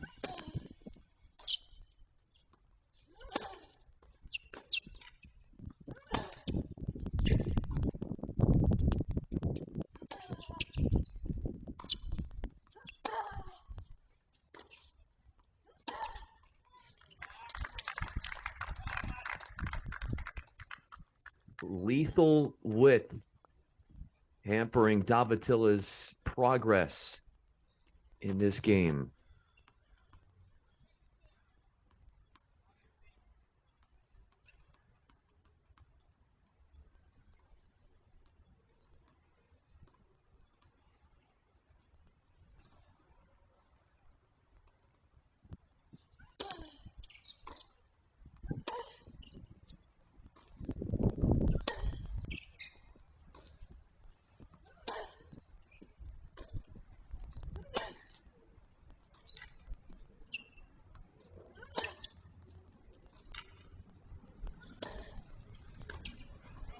Woo! A sizzling pass. A rare sighting of one on the forehand wing for Simmons. And Davatilla feeling some extra pressure now on her service.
Not too shabby.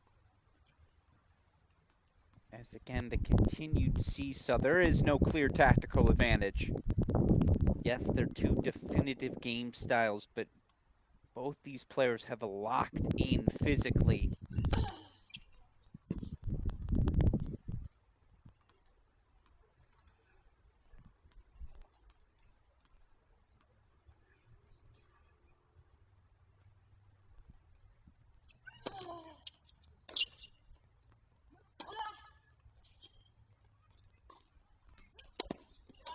Ridiculous. Every time you think someone's going to play or an opening's emerged, this time it's Simmons with a little on the rise magic, and she has that in her wheelhouse. Obviously, that's not when she's at her most comfortable. She wants to be going high and heavy. But that play is there for her today. Yeah, she describes herself as a counterpuncher, likes to absorb the pace from her opponents.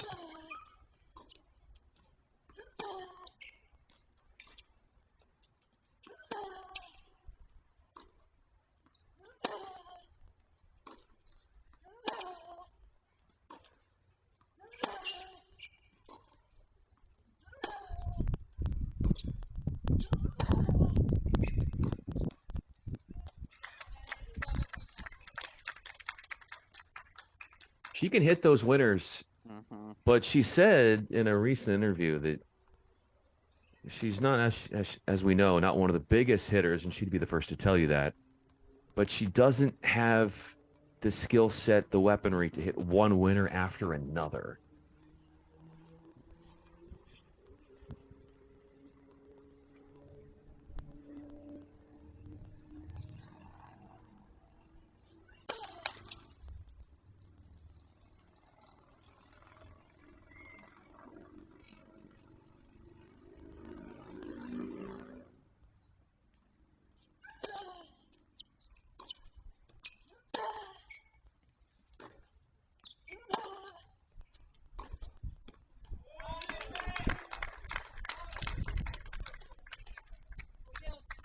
So is this unbecoming of Simmons to see her extra indulgence of offensive firepower that's tucked away and is now coming out for all of us to see?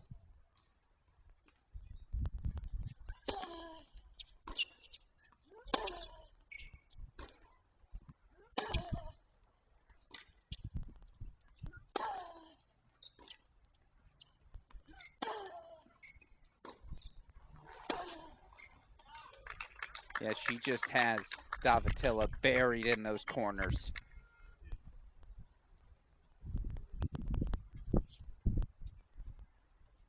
Yeah, it's chance for 4-2. It's so hard, Alex, for Davatilla because she's getting buried in those corners to try and come forward. Yeah.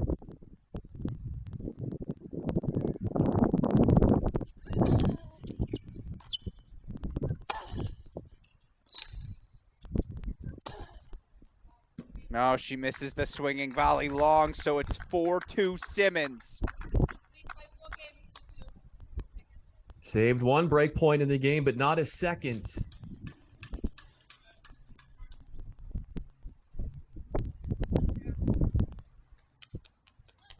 Simmons breaks for the 5th time.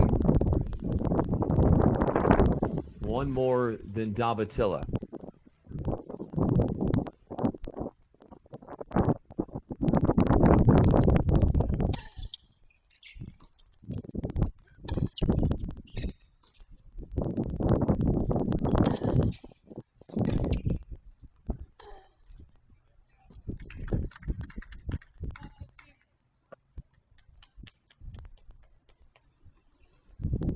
What kind of fight does Davatilla need to utilize here to get back on level footing? Well, I mean, she's already come back from 4-love down in a set. So we know she absolutely has it in her.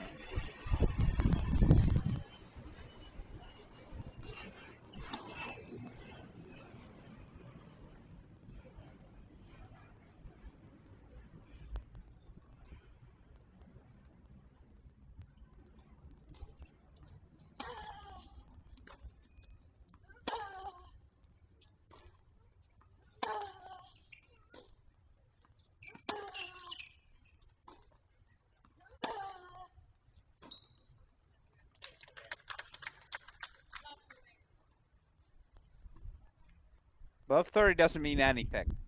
That's what we've learned Yes. here in this second set. That said, good for Davatilla. A little more aggressive with her court positioning. Proactive, not reactive in redirecting those balls. She was the one choosing, I'm going line now. Need to see more of that.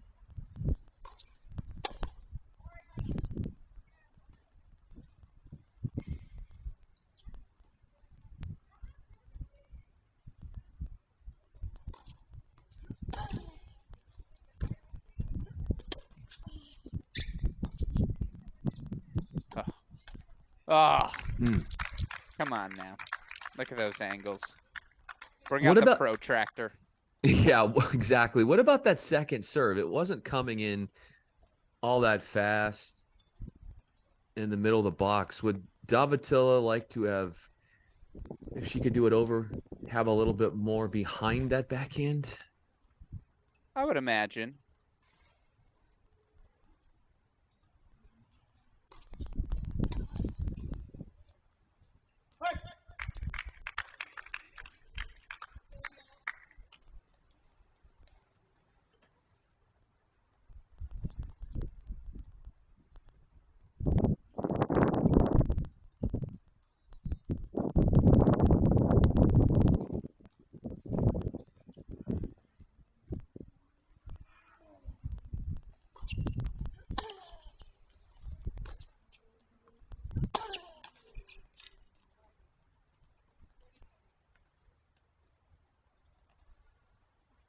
And now it's spiraling in the wrong direction again here for a bigger part. Was that last one in the let cord?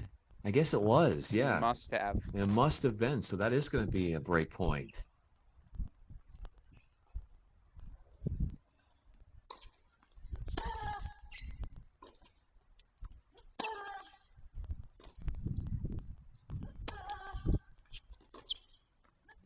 Oh. No, she just scraped the line on that down the line forehand. Davatilla did well to anticipate the inside out, but it's another game headed to deuce. Which is our third straight doing such.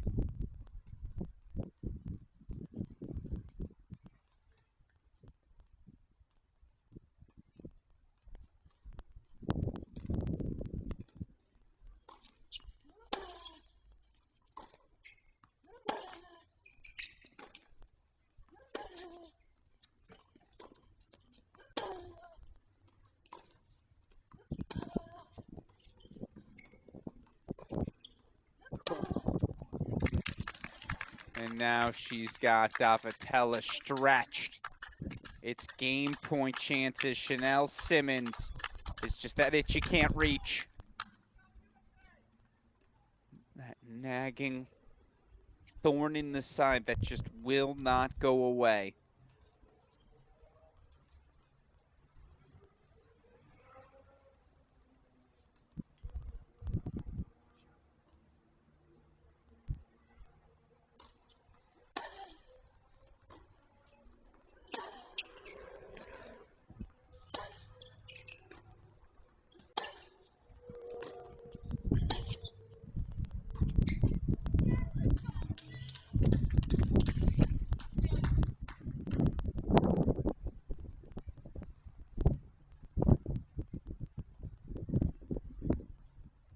That backhand from Davatilla can be quite scratch-worthy.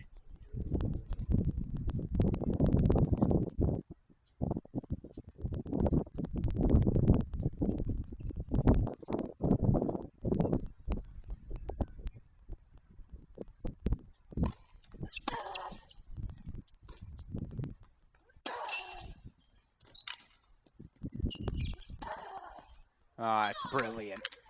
Ridiculous. The daring to take that down the line return with such gusto. All it took is one really good backhand, and then it becomes contagious for her, hunting down another break chance.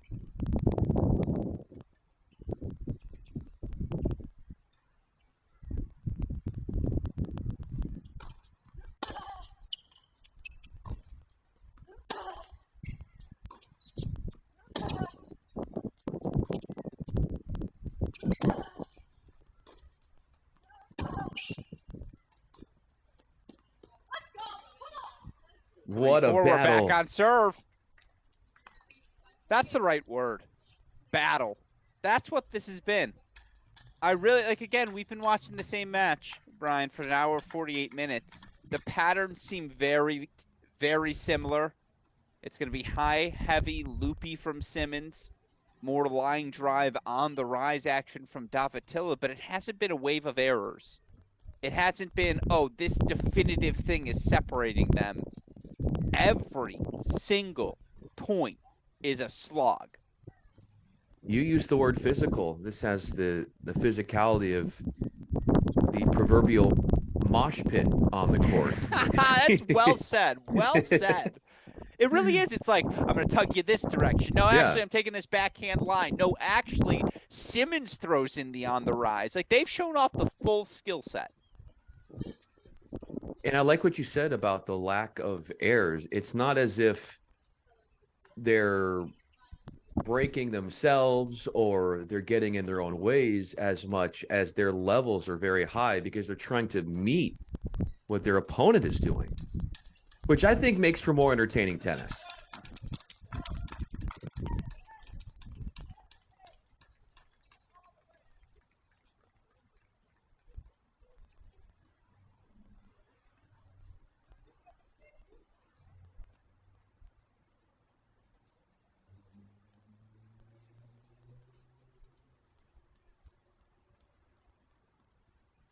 Davatilla serving 3-4. Back on serve in the second.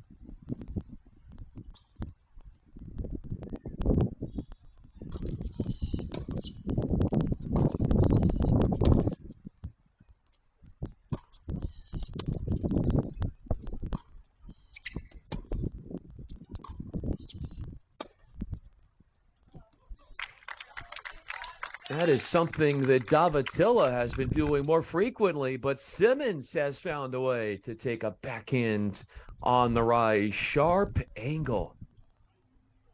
What a placement on that short ball. Terminating in a match that has now hit the 1 hour, 50-minute mark.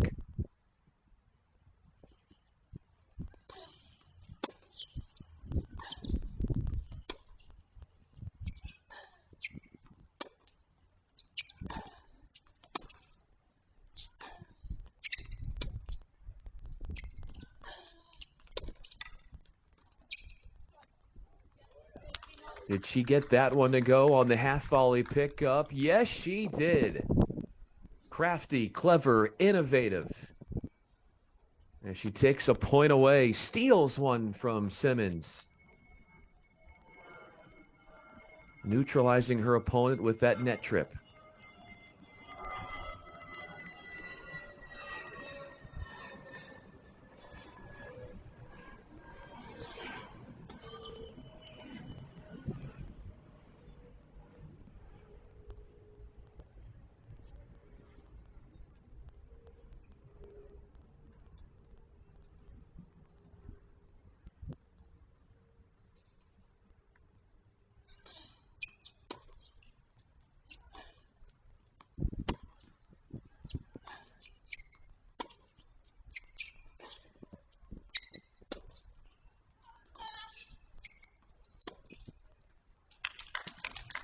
But nothing is coming easy.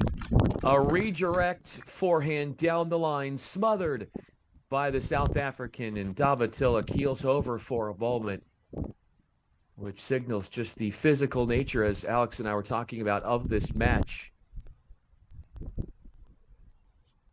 After 4 holds in the opening set, Davatilla yet to protect her serve in a game in the second.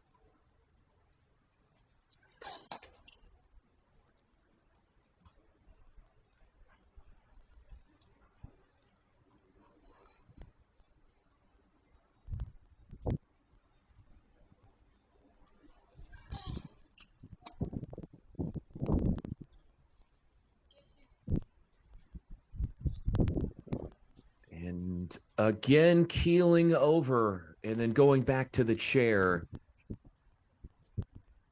after donating a point to Simmons off what is a second double fault for Davatilla in the match. Good for 12 for the 1 seed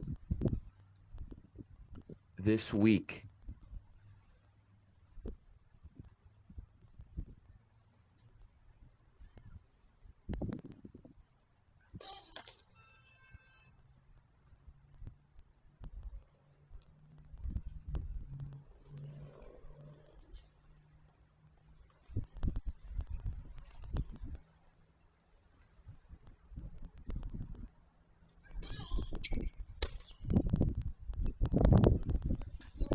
Needed to get that, jamming up her opponent on the backhand side with a second serve.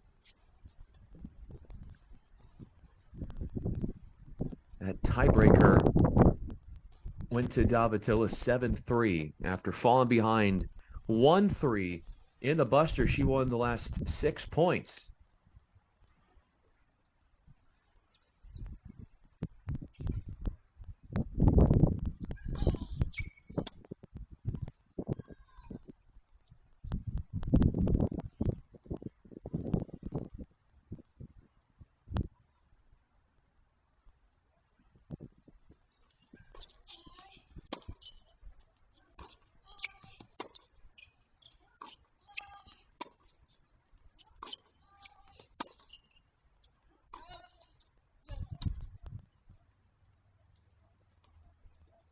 We're headed to a deuce, and even though that serve speed from Davatilla seems to have dipped a little bit and hasn't made as many first serves as she would like, she has sidestepped Alex 2 break points. I've got some numbers for you you'll love after this.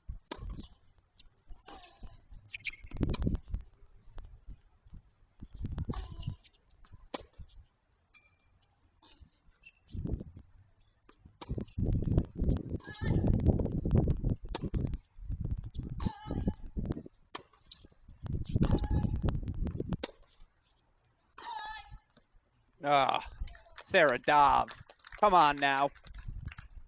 And to speak to what we've been harping on, how this match has really felt like just an extended ground stroke game. Points won on serve. Davatilla. She's 36 of 69. Simmons, 33 of 68. It's a ground stroke game. That's what we've got today.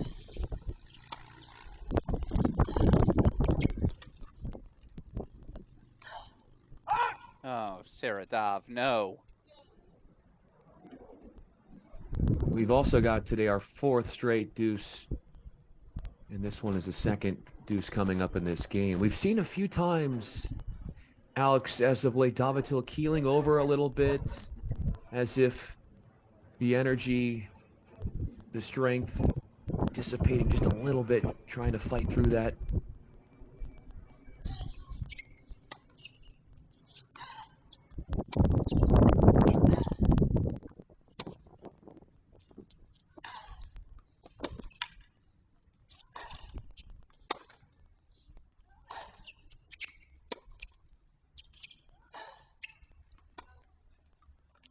Yeah, it's not a hot take, but the winner of this set's winning the match. What signs are you seeing? To your point, it's just, can Sarah Davatilla keep this up for another hour? Yeah. Everything is at Simmons' pace, these lengthy, loopy, rallies.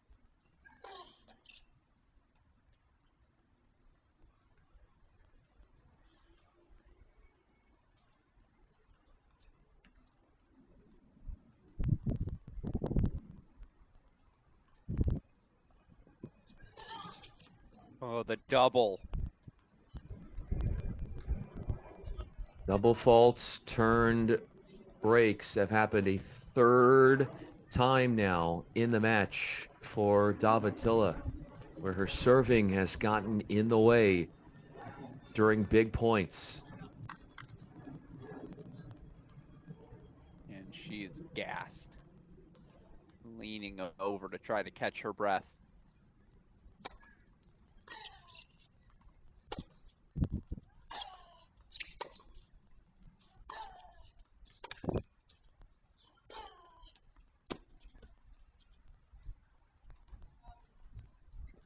Plop just long. If that would have dropped in, that's the dagger.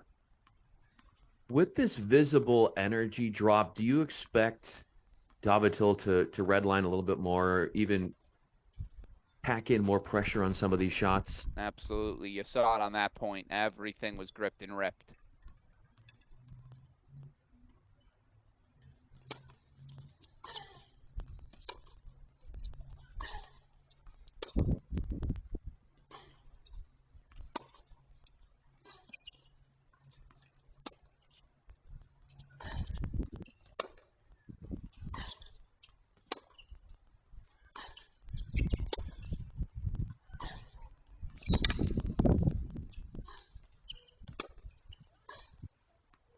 No, the volley sails long again on Davitilla.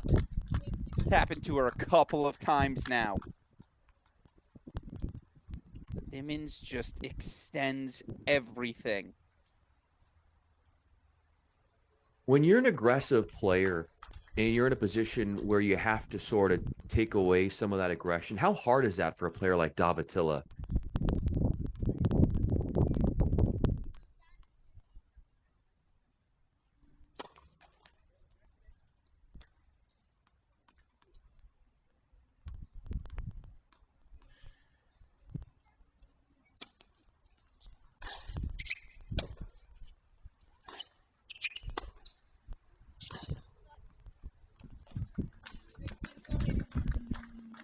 Well, it's even beyond just having to control the aggression. It's the sustaining of the aggression, knowing, hey, Simmons is going to come up with some gets.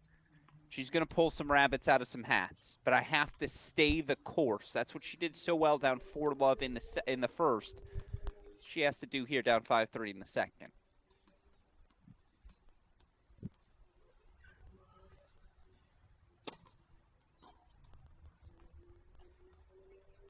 So I don't know if Davitilla can win 6 more games. I do think she can win 4.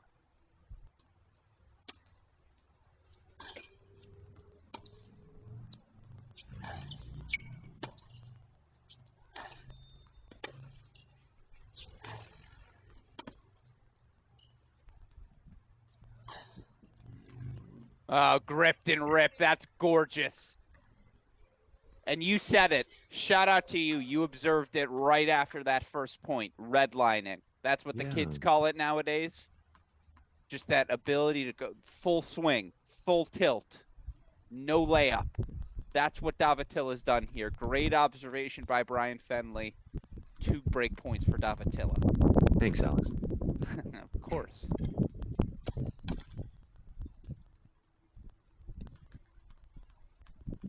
And look how slow she is even to get back on that second serve.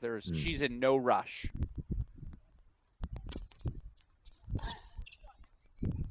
Red line. That's what it looks like. She Don't breaks count right her back. out. No. Now here's the question, though. Can Sarah Davitilla hold serve? She's served 10 service games. She's been broken 6 times. Yeah. Now, to her credit, she's broken 6 times right back. You don't want to be the server so far in this match today. Each player really struggling to find any success behind the serve still. I'd say Simmons is up a hold here in this second set, 5-4. And again, a lot of tennis on the body of Chanel Simmons. It's her 7th match of the week. Now would be only her second 3-set match, but you mentioned it, 3 hours with Hui a couple days ago. You're playing catch-up the rest of the week after something like that happens. For Sarah Dav, yes, she's won all of her singles matches in straight sets, but it's her 10th match of the week. Excuse me, 9th. She's been on the doubles court as well. Your doubles champion, her first pro title of her career with Catherine Hui. Each of them are going to have to be prompted out of the chair, right? Well, what about the durability? We were talking about the durability and fitness of Davitilla, but from Simmons' angle, what are you seeing from her? Any indication that, not to say that she's ever gotten lethargic because she seems very much fit, but Any signs of let up from her from a durability standpoint?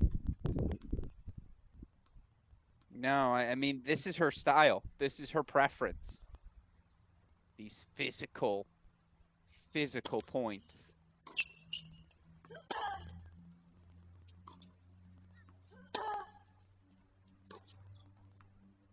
I mean, I think she'd rather be up a set. But no, she's got it right where she wants this match. And obviously, again, she's broken Davatilla 6 times already. A 7th, and we're headed to a decider. And Davatilla hasn't, if I'm not mistaken, held in the second set. That's a stat.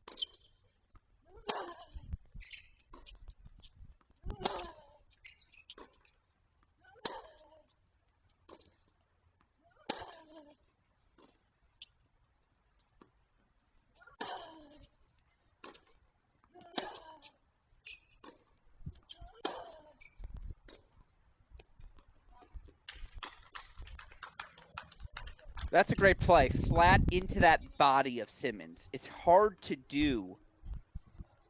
Because, again, Simmons gets outside that ball so well, but that's really your only opportunity to get anything unforced out of her. And even that's probably more forced error than unforced. Great depth from Davatilla, desperate for her first hold of the set. Dare I say, this game might be the match for Davatilla.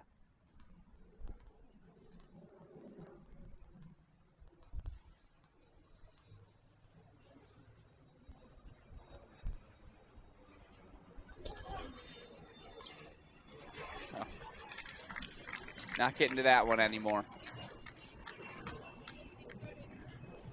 This stat's going to rock your world, Alex. I'm ready.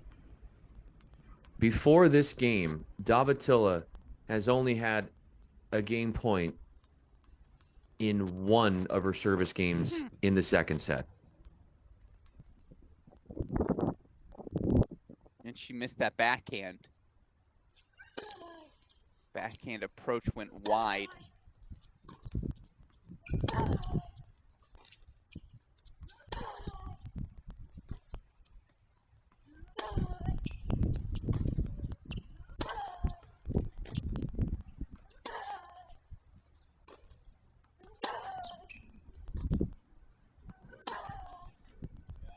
Tell you what, winner of this one's going to In-N-Out, double-double. Extra fries, 2 shakes. We've burned the calories today. Yes. And it is fascinating. You talk about, yeah, that game point. You know what? At the time, just given how many breaks we've seen, it didn't feel that significant. It did not. But that backhand error from Sarah Dav, might it loom large?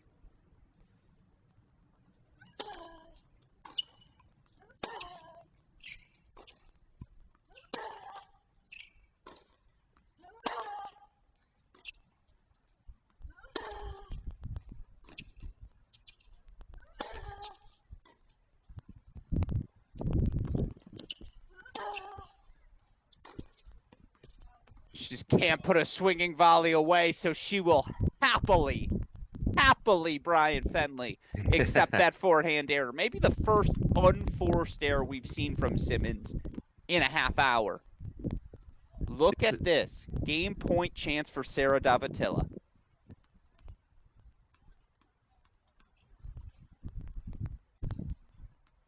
Hasn't had a game point since 2-all in the second set.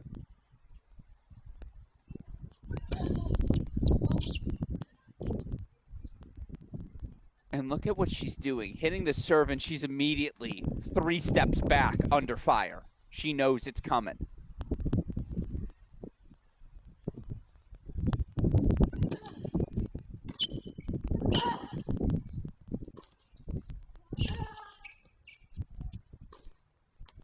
Oh, did she land it? She did. Come on now. Game point at 2-3, I should say, which is the last time Davatilla had one. But think about this, too. Out of the last 6 games, there have been 5 deuce scenarios.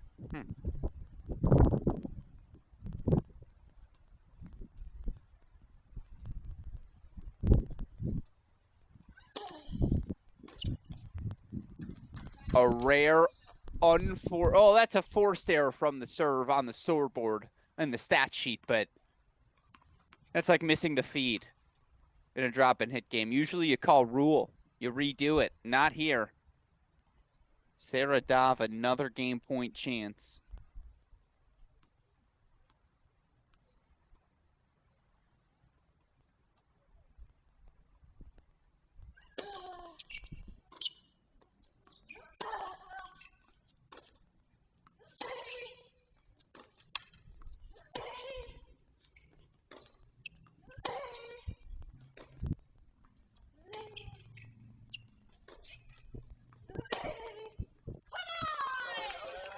She holds, bold hitting, and when she needs it most, Sarah Davatila finds her first hold of the second set.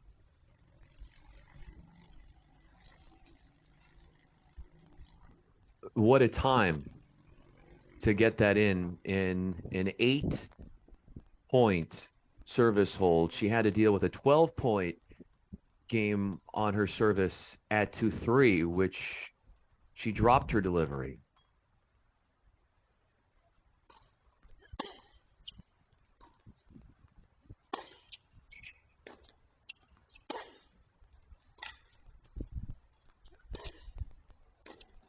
And you know what I see there, Brian? I see a spring in Sarah Davatila's step. For the first time in about a half hour, she can see the finish line. Now, she can't taste it yet, but she can definitely see it.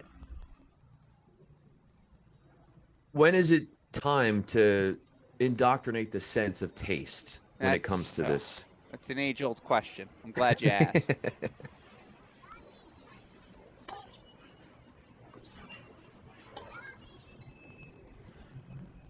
The answer is when you're a game away. Yeah. Game away, you taste. But this is like if you're in a marathon, 26-3, and for some reason right at the end they give you this big uphill. And that's what Davatila's been doing in the second set. Everything's felt uphill. Now all of a sudden it's flattened out and you're like, wait, there it is.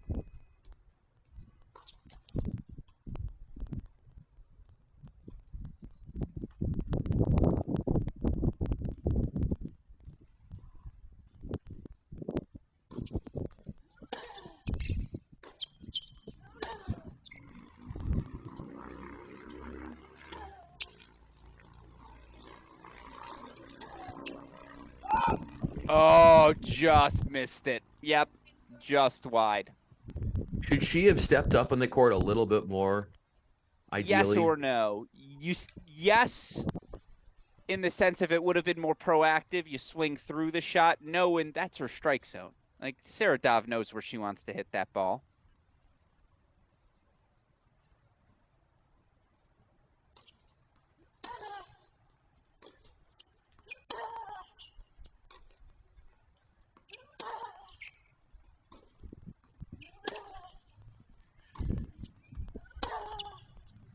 There it is. The money maker. Sarah Davatila.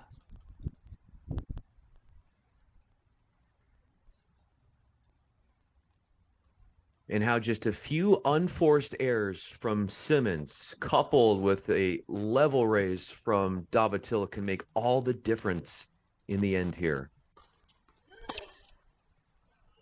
It's a good first serve.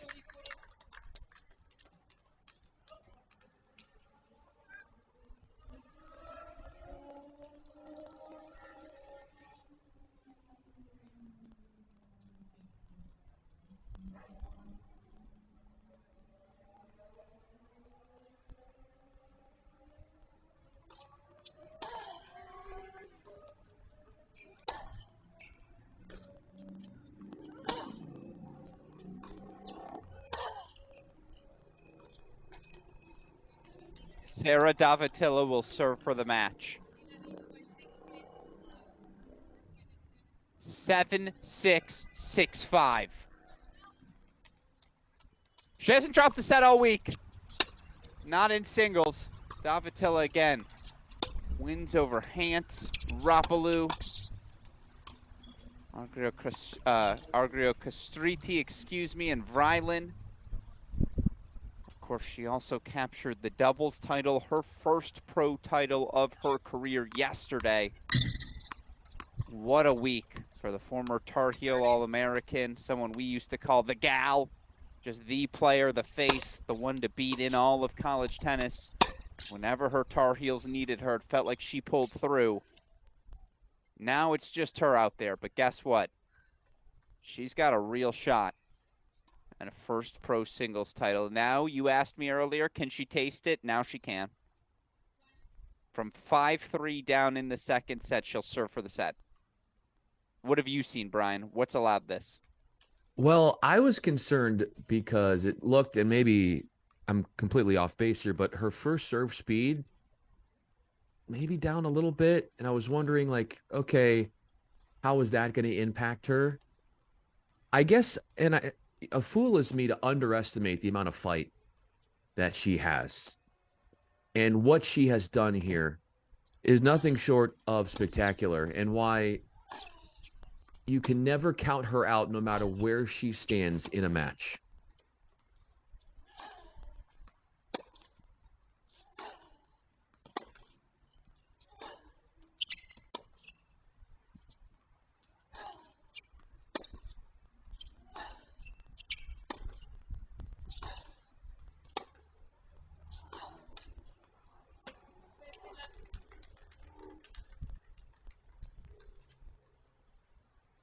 That landed good. And I know our scoreboard's a hair ahead, so what I'll do, you see 15 love, we can just wipe it in between the points. Show you it in between everything.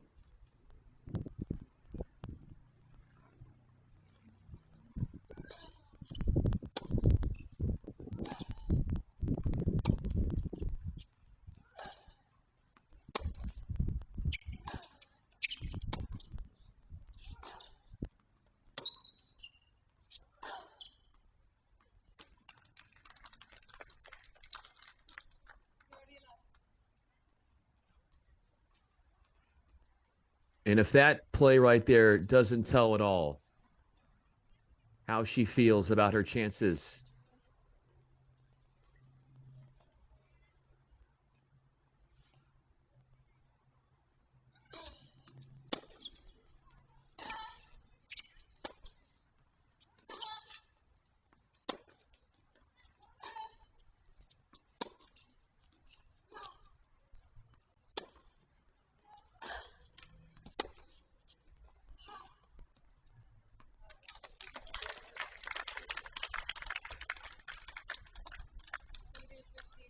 It's been this physical for 2+ hours.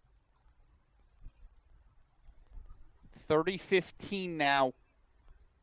For Davatilla, 2 points away, but 2 hours, 16 minutes.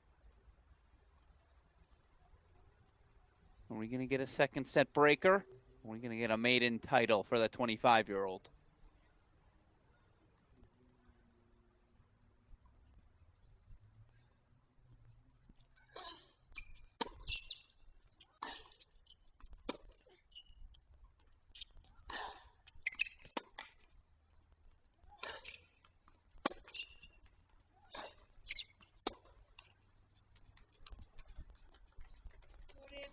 All it takes is 1 point.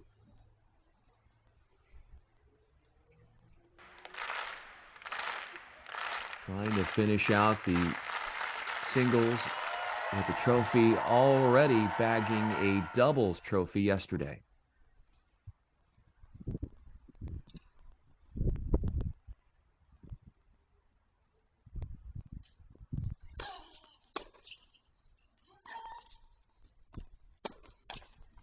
It's a winning weekend for Sarah Davatilla. The 25-year-old captured her first pro doubles title yesterday. Today, it's a first pro singles title. Down 4-love in the first set. 5-3 in the second set. It's Davatilla, 7-6, 7-5. The gas tank is on empty, but guess what? She's walking away with 2 trophies. champion Sarah Davatila. Brian Fenley, what'd you think? Outdoing her quarterfinalist showing in singles at this very event last year, going all the way and doing it this week in straight sets victories along the way, and impressive stuff on both wings. The fight, the ability to weather, it looked as if some fitness and energy droppage, but then she comes right back and digs deep. And like you said, she's going to have a big meal tonight after burning a multitude of calories on what is a joyous weekend, as you said, for her. Yeah, it was incredible to watch. And again, that aggression, the physicality of this match, the level of play was phenomenal. That is not outside the top 500, folks. That's the sort of tennis you have to play if you hope to ascend the ATP or WTA rankings. And again, none of this happens without the work of the USTA SoCal, whether it's Chris Boyer, the entire team, to provide these playing opportunities for people like Davatila looking to begin her pro ascension, like people like Simmons looking to work their way back, or the countless others we got to see compete throughout the course of the weekend, throughout the course of these 7 weeks. It's a great event. It was a great 3 weeks in San Diego. Any final thoughts before we wrap today's broadcast, Brian?